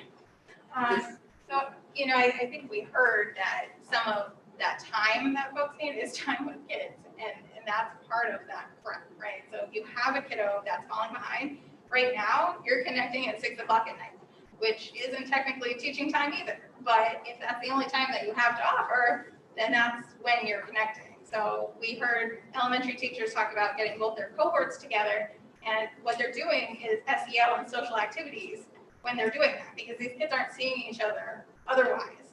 So that's why I'm asking for the flexibility to have that. I'm not saying hold a standard class, a regular class, or even do an activity that requires work to be graded, but allow that flexibility so that professional judgment can say, this is what my time needs to be used for, this is what I need that time for, right?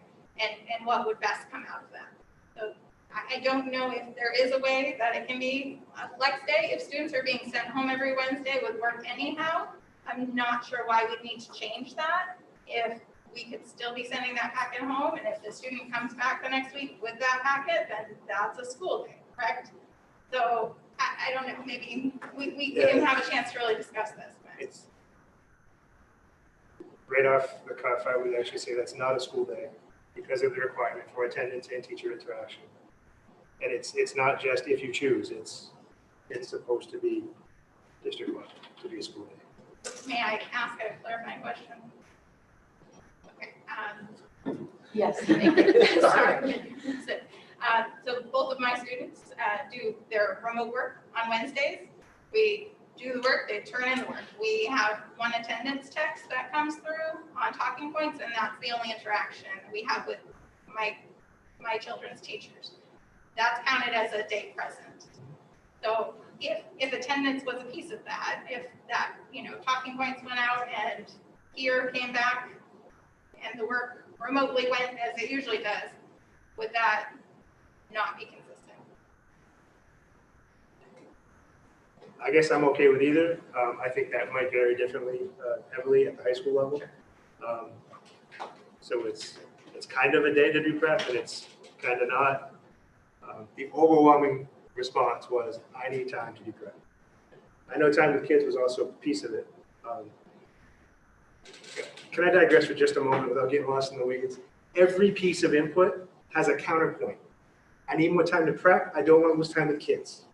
I want to have high expectations. I don't have time to support them. I don't have time to do better lesson plans for all these different levels, but my kids are way behind and I got to get them there.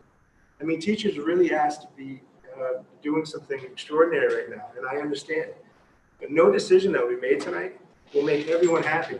I can hear the voices of high school teachers who I know very well from last year saying, if you take those 3 Wednesdays a day away, I will not be able to have my kids prepared to pass any kind of post-secondary level anything, because I'm going to lose 3 days of instruction with them or 3 days of support with them.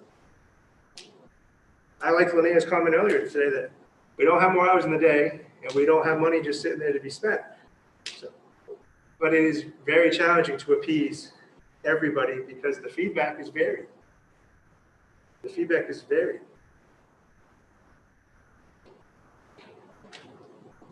Mr. Potvin. Are you making this recommendation, or is this something you just threw out for us to discuss? No, my recommendation with the feedback that I've gotten and seen on the ground is that people need time to just go, all right, where am I? What's going on? And how do I make sure I'm ready for my kids this next round? And if we did 2 or 3 of these, my only reason for doing 3 was because of the short notice for Wednesday. And I thought maybe the group would say, don't do it this Wednesday, but yeah, we'll do the next 2, or all 3 is necessary. But I really think the overwhelming concern I'm hearing from people, and not just hearing in a survey, hearing it in their voice, seeing it on their face, is I need a timeout. These Wednesdays are a timeout for them to do professionally what they choose to do. If it's access or support, fine, we'll try to provide that. We'll compensate people who are providing. If it's, I just need time to do my thing, and I need to be remote to do that, go do that. I don't know another way to provide people time other than grabbing a piece of time and saying, no kids. So you can be ready for the kids, so you're not feeling so overwhelmed when you have them.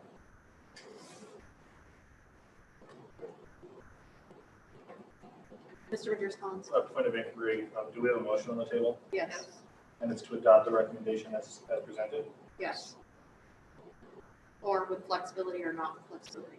As the What? administration intends it. Okay. Oh, I'm okay. literally. The motion is the original. Not here. This. Right. Okay. So I'm going to support this. I understand that you feel the flexibility. And this is probably not what's best for every single person, but there has to be some judgment that the administration is bringing this to us. And it's their best estimate of how we can use these days to take the pressure off. So I support it. Any further discussion? Ward 1. Yes. 2. Yes. 3. Yes. 4. Yes. 5. Yes. 6. Yes. Ms. Ray? Yes. Yes. Motion passes 8-0. Thank you. 5 minutes, please. Yes. Very quick 5 minutes.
All right, agenda item number, I believe it's 7, will be to receive an update regarding LPS Impact Academy.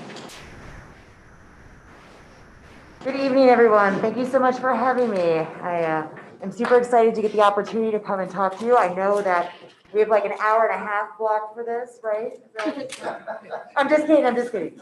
But no, really, thank you. I am Sarah Sims, the Longley School Campus Director. And I want to share some updates about Impact Academy. It has been an incredible adventure opening this program, building it, designing it with the students and the staff, with other people, and it has just become something magical in so many ways. What we're doing, our feedback from parents is great. So I'm going to give you some information. Our total enrollment is we're sitting at 65 students. And out of those 65, we have students both 7th to 12th grade. Middle school students, there's about 27, and there's 38 high school students. And our enrollment process came from a multitude of different places. We looked at middle school students, their team, it was a very collaborative approach. The teams met and they talked about which students they felt might benefit from our program, put forth recommendations, and then met with the administration there. And then students were recommended, parents contacted to move forward. In regards to our high school students, we pulled in a couple different programs to sort of create our core. Those were students at Poland Springs were given the option to come to Impact, Great Falls students, as well as some of the reentry students that were Longley reentry. And then the majority of those kids outside of those 3 programs were referrals. A lot of them were students self-advocating for themselves, that they were looking for a program that was going to meet their needs, parents who were interested in what the program had to offer. And our goal was to hit 60, and we made it all the way to 65. And that was a big celebration, knowing that we had all of those kiddos lined up. So we do have cohorts A, B, and C, just like all of the other students and schools out there. And our students come in all of those things. We have 5 teachers in our building that do the majority of our teaching: English, math, science, social studies. And then our 5th teacher does electives, and he does behavioral support as like an RTI teacher. We have 2 ed techs on staff who do a lot of different supports in a lot of various areas and move about with different cohorts throughout the day. The students are engaging, and they're there for so many amazing reasons. They're there to reintegrate, to get used to being back in school, to be in a smaller setting, to accelerate. We have students taking honors courses, even reaching out to try to get enrolled in dual credits. Students who work during the day and maybe need supports with their cohorts to be virtual to make sure they can do it. Students who are involved in larger sports, students who just need to be in a smaller place, because the high school, almost that many kids, can be overwhelming at times. And they want that small setting. They want to feel very connected.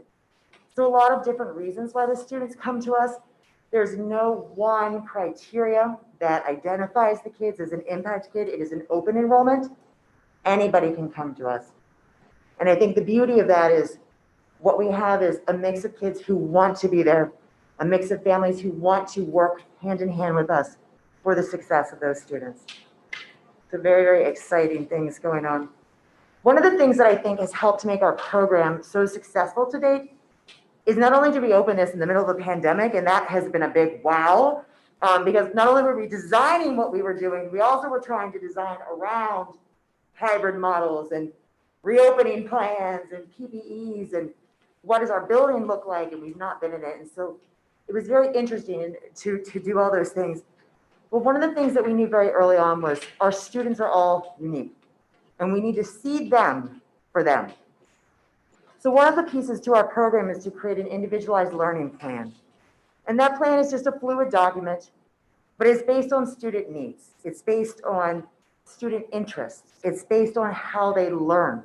It's based on proactive responses to social emotional needs or academic, behavioral, post-secondary goals they may have, and really just student engagement ideologies. We make those with the students. A lot of times parents get looped in on those where they want to help support that, but it's goal oriented, and we check in with them often and ongoing, and we keep coming back to, where are we? Is this working? How do we support you? What's not working? How do we support you? And the whole model is very village approached. And how do we make sure that we're getting students where they need to be? So a lot of the student engagement that we have going on is beautiful. It's neat to see it in action. So I walked into the math room the other day, and he's sitting down with a student, and they've got graphs up on the board, and x-axis is Y's, and they're having this deep conversation about, so in your business, because that's what you want to do, when this is how you know you've made your money, when this one hits this one, and they're calculating it, and it was real. It wasn't just slope-intercept formulas or, you know, all of those things. It made sense. It was real like application. And this student was in it, and he was down, and he was talking about, so if I spend more money, then this happens, or if I spend less output, this, and he was making these connections to things that he wanted to do, and he was in it. I don't know how else to put it. He was just so excited about it. And Dr. Sims, come over here, let me show you this, you know, and he's explaining it to me, and now he's on the iPad and it's coming up on the board, and making that real, I think, is one of the parts that's so beneficial. We're taking their interest and we're trying to connect the work to why it is going to support them for here and forever. Choice and voice is huge. Letting the students know that we see them for who they are has been a big piece of our engagement. The other day in English, some of the students had a project that they were getting ready to start on, and the English teacher's talking about the standard that they're working on. And she has a whole bunch of different ideas. We're all going to work on this information, but our end product could be this, or it could be this, or it could be this. And these would be components you would need to do in each of these different things. And they were so excited. One of them was all about wrapping out the end product of this thing and doing a dance and presentation and pulling out and writing a piece to go with it. And it was neat to see that excitement for things that they have and letting them choose some of the pieces that would be the product of the work. We have a lot of ongoing support. We do weekly student support team meetings. As a team, the entire staff comes together. We talk about successes. We talk about things we need to maybe overcome. What are we doing as a staff to support? What can we do different? Hey, someone brought up this idea, and we brainstorm together, and we're continually evolving. We know and we knew that the very first day of Impact Academy to the very last day of Impact Academy this year was going to be very different. We came in with an idea, a design, and a plan, but our students and our families are helping shift that design to what Impact really is becoming. And that's beautiful. The power behind that is strong because it's building off of what they see, what they feel they need. And we're working with them collaboratively to say, we see you and we hear you, and let's do this together. And I think that's an amazing aspect of the community that we're building at Impact. There's a lot of collaboration going on with the middle and the high school. There's been amazing pieces. Our teachers are working with their teachers. They're collaborating, they're talking about different things, they're sharing resources. That has been another powerful thing to make sure when you're in a building and you're the science teacher, making sure you have other science teachers to reach out to is a powerful piece. We're doing right now a project, our middle school students with Bates College and the LMS.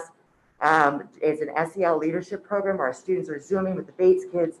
They're doing work in restorative practices to build leadership capacity. And the kids are so excited to be having this opportunity to do that, to meet with them, to even though they don't see them in person, to still keep those things going means a lot to these students. Even though it's a Zoom, it means a lot to have those connections and to keep that going. Next Step High is the other program in our building. There's a lot of beautiful collaboration going on there. We're actually in the process right now of developing a mentor program with some of their students who are older, with some of our middle school kids, to have a lunch together here and there so that they can talk. They can have someone to bounce ideas off, someone who knows them, who's maybe been there, and support them. Interactive bulletin boards and engagement activities and technology, games and quizzes, and you name it. Everywhere I go, the creativity is just absolutely amazing to see. And students are loving it. At parent-teacher conferences last week, the feedback from parents and students was powerful in the fact that they were saying, You see us. You see what we're telling you our kids need. They needed something small. They needed you to hear their voices, to be able to meet them where they are academically and fill in gaps and keep moving them forward. And our setting is giving us that opportunity. We have a lot of opportunity for growth over the next couple of years. I have a wait list of people who would like to get in, and I just don't have spaces for due to our capacity right now with spacing and COVID needs. But it's exciting to know that there's more people out there who think that this is a good fit for them and their students, and that we're now providing that. And we don't have to send students elsewhere, that we can do that here in-house because we know our kids and we know what we can do, and we can continue to collaborate with previous teachers and continue to offer that right here. So just super excited about so many things. I know it's been a long night and I appreciate you still giving me the chance to come up here and share some of this. I invite you to please come in. If you do get the opportunity, see what's happening, watch these kids engage, ask them, what do you like about it? And hear what they tell you, because you're gonna hear things like, I feel safe. They listen to me. They understand who I am, and they're willing to work with me on what I need. They're not trying to push me, they're trying to backfill, and they're trying to build me up. They're giving me some tough love, man, you know? They're holding me accountable for things. But in the end, they know that they are loved and they know that they are supported, and we're working with them to get to those goals. So very exciting stuff. I'm super stoked to see where it's going to go. I think that we have a lot of pieces that will still continue to click together. We're working with some community organizations to try to get some supports in place for next year. So there's a lot of those pieces that are in play right now that I'm hoping will be an additional update to give you once we find out if some of our grants come through we've applied for. Questions for me? I know that was short. I'm trying to be very cognizant of your time. Questions for me? Mr. Poppin. Sarah, I'm glad to hear all the good news. Certainly we needed it tonight after that last few hours. One of the main goals with Impact was to address our outplacements. Are we getting to the point where we're now beginning to assess the outplacements and seeing if we're able to create something for them at Impact Academy, or are we too soon on that? No, I would say that we've already done some of that work. Like I said, Poland Springs shifted how their programs were run this year. They went to an all virtual model, which meant that we were also operating an all virtual model. So we offered students to come back either to Impact Academy or to their home schools, and we took every student except for 3. 2 went to the high school, 1 stayed at Poland Springs, who was a senior and was doing well in that program, and we wanted to support him in finishing out where he was. So that's exciting, right? That's a piece that we're no longer outplacing. I know that there's some talk about how can we work and look at some of those other programs we have. Perhaps Franklin is one I think that may be coming up at some point. And how can we use what we have going on to support that? And what supports do we need to make sure that we have an impact in order to support the needs of those students as well?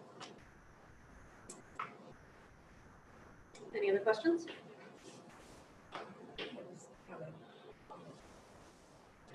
So my daughter-in-law ended up graduating through Franklin. And one of the reasons it worked for her is because of the way they did things inside the school, whether it was group mediation with problems, things like that. That might be things, go visit, take a look at how they do things and see what you can apply at Impact Academy, because those are the things that worked for her. And I know if they work for her, they work for other students as well. That might be a little bit outside the normal realm of what Impact Academy does normally, but might be a good addition to what's already there.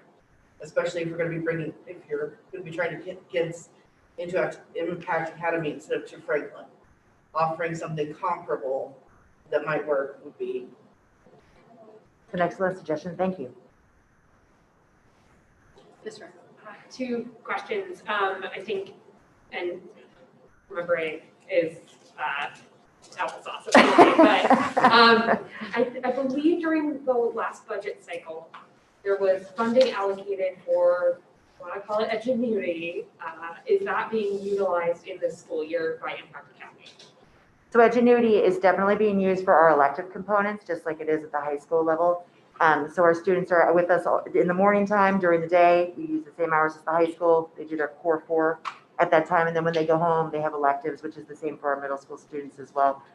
We have a couple additional students who are also using Edgenuity for a couple of classes here and there, whether it's credit recovery, acceleration, or perhaps they need an additional class instead of one of their cores, you know what I mean? But that's all they need in order to get to graduation. And so we use it in that capacity for there. But the majority of it is really elective based at this point. Okay, if I can ask one more, in this upcoming budget cycle, what resources might we see? Not committing you to anything or committing us to anything, but what would move this program forward in terms of us allocating resources? Sure, I think that we have to take a really close look at exactly where we are with that middle school to high school model. I think that one of the things that I love about the middle school component to what we're doing is that it's proactive.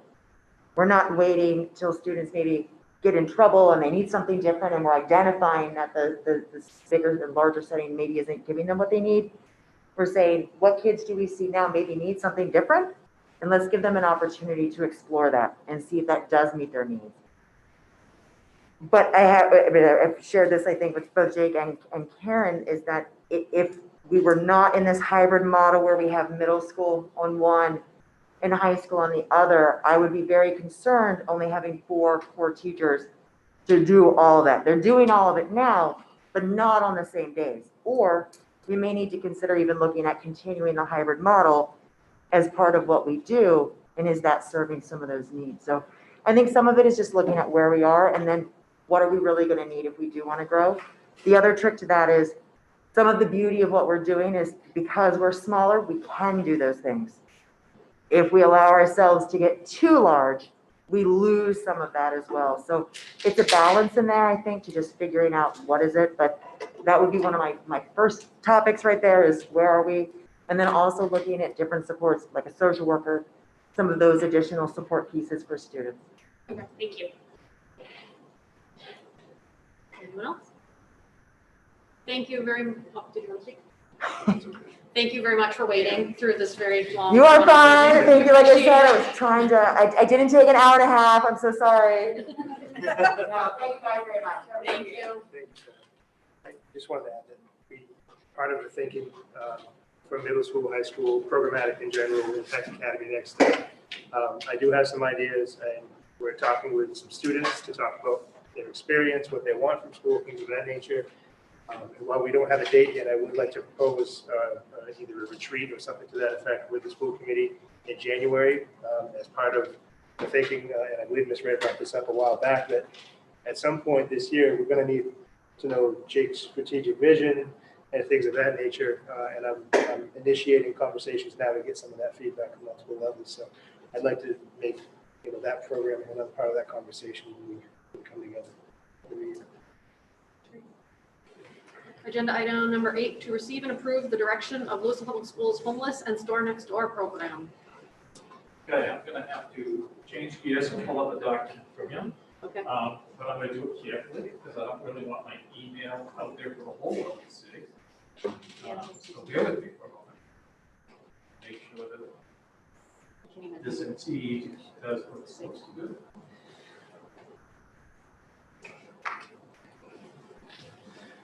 I'm watching a 20-second delay on YouTube stream to make sure that it does do what we need it to do. While Dave's setting that up, I asked Dan to come to this meeting and had a conversation with him last week because while the store next door, it functions separately from Dan, certainly there's some overlap as far as students that we're serving. But I know the board has been interested about homeless-related information, and I thought if we're going to talk about the store next door and student need in that lens, it would be appropriate to have Dan join us to talk about a little bit of what he does. And it connects to the store next door because roles shifted a few years back. We had a staff retire who was heavily invested in the store next door, and that led to Jamie and some other staff involvement volunteering essentially to help keep the store next door not just afloat, but accelerate. And so I thought it'd be good to have Dan at least share what he does as far as his role connected to homelessness.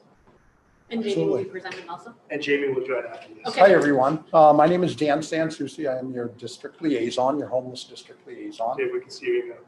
Yeah, I know, but you can see it, but I'm looking for the shaping there. What I'm looking to cover tonight, just a couple of things, what it is that I do, history of the district liaison, like Jake had discussed briefly, programming, and the demographics that I've currently seen, which unfortunately this year is quite alarming with COVID. So what is it exactly that I do? Again, I'm the local liaison, and I serve as the primary contact between homeless families, school staff, district personnel, shelter workers, and other service providers in the community. I coordinate services to ensure that homeless children and family and youth can enroll in school and have an opportunity, like all of the other children, to be successful. Some examples, and they kind of range. One example of what it is that I do, for example, I'd receive a phone call from Connors Elementary, family there. The family's homeless, and they're looking to register. It's very difficult for the parents to really grasp and understand the registration paperwork. So they call me over, and I sit down with them and work with them on completing the registration process for the kids.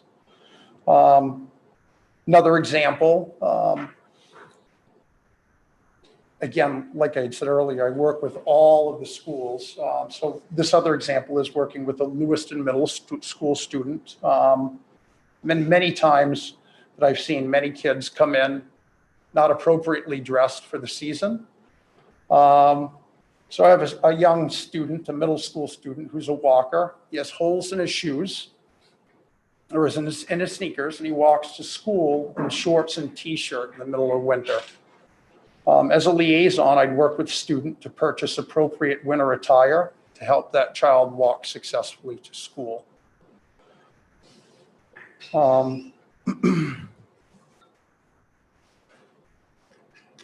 The history and district-wide liaison at Lewiston schools.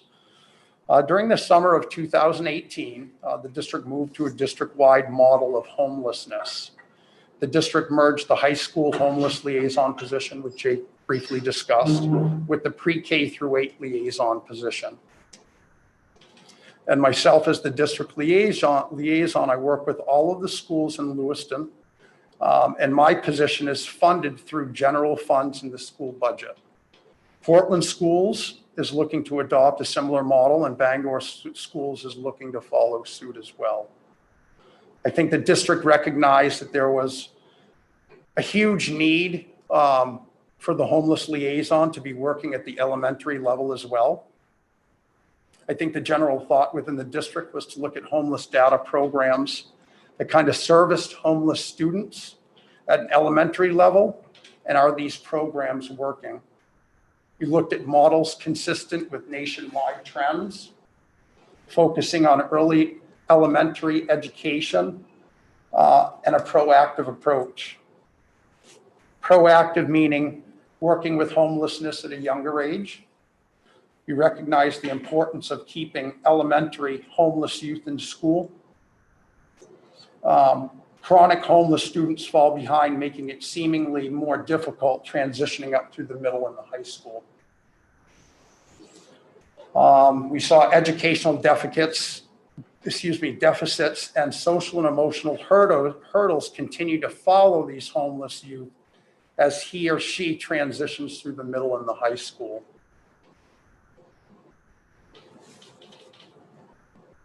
Our programming. In order to provide programming at the school level, the district applied and received approximately $75,000 at the federal state level. Below is kind of the programming we provide for the district. Currently we have a pre-K outreach team. This is a pilot program. And it's a collaborative effort working with Promise Early Education in which services provided this time only for Connors Pre-K. We designed a team to work with pre-K families who are experiencing homelessness. Our overall goal with our pre-K pilot program is to work with the Connors Promise family advocates at Connors, filling in the resource gaps and helping with the transition for these families to housing services.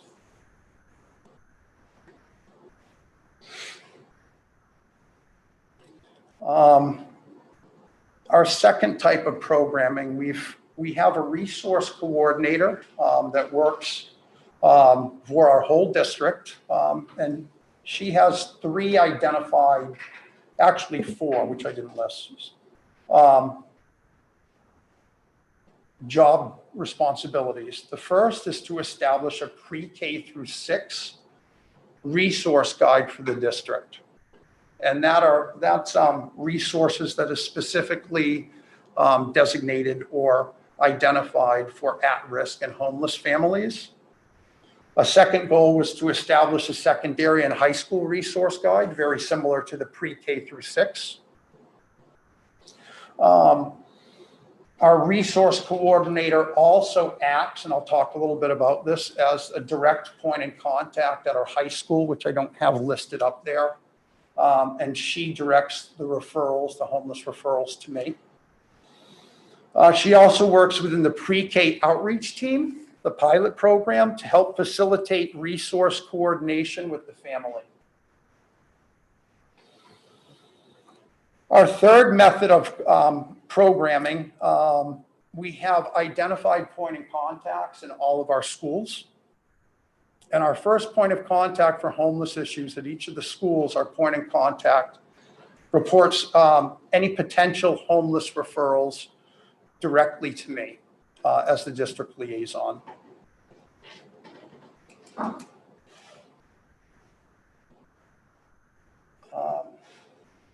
Another thing I wanted to kind of touch upon was the demographics in the district. To date, I received about 65 to 70 total referrals. We've identified 54 homeless families and or youth in the district. Homeless count by schools are as follows. At Connors, we've identified 12 students. At Geiger, just identified 1 today. Farwell, we have 4 identified homeless students / families. At LHS, we have 9 identified, and that includes students who have also transferred to another school. The middle school has 4, McMahon has 12 identified families, Montello has 10, and again, 3 have transferred out. Some additional demographics I kind of wanted to touch upon. Within those 54 kids that we're currently servicing, 20 students receive special education programming. That's about 37% of our homeless population within the district. English language learners, we have 9 students, and that's about 16.7% of our homeless population. Race and ethnicity, Black, African, and I just used the top 2. Black, African American, we have 9 students currently, and that's about 16.7% of our homeless population here in the district. White Caucasian, we have 39 students, which is approximately 79.2%.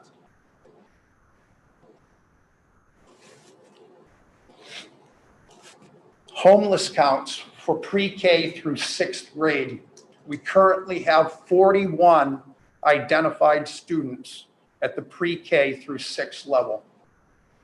That's 76.1% of the homeless student population that we service. Based on a family 4, that's about 160 people floating around that are homeless in this district. Based on a family of 5, it's 200 plus. Homeless count 7 through 12 grades. We currently have 13 identified students, and I truly believe that there are more at both the middle school and the high school level. I, like the teachers and like administration, we're all taxed and we're told, meaning told, TOLLED, with various job expectations. And I think we do the best we can to try to identify these kids. Right now, we currently have 5 seniors at Lewiston High School. This homeless count of 13 students at the middle school and high school level is about 24.2% of our homeless students. Any questions? Tried to be as brief as possible, and I hope I was. Yes, ma'am. Yeah, it seems like you do most of your work at the elementary level. What do you do at the high school level? I don't really know much about your position. Yeah, that's okay. Yeah, absolutely. So, Dan, can I try to help with that? Yeah, sure. Because I wanted to throw out a precursor, but I was trying to be mindful of time. So Dan's job, he is our McKinney-Vento liaison. McKinney-Vento is it's a federal law that runs through the state, limited resources, but as families or individual students meet certain criteria, they qualify as McKinney-Vento and opens up a set of resources for them, but they have to be validated, verified, coordinated, all of that. So every single kid in our district that identifies as homeless, or even is referred to as maybe homeless, runs through Dan's channel, pre-K to 12. And when he mentioned the promise work, I think it's important to mention it. That's a new project. There's some grant funding behind it, but this is really to target kids that are the most vulnerable, the youngest, and to try to help and support them with nutrition, resources, health, wellness, you name it, so that as they come into the elementary school levels, they're more ready to access their education because of the supports that can be provided at a young level. So, yeah, I just want to make sure that. Yeah, absolutely. Thank you very much. No matter what level you're at. And I think from a high school perspective, we've done some really good work there. We've got Katie Krantz as the resource coordinator. We have St. Mary's Health. We have health affiliates, and of course we have Jamie, who is one of, in my opinion, one of the best homeless outreach workers, probably north of Portland or north of Boston. We also collaborate with New Beginnings, and I think it's essential to work with New Beginnings. They have a full continuum of care. I'm currently working with Jay Dufour in administration at the high school to integrate some more of the New Beginnings programming at the high school. Again, they have a full continuum of care ranging from family mediation through case management to emergency and transitional living. I think utilizing these resources, which are free, and having these staff members feel comfortable in the middle school and the high school can only enhance our program and help Jamie as well as the other programs at the high school and the middle school to help out our kids. I mean, homelessness is a serious issue. It runs the gamut. As you know, we have no shelters here. I can't tell you how many times Jamie and I have banged our heads working with families living out of cars. I think it would be very difficult to sit here and say, yeah, let's put everybody up in a hotel room. As much as we'd love to do that, I think it would be, I don't want to use the term detrimental, but it would be very difficult to do something like that from a district perspective. Yes, sir. Yeah, I have a few questions. I guess we'll get to that in a second. You've been in this position for a couple of years? Yes. And what did you do before this? So I oversaw an alternative ed program prior to this at the middle school, focused on math, reading, social and emotional learning, science. Prior to that, I worked in the homeless field, helping opening up various programs for Sweet Serve Volunteers of America. So I've got about 15 years of experience working with the homeless as well. Okay. The 54 number. Yeah. That seems really low. Yeah. So Do you think that's an accurate reflection of the district's homeless population or no? Well, we're a month into school, month and a half. Fair. So Um, what was it then like, I don't know, in May? what was it in May? Yeah. Jim, why you It think was- that number? Yeah. I guess, just to chime in, Yeah. I really think we're missing a lot of kids that Yeah, currently absolutely. don't have what they need, that qualify as homeless, I think on a large scale. And I think the pandemic and hybrid piece has exacerbated that, because we don't have kids showing up in front of us, but we can see a noticeable change in their baseline, what they're wearing, whether or not they've eaten, are they clean, things like that. So just to share that, I think that we have a lot of under identification because of the shift in the way in which we're doing business. Right now, we only see kids twice a week, right? I just also feel we're not in school and there's key people in school that, for people like me that see these students every day, that they build a connection, maybe they build a connection with their math teacher that they feel comfortable with, that they can feel open and That say, safe space. you know, I'm not able to stay in my home, it's an abusive home. When you have an outsider, nothing against Dan or anybody else, a secretary reaching out, are you gonna necessarily say, oh yeah, I'm homeless, my dad beats me every night? So it really depends on the relationship, and it's so important to these kids who have been lied to their entire life or cannot trust adults. So we're new people, and if they don't, unfortunately, Dan is spread out throughout all schools, and he doesn't get to know the kids like I get to know on a personal level, so they don't always get to know him as well as I do, because he doesn't get to be there as much as I am, so that plays another role in that. And to answer your question, I want to say we serviced through May of last year, 150 kids. I think, again, that number was low. To be honest with you, I wasn't fully prepared at that time for the COVID and what had happened. But what I had done from March through the summer, beginning of the summer, is I jumped online and I watched programs out west. They seem to be light years ahead of us. Looked at the programming that was influential there, tried to implement something similar here, which was that pre-K pilot. Yeah, I think it's a low ball number. I think it takes time, but again, we're in serious crisis mode here. And that's just, and I hate to say this, and I'm not saying, it's another thing for the teachers to do.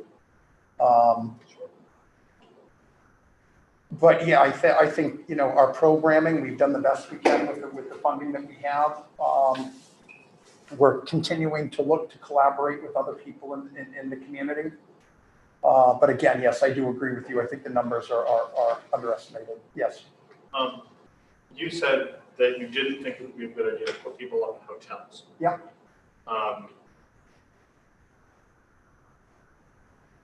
Broadening slightly from hotels. Yeah.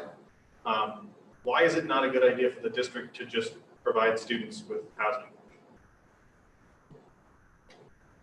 Well, what did you, so why, could you repeat that again, please? Why is it a bad idea for the district to just directly provide students with housing? I mean, we know as a matter of government policy that the best way of dealing with homelessness is to directly provide people with homes. And if the city won't do it and the state won't do it, well, then at least for our kids, maybe we should do it. So I think from a perspective of we're educators, we're not social workers. I think that there are, it's a fine line, but I think, and again, you know, educators, they, you know, they wear many hats.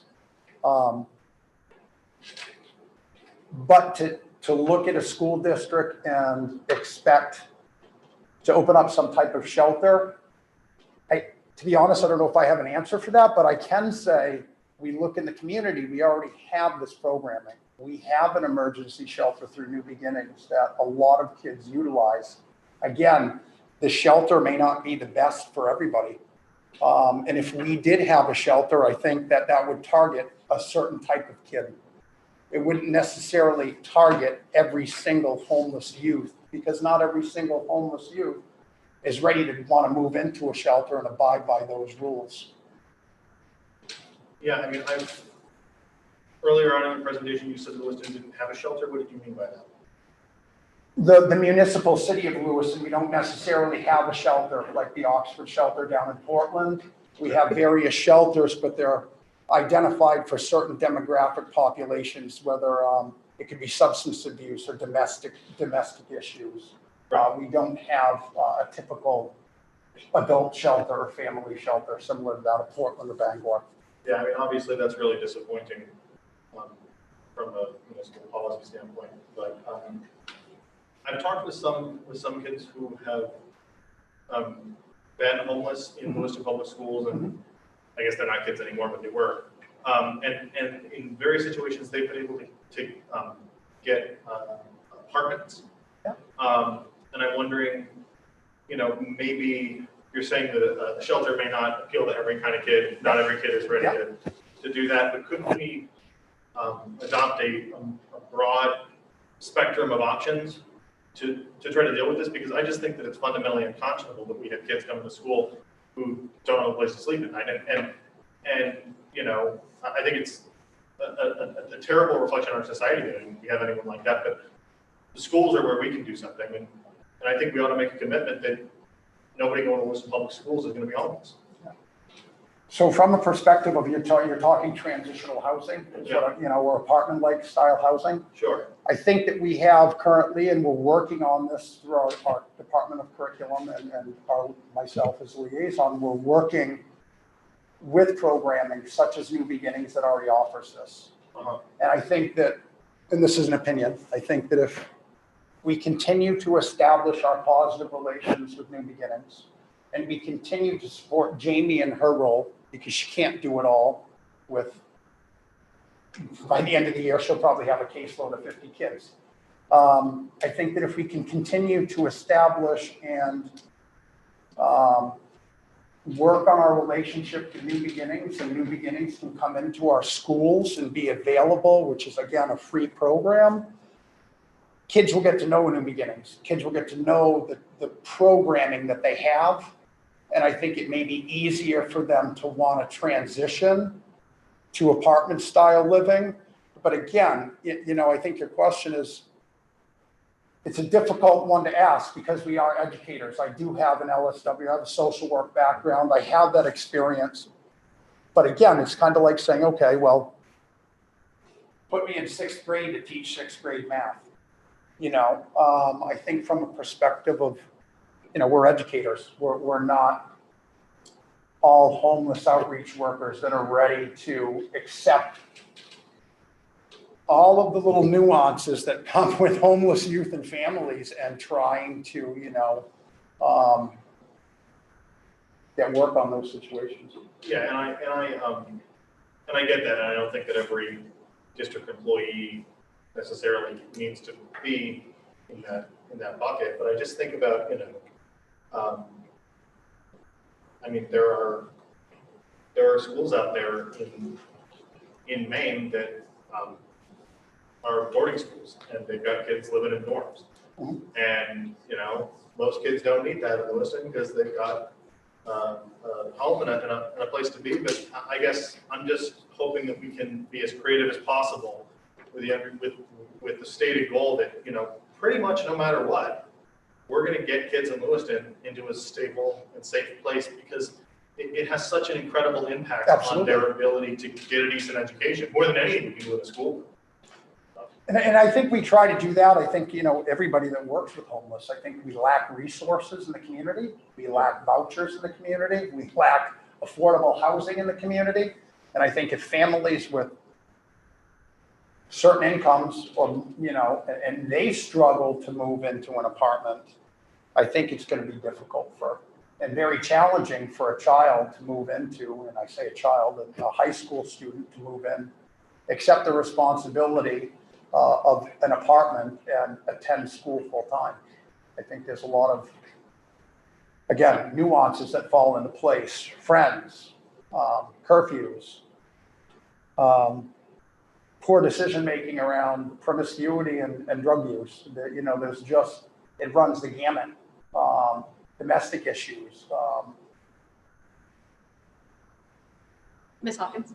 I just have a really quick clarifying question. Sure. Now, I know 18 years ago when I was homeless, if you had a vehicle, you weren't considered homeless. Has that changed at all, or is that still the case? So I'll try to do the best I can to answer. I didn't get an answer.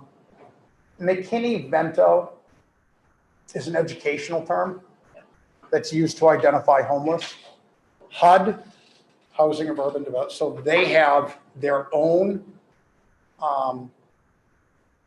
identification process when it comes to working with homeless. Our definitions don't coincide. So from a perspective of if we have kids or families that are couch surfing in the community, HUD wouldn't recognize them as being homeless, but in a car they would.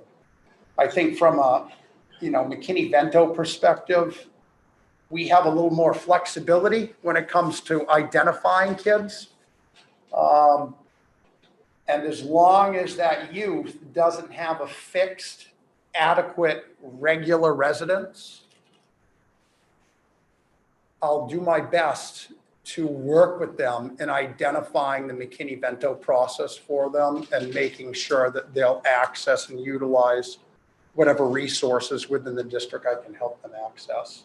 That's really good to hear. I'd like to have a conversation with you in the near future. because Anytime. Part of the work I do could impact your work in a very positive way if we can get some things worked out. Ms. Ray. Just want to chime in that the city has not abdicated its responsibilities here.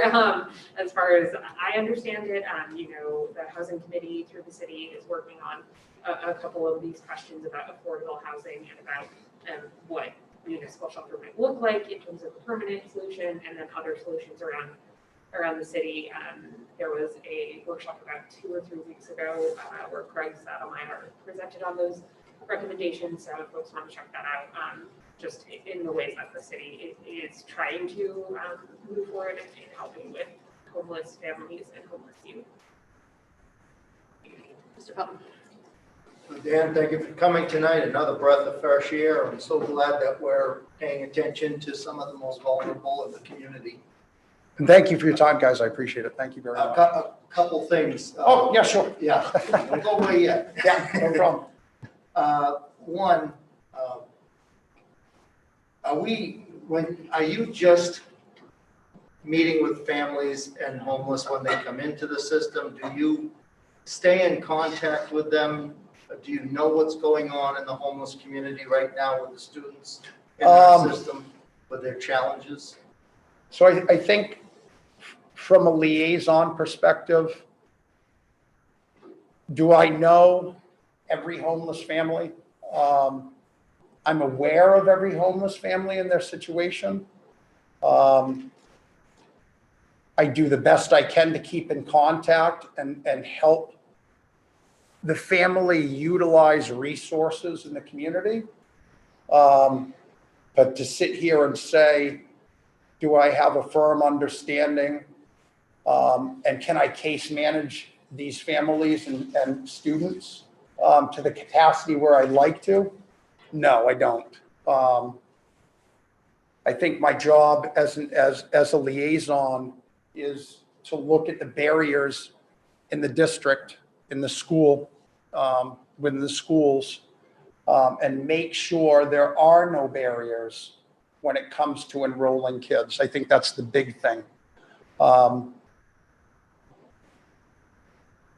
I wish I had the time to, and I'm just trying to be honest with your question. I wish I had more of an understanding and more time to dedicate and case manage and learn more about the families. But on a daily basis, I'm getting referrals for homeless families and homeless youth at the high school and middle school level. I do my best to look into programming and find whatever services I can. I think we have a great network of providers that we work with. And I do my best to resource out, so to speak, with hopes that, and I think I do a pretty good job at that, with hopes that the providers that I'm working with and resourcing out will follow through and meet the needs and help meet the needs of my families and kids. So that being said, tying it into what this board did earlier in the year, in establishing a homeless outreach program at Longley. And we haven't moved on that yet in terms of what the direction of what it's going to be. Does it make sense in your opinion that there may need to be a center location to be able to put together the resources for homeless that they can access in terms of staying in touch, in terms of putting together all the resources together for them to come to one-stop shopping, shall we say, and also be able to have a place for them. One concern I've always had is with New Beginnings, they're there till 6, and then they're done. Mhm. And then they go back out on the street. And if we're looking at connecting kids with the educational piece and homework and studying beyond the actual school building, what do we provide for them? And that's another thing I was looking at in terms of outreach, especially in COVID, especially with remote learning. Yeah. What are they doing? What are they going through? So, just in your opinion, does it make sense to have something that can come to I think that if we can work with other providers to make something like that happen, where we have identified resources that are pooled together,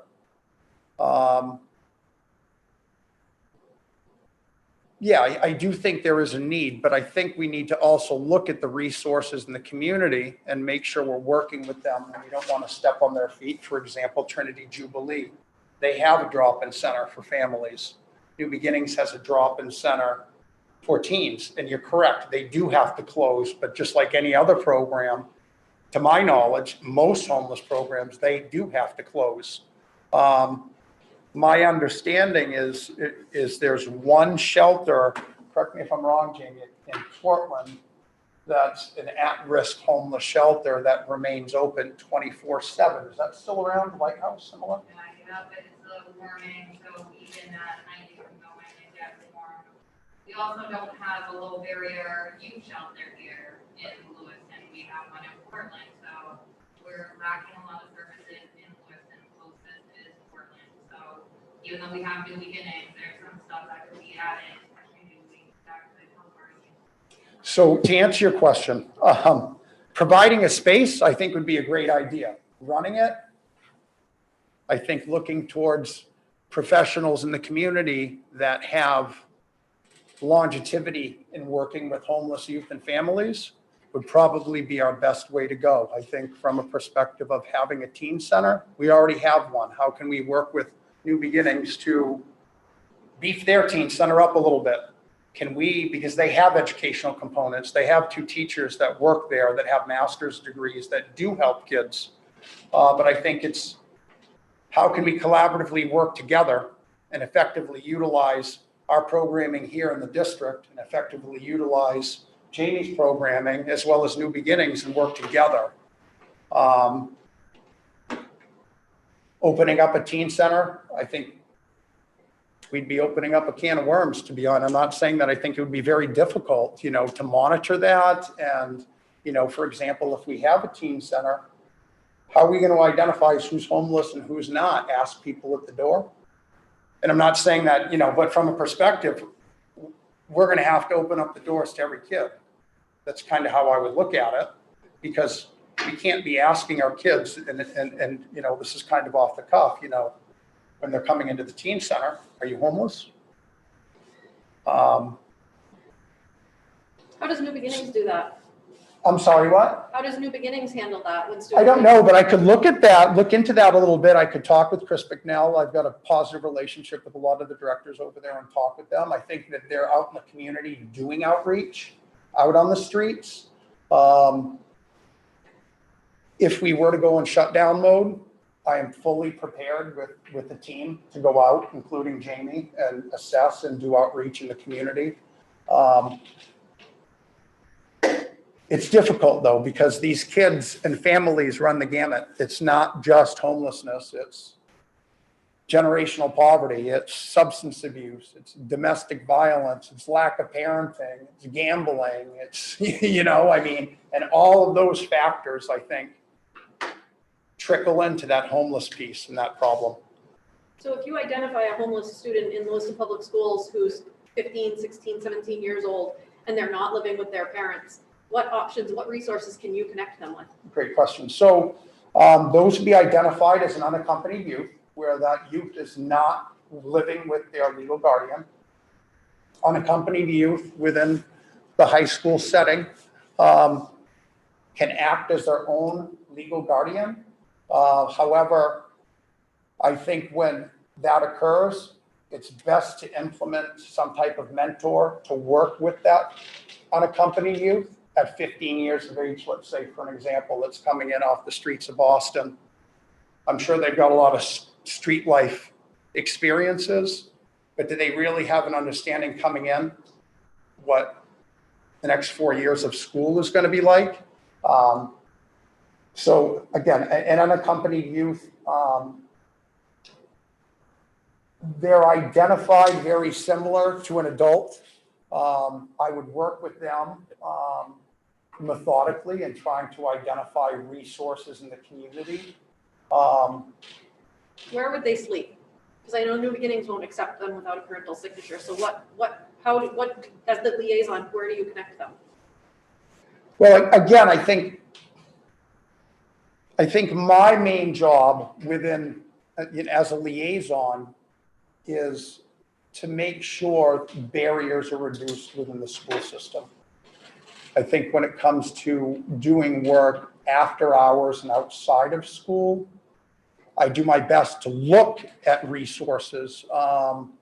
And again, I think when it comes to the unaccompanied youth, thank God we have Jamie and other case managers. And I'll be honest with you, I do a lot of resourcing out to homeless case managers, whether it's Jamie or New Beginnings.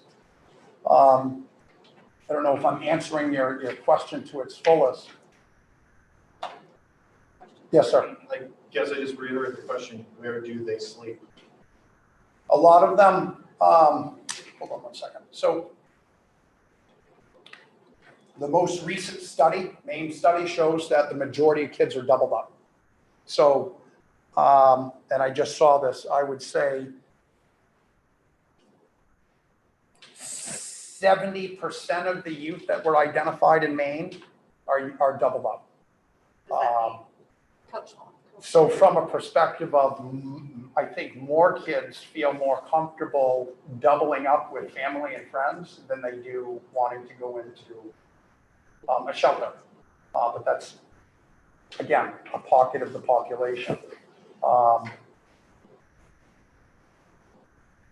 Yeah, go for it, Jamie, absolutely. So if you get a call at 10 o'clock at night, and if I get a call at 10 o'clock at night, the youth has no place to go, their two choices are to sleep outside Lewiston Police Department or outside of the hospital. Yeah. Those are their two choices. If they do not have a parent with a signature that can sign them into New Beginnings shelter, they cannot spend the night at New Beginnings. If they do not have a DHS worker involved, they do not have a guardian. Those are their two options. So they will then choose to sleep in the woods, under a bridge, in our tent cities, in the abandoned buildings that are boarded up because they know which ones they can get into at night because some of the doors are loose. So we have a huge problem in Lewiston. I've been talking about this for years, and it continues to get worse. COVID has skyrocketed our numbers. We're not seeing it because the students are not in school right now, but they're still reaching out.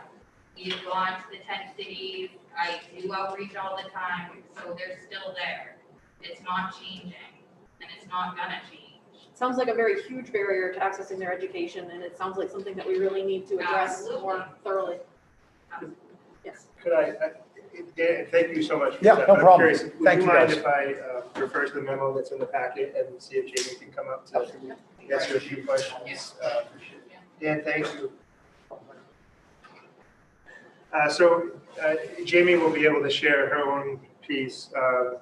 The work that Jamie has done, I will say publicly, Dan as well. It's unbelievable work. it's emotionally draining, I imagine. And what I presented in the packet within the write-up was to talk a little bit about the history, as I mentioned, but also how the store next door reaches so many. And I also mentioned that about a year ago, there was, or maybe even less than a year ago, there was pretty good support to find a way to support Jamie in her work. I think at this level, but also by way of former superintendent and other leadership. And my best understanding, because at the time I was the principal of the high school, Jamie was sharing pertinent information to me about hours and the amount of work that had been done. We were kind of packaging that and sending that along. And from an accounting perspective, which is not an excuse, but from an accounting perspective, Jamie was volunteering and she didn't land as our employee. And because she's not a 501(c)(3) or a nonprofit, so she's not a nonprofit, she's not an employee, how do we legally with funds pay her for work that she was doing? And I think that kind of got lost in COVID. And so Jamie and I have stayed in contact and we've been communicating about this. I know she's reached out to a number of you, but this is not part-time volunteer help type of work that she's doing. And I included at the end of my memo to all of you that from back when I knew Mary Seaman before she retired, and she explained to me, articulated the level of work that they were doing and bringing resources together. And Jamie, I'm not going to steal your thunder. I'll let you share all of that. No, There's so much going on with supporting kids. The donations from the community, the giving, the coordination of that giving, and not just to get kids by, but to try to, in moments in their life, have some sense of normalcy. But my recommendation, just to expedite it, and Jamie, I definitely welcome your thoughts, is that we as a district take a step and we make a commitment and we bring on someone full-time to do this work year-round. Mr. Madrisno. Yeah, I am such an incredible fan of what you do. Thank you. I was blown away when I visited last summer and we talked, and I continue to be amazed by this work. I continue to be somewhat nauseous at the idea that the district still hasn't brought you on, but I'm thrilled that Superintendent Langlis has brought this forward. I strongly support bringing you in as a full-time district employee to run the store next door and to do the incredible work that you're doing. I know that people in my position are frequently loath to start paying for the same thing that they've been getting for free, but the reality is you more than deserve it. We desperately need you to be able to continue and do the work that you're doing. And so I cannot speak strongly enough in support of this proposal. Do you want to go ahead and present? Yeah, I know I've presented many times on the store next door, so I wasn't gonna really present about the store next door. I was just gonna talk a little bit about the stipend and stuff like that, if that's okay. I was originally hired in 2010 as an Ed Tech 3 in the homeless youth program. Back then it was called STEP, or as we all know it now, the store next door. Right away, I noticed the need for more mental health, social work needs. So I approached the school and the agency I was working for part-time and came up with a position for a social worker / case manager working with homeless youth in the store next door. In 2013, I signed an MOU with LHS and health affiliates to be a homeless case manager in the store next door. I only get paid for the case management work that I do through health affiliates because we bill for main care. All the work I do and have done in the store next door is 100% unpaid. Since then, I have gone through 5 principals, 3 superintendents, several school board meetings to express the needs of this program and the importance of being paid and this program being adopted by the school department. In 2019, I met with Bill Webster and Todd Finn at the store next door. We talked in depth about the program and what my role was in the program. At that time, we were not staffed. Mary had just left. Meg also left at that time, so it was me by myself. With the backing from Mr. Finn, they talked about me getting a stipend to pay for my position of work that I had done in the past for that summer. The next day I was called up to Jake's office to sign paperwork that was submitted to Dingley.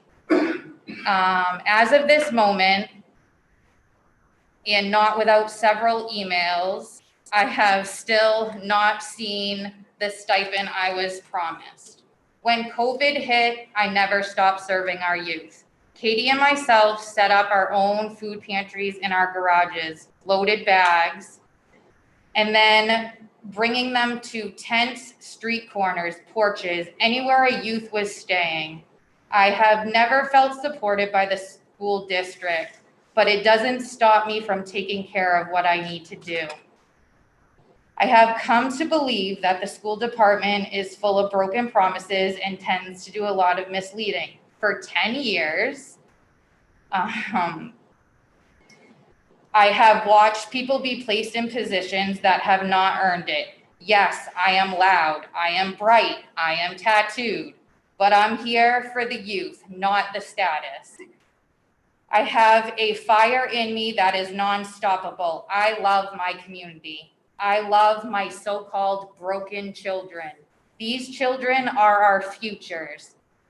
It takes one, yes, only one person to change them. I hope today you will break this cycle of broken promises from the school department, not only for me, but the youth I serve. I want to continue to do the work I do to support our homeless youth and the youth in need and build better connections and build Lewiston strong again. Then I have the emails about the stipend, which I'm sure, I don't know if you want to see or need to see, but just the. I don't think it's necessary. I don't think any of us are gonna balk at paying you what was promised and should have been done a long time ago. I would like to propose that we find a way to go beyond just a stipend and fund a position as a permanent year-round position with a full income salary attached to it. And I don't know where that money will come from. I think I would defer to people that know that a little bit more, but I would like to go beyond just a stipend and actually fund a position, a full-time position. Second that. Thank you, guys. He said moved, he said second. And Tanya has, and discussion. Yes. So you've been working for the school for 10 years, or not working for the school, but working with the school for 10 years. Her position, would that be under like the teacher's contract? Is that, if we were to approve something? So what I would like to do if the board approves this is look at comparable positions that are year-round, which is different from the teacher positions.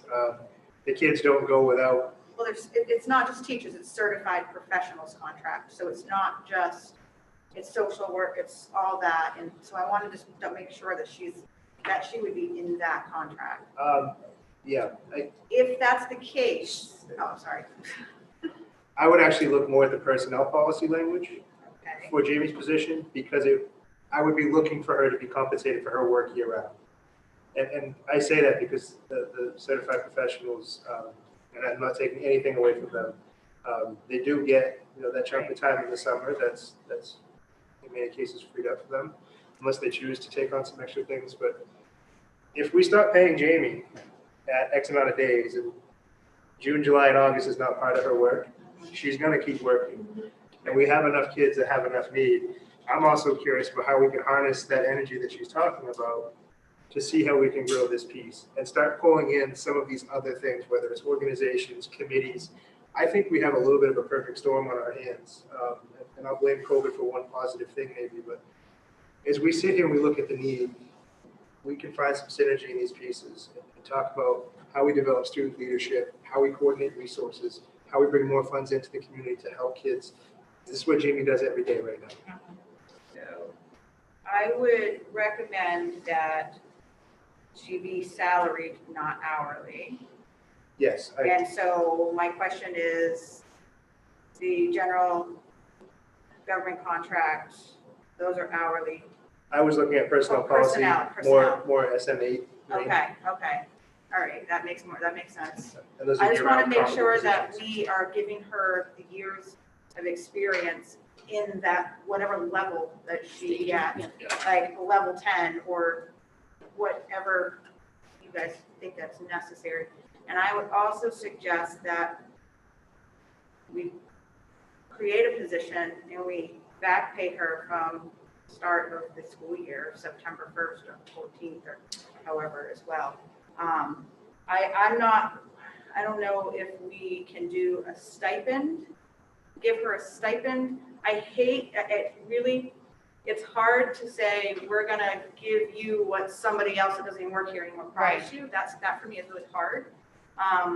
But if we did back pay, that could amount to the same. So that's my thought. Ms. Ray. Just trying to track a couple of things here. So you have a social work background, and are your credentials up to date and Yep. the requirement? Yep, so I have my conditional right now because I've been told several times to come up on the school board and I was gonna get this position, so I never sat for my exam because obviously it comes out of my own pocket. Okay. So everything is up to date. Yeah. I just will have to sit for my exam. Okay, and to the administration side of things, would we ask that credential is a part of this role going forward? I'm just trying to reconcile the two. I think that if we did that, we would be required to also provide the supervision for that licensing.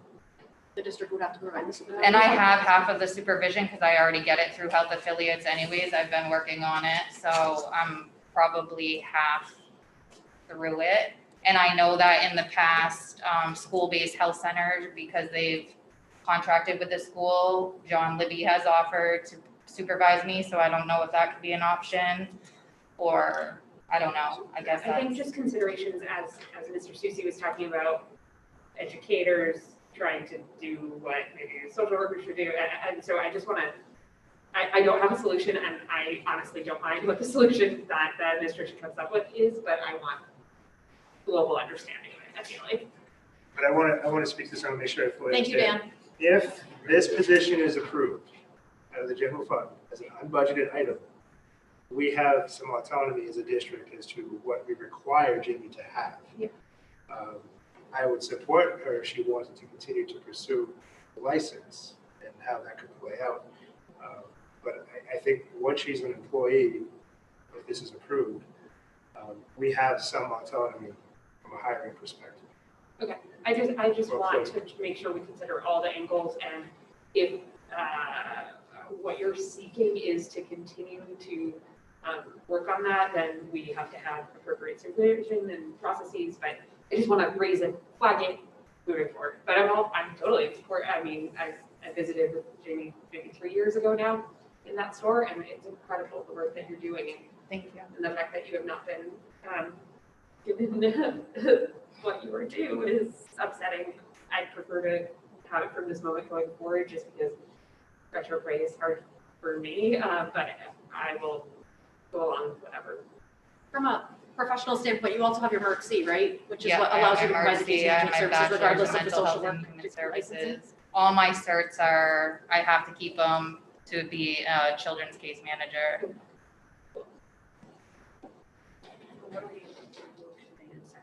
Kieran, go ahead, Mr. Maduris Collins. Yeah, I mean, licenses are great, but you have a proven track record of doing this work. I don't need anything attached to this position for my purposes. And if it's going to cause more rigmarole and headache and paperwork and more money for the district to sort of tack on extra, I don't see a need unless you see a need. But I do support Member Whitlow's suggestion that we do some sort of back pay that gets to the place that you were promised by our former superintendent. Just, you know, if that's the only thing that we ever have to do along those lines, then great for us. But you more than deserve it, and I think the district should do it. Mr. Plotman. Just a quick question. Yeah. We had an opportunity to talk about the Longley proposal, about what we were trying to do down there. Moving forward, if we go with this, do you see yourself as an integral part as coordinating that effort of shaping Longley as an outreach, homeless outreach effort? I And will maybe help. bringing together people, or where do you see your emphasis kind of moving towards? I feel that the community really needs to come together. I know we have some key holders in homeless youth in Lewiston, but I play nice in the sandbox. I'm here to help youth. That's all I want to do. That's all I've ever wanted to do. I want to get them supported. I want to get them to graduation. I want them to have warm clothes. I want them to have a place to sleep. So if that's your vision and you're getting backed with that, I will do whatever you need me to help you with. I know these kids. I go out in the streets with these kids. I'm the one out in the tent cities. We go for walks. I whatever you need from me, I'll be more than willing to help. Jake, I would make that recommendation that maybe we lean on her to maybe spearhead this effort at Longley on what we can develop there that will be the most resourceful for the homeless. I don't think there's anybody else better qualified to probably answer those questions. I would want Jamie at that table to drive this. There's a motion on the table, and it's been seconded. What is the full motion? Motion is to create an unbudgeted position to support the work of the store next door and the need of our youth in the community. A year-round salary A position. year-round salary position. And appoint Jamie Cowett to that position, not just, right? I would probably separate the two, in my opinion, because you're agreeing to create a position. And then I would follow that with a recommendation to hire Jamie in that role, given the many years of experience we have. And I'm gonna get hired for that position, right? Because this has happened We're gonna do it now. before. We're gonna do it right now. Let's go with that. Oh, okay. Even that is. I would like to make a friendly amendment, if I may, to that. This is the first time I've ever done that, I think. I hate friendly amendments. But I would amend that we retro pay her. Well, that one might have to be in the next one, so once we get to her, okay, never mind, I'm withdrawing. Any further discussion? Ms. Wright? Sorry, I feel like I'm misunderstanding. So we would be voting on the position now, and then someone would be making a motion for an appointment tonight without knowing the pay scale? Yes. Yeah. We can discuss the pay scale that I was. Yeah. I'd like to sit with Jamie to talk Yeah, about I the just scope of feel like work and maybe pay scale. under a personnel agenda, and if we're handling it retroactively anyways, then, or if we're potentially doing that, then the timing doesn't matter quite as much, and so I think that should be a separate event, personally, but. I would like to get it wrapped up tonight and then allow Jamie and Jake and HR to figure out the details, as long as Jamie's comfortable with that. As long as something's in writing. Mr. Madeira's comment. Yeah, I would just point out that we've hired other people prior to hammering out final contracts, including superintendent. And so, I don't see a problem with this. I really would like to be able to say to Jamie tonight that you're hired and this is your position. You go. Any further discussion? Yes, Mr. Wright? Some sense of we're on the SMA scale. Yes, I was looking at the SME, which ranges Say from that on me again? 8. 8, thank you. Okay, I just want to know. I can't hear, so what, I was- range 8, what's the SME pay 8 scale? has comparable positions at a year round. SME 8. Where do we find that? Are you On the personnel policies, which is do under. we have a range that we can say out in public or no? Can we vote on the motion first? You can call the question. Just do it. Are we done discussion on the motion to create the position? Ward 1, Ward 2, Yes. 3, Yes. 4, Oh, yes. 5, Yes. 6. Yes. Ms. Wright? Yes. Yes. Motion passed 8-0. Mr. Madeira's comment. I move that we hire Amy Coet for the position that we just created and backdate her pay to September 1st. Second. Any discussion? Do you want the rate for SMEA? Sure. well, it depends on the step, but the step 1 is 47,595, step 7 is 56,280. That's a good range. That's a good range. That's somewhere in there is what I thought too, so. Any further discussion? Ward 1, 2, Yes. 3, Yes. 4, Yes. 5, Yes. 6, Yes. 7, Ms. Ray? Yes. Yes. Motion passes 8-0. Who said four? Oh, it took 10 years. Thank you so much. Jamie, Jamie, before you disappear, contact info. Just want to add one more thing. Thank you so much. Moving forward, we made the motion to create a committee for the homeless surrounding the Longing vote. So I guess that's a committee that needs to be filled, move forward. So, Do we have that in procedural rules? It's not in procedural rules, no, it would be an ad hoc committee. Okay. Thank you, Jamie. Thank you. All right, agenda I have a item. quick point of inquiry on that. Oh, So on Member Coffin's committee, in that motion, Member Coffin, as you understand it, would those members be appointed by the school committee, the chair, the superintendent, yourself? What were you thinking? it was an ad hoc school committee. So be appointed by the members, by the school committee? By the school. Okay. So generally, just. I think looking ad hoc at is this- appointed by the superintendent. Oh. Didn't we have to vote on adding some folks to an ad hoc subcommittee last week?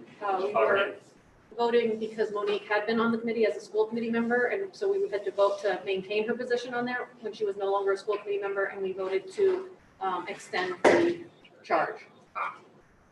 Okay. So definitely talk about this. Yeah, but. So agenda item number 9, to receive a report regarding the MSMA 2020 Fall Conference. So I'll be really, really brief. Unlike the delegate assembly, which was 5 hours. The upshot of it was that there were no contested elections for any MSBA board seats, any of the director seats, any of the officers, all of that was uncontested. There was recognition for our former chair, Monique Roy, for her service to the MSBA as a director, which I thought was nice. And then there was extensive discussion on the 4 resolutions, which this committee briefly looked at prior to this assembly. All 4 resolutions passed. As promised, I spoke out in favor of the equity in education resolution and also voted to strengthen that on a couple of amendments that included stronger language. One of them passed, one of them did not pass, but the end result is that that resolution did pass and with stronger language. I also voted against the resolution that would have allowed school boards to move to fully remote meetings in non-emergency circumstances if they wanted to. I was one of 3 votes against that resolution. So it did pass, but that was what happened. Thank you. Agenda item number 10, to receive and approve the second reading of policy JICK bullying. So moved. Second. Any discussion? Ward 1, 2, Yes. 3, Yes. 4, yes, 5, 6. Yes. Ms. Wright? No. Yes.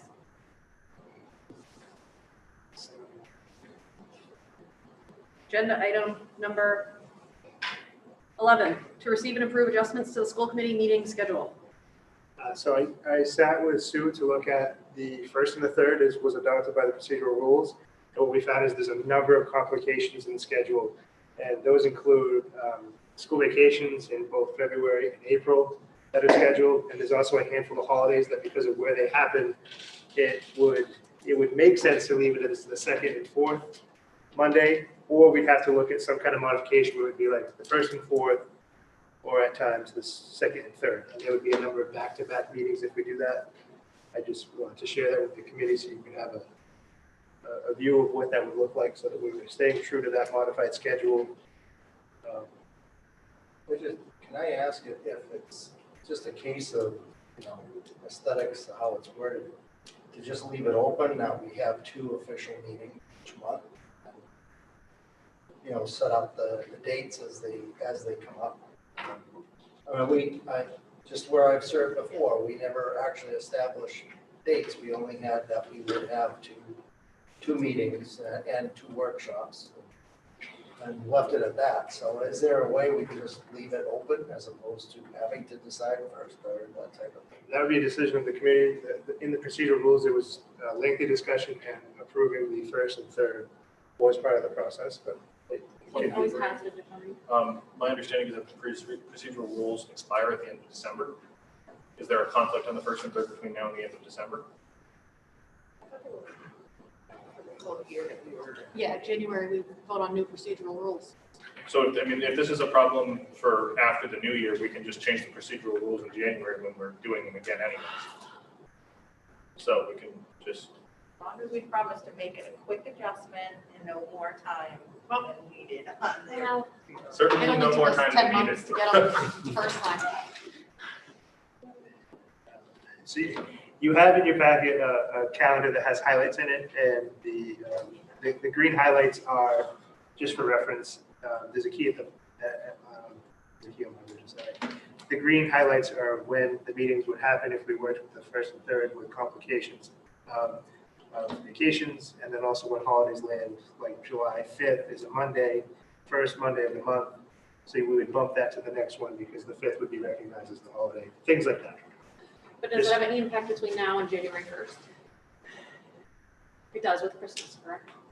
The 3rd. She went from January. Let me just look real quick. So December, or actually November it impacts, no, first and third. And December is scheduled the 7th and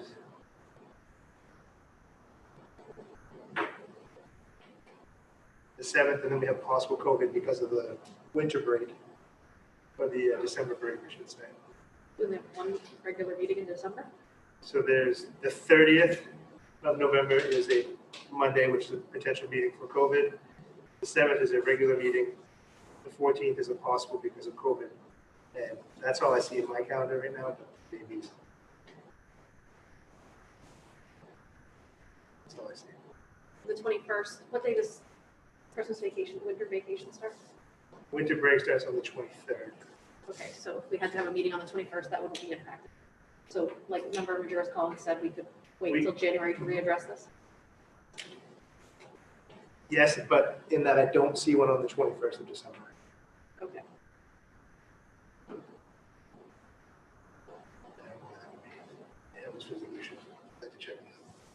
Should we table this? Well, it sounds like that seems to be the will of the group to look at this with procedural rules once we get into January. And then I can check on the 21st to see if that is in fact the okay. So do we need to table it or do we just take no action? I move to table it until January. Any discussion? Word 1? Yes. 2? Yes. 3? Oh, sorry, yes. It's tender. 4? Yeah. 5? 6? Yes. Ms. Ray? Yes. That was good. Who seconded that one? I did, Linnea. Again.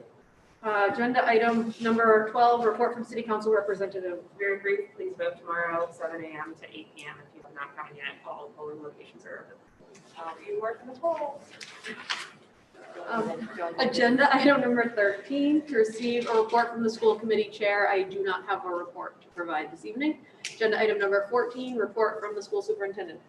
The only thing I would like to say is we probably should revisit when we are going to discuss evaluation processes. So we can put that on the agenda soon if that's what you like, but we're fast approaching those windows or already past one of them. Great. Okay. Agenda item number 15, any school committee community announcements. Agenda item number 16, future agenda items. Mr. Majoris Collins. I would like to see a discussion, if we have a meeting next week, and I certainly hope that we do, of potential proposals from the administration and a possible reconsideration of the motion passed tonight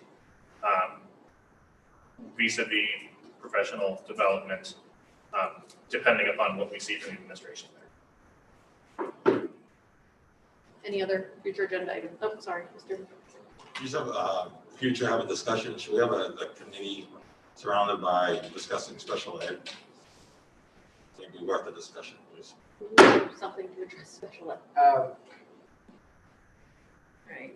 Yeah, I can put it on there, just so you know, we're doing a number of pieces internally, where we've met with all the principals and all the special ed supervisors to gather another round of feedback, so there is work happening. I don't disagree, we have more to do. Mr. Putnam? Can we immediately take up Jake's evaluation next week? Sooner the better, as opposed to waiting. So get an idea of where we're at, what we're doing. We need to have a discussion about it, yeah. Ms. Wright? Can I just clarify, is any portion of the evaluation procedure and timing written into the contract? No, it just states that we're supposed to do it in October. So it is. We've already breached our contract. Oh, is it written into your contract? Is that, I thought that's what you were asking, that it was written into his contract. Yes. It's written into our Policy. It's written into policy. policy, Yes. but Okay. not in his contract, I don't believe. And while I both value and appreciate the policy and the contract, but I'm open to the feedback as I shared with you by email. I think any feedback I can have now is something that can be reflective of. And then if I actually feel like it makes sense from both accountability and reflective work to improve perspective to consider doing it again in the spring. I don't know how extensive the committee would like to go, but I know there are forms in policy and I'm open to the feedback. The forms that are in policy, there's an outdated form that was awful. And then we had sort of built one a little over a year ago to accommodate a new superintendent at the time that wasn't like an official evaluation. So I don't know that we actually have a good, solid evaluation in place right now. So I think that there needs to be a broader discussion on it to figure out what we're going to use for a tool and the timing. A tool and the timing. Monday is scheduled as a COVID update meeting. I think the alleviating the pressure on the teachers is COVID related. So I think that's fine. We want to put this on the next one, which would be the 16th. Yeah, I'm fine with that. Agenda item number 17, to enter into executive session to discuss a personnel matter in accordance with 1 MRSA 4056A. Considering the hour, and considering that next week typically is a shorter agenda, I'm wondering if it's possible to table all of this executive session stuff until next week, if that creates a problem. I think at least one of them needs. Yeah, let's talk about one, I believe we have Dan. Oh, yes, we do have the attorney scheduled. So Ian's stuck with, I don't know, I text him, see if he's still up there. Yeah, see if he's around. Do you want me to text him, Chief? Yes.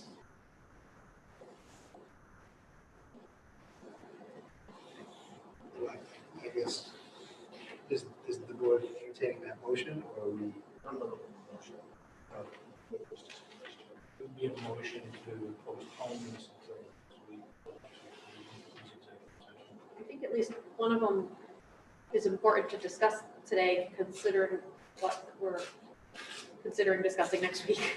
Okay, I'm just waiting for Dan to respond back.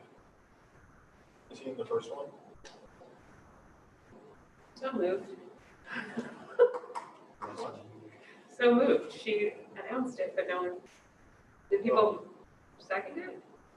No, I just announced, I just read it. That's it. Nothing else has Okay, happened. so I've made a motion that we do that. Enter into executive session. Yeah, Second. great. Ward 1, Yes. 2, Yes. 3, Yes. 4, Yes. 5, Yes. 6. Yes. Mr. Wright? Yes. Yes.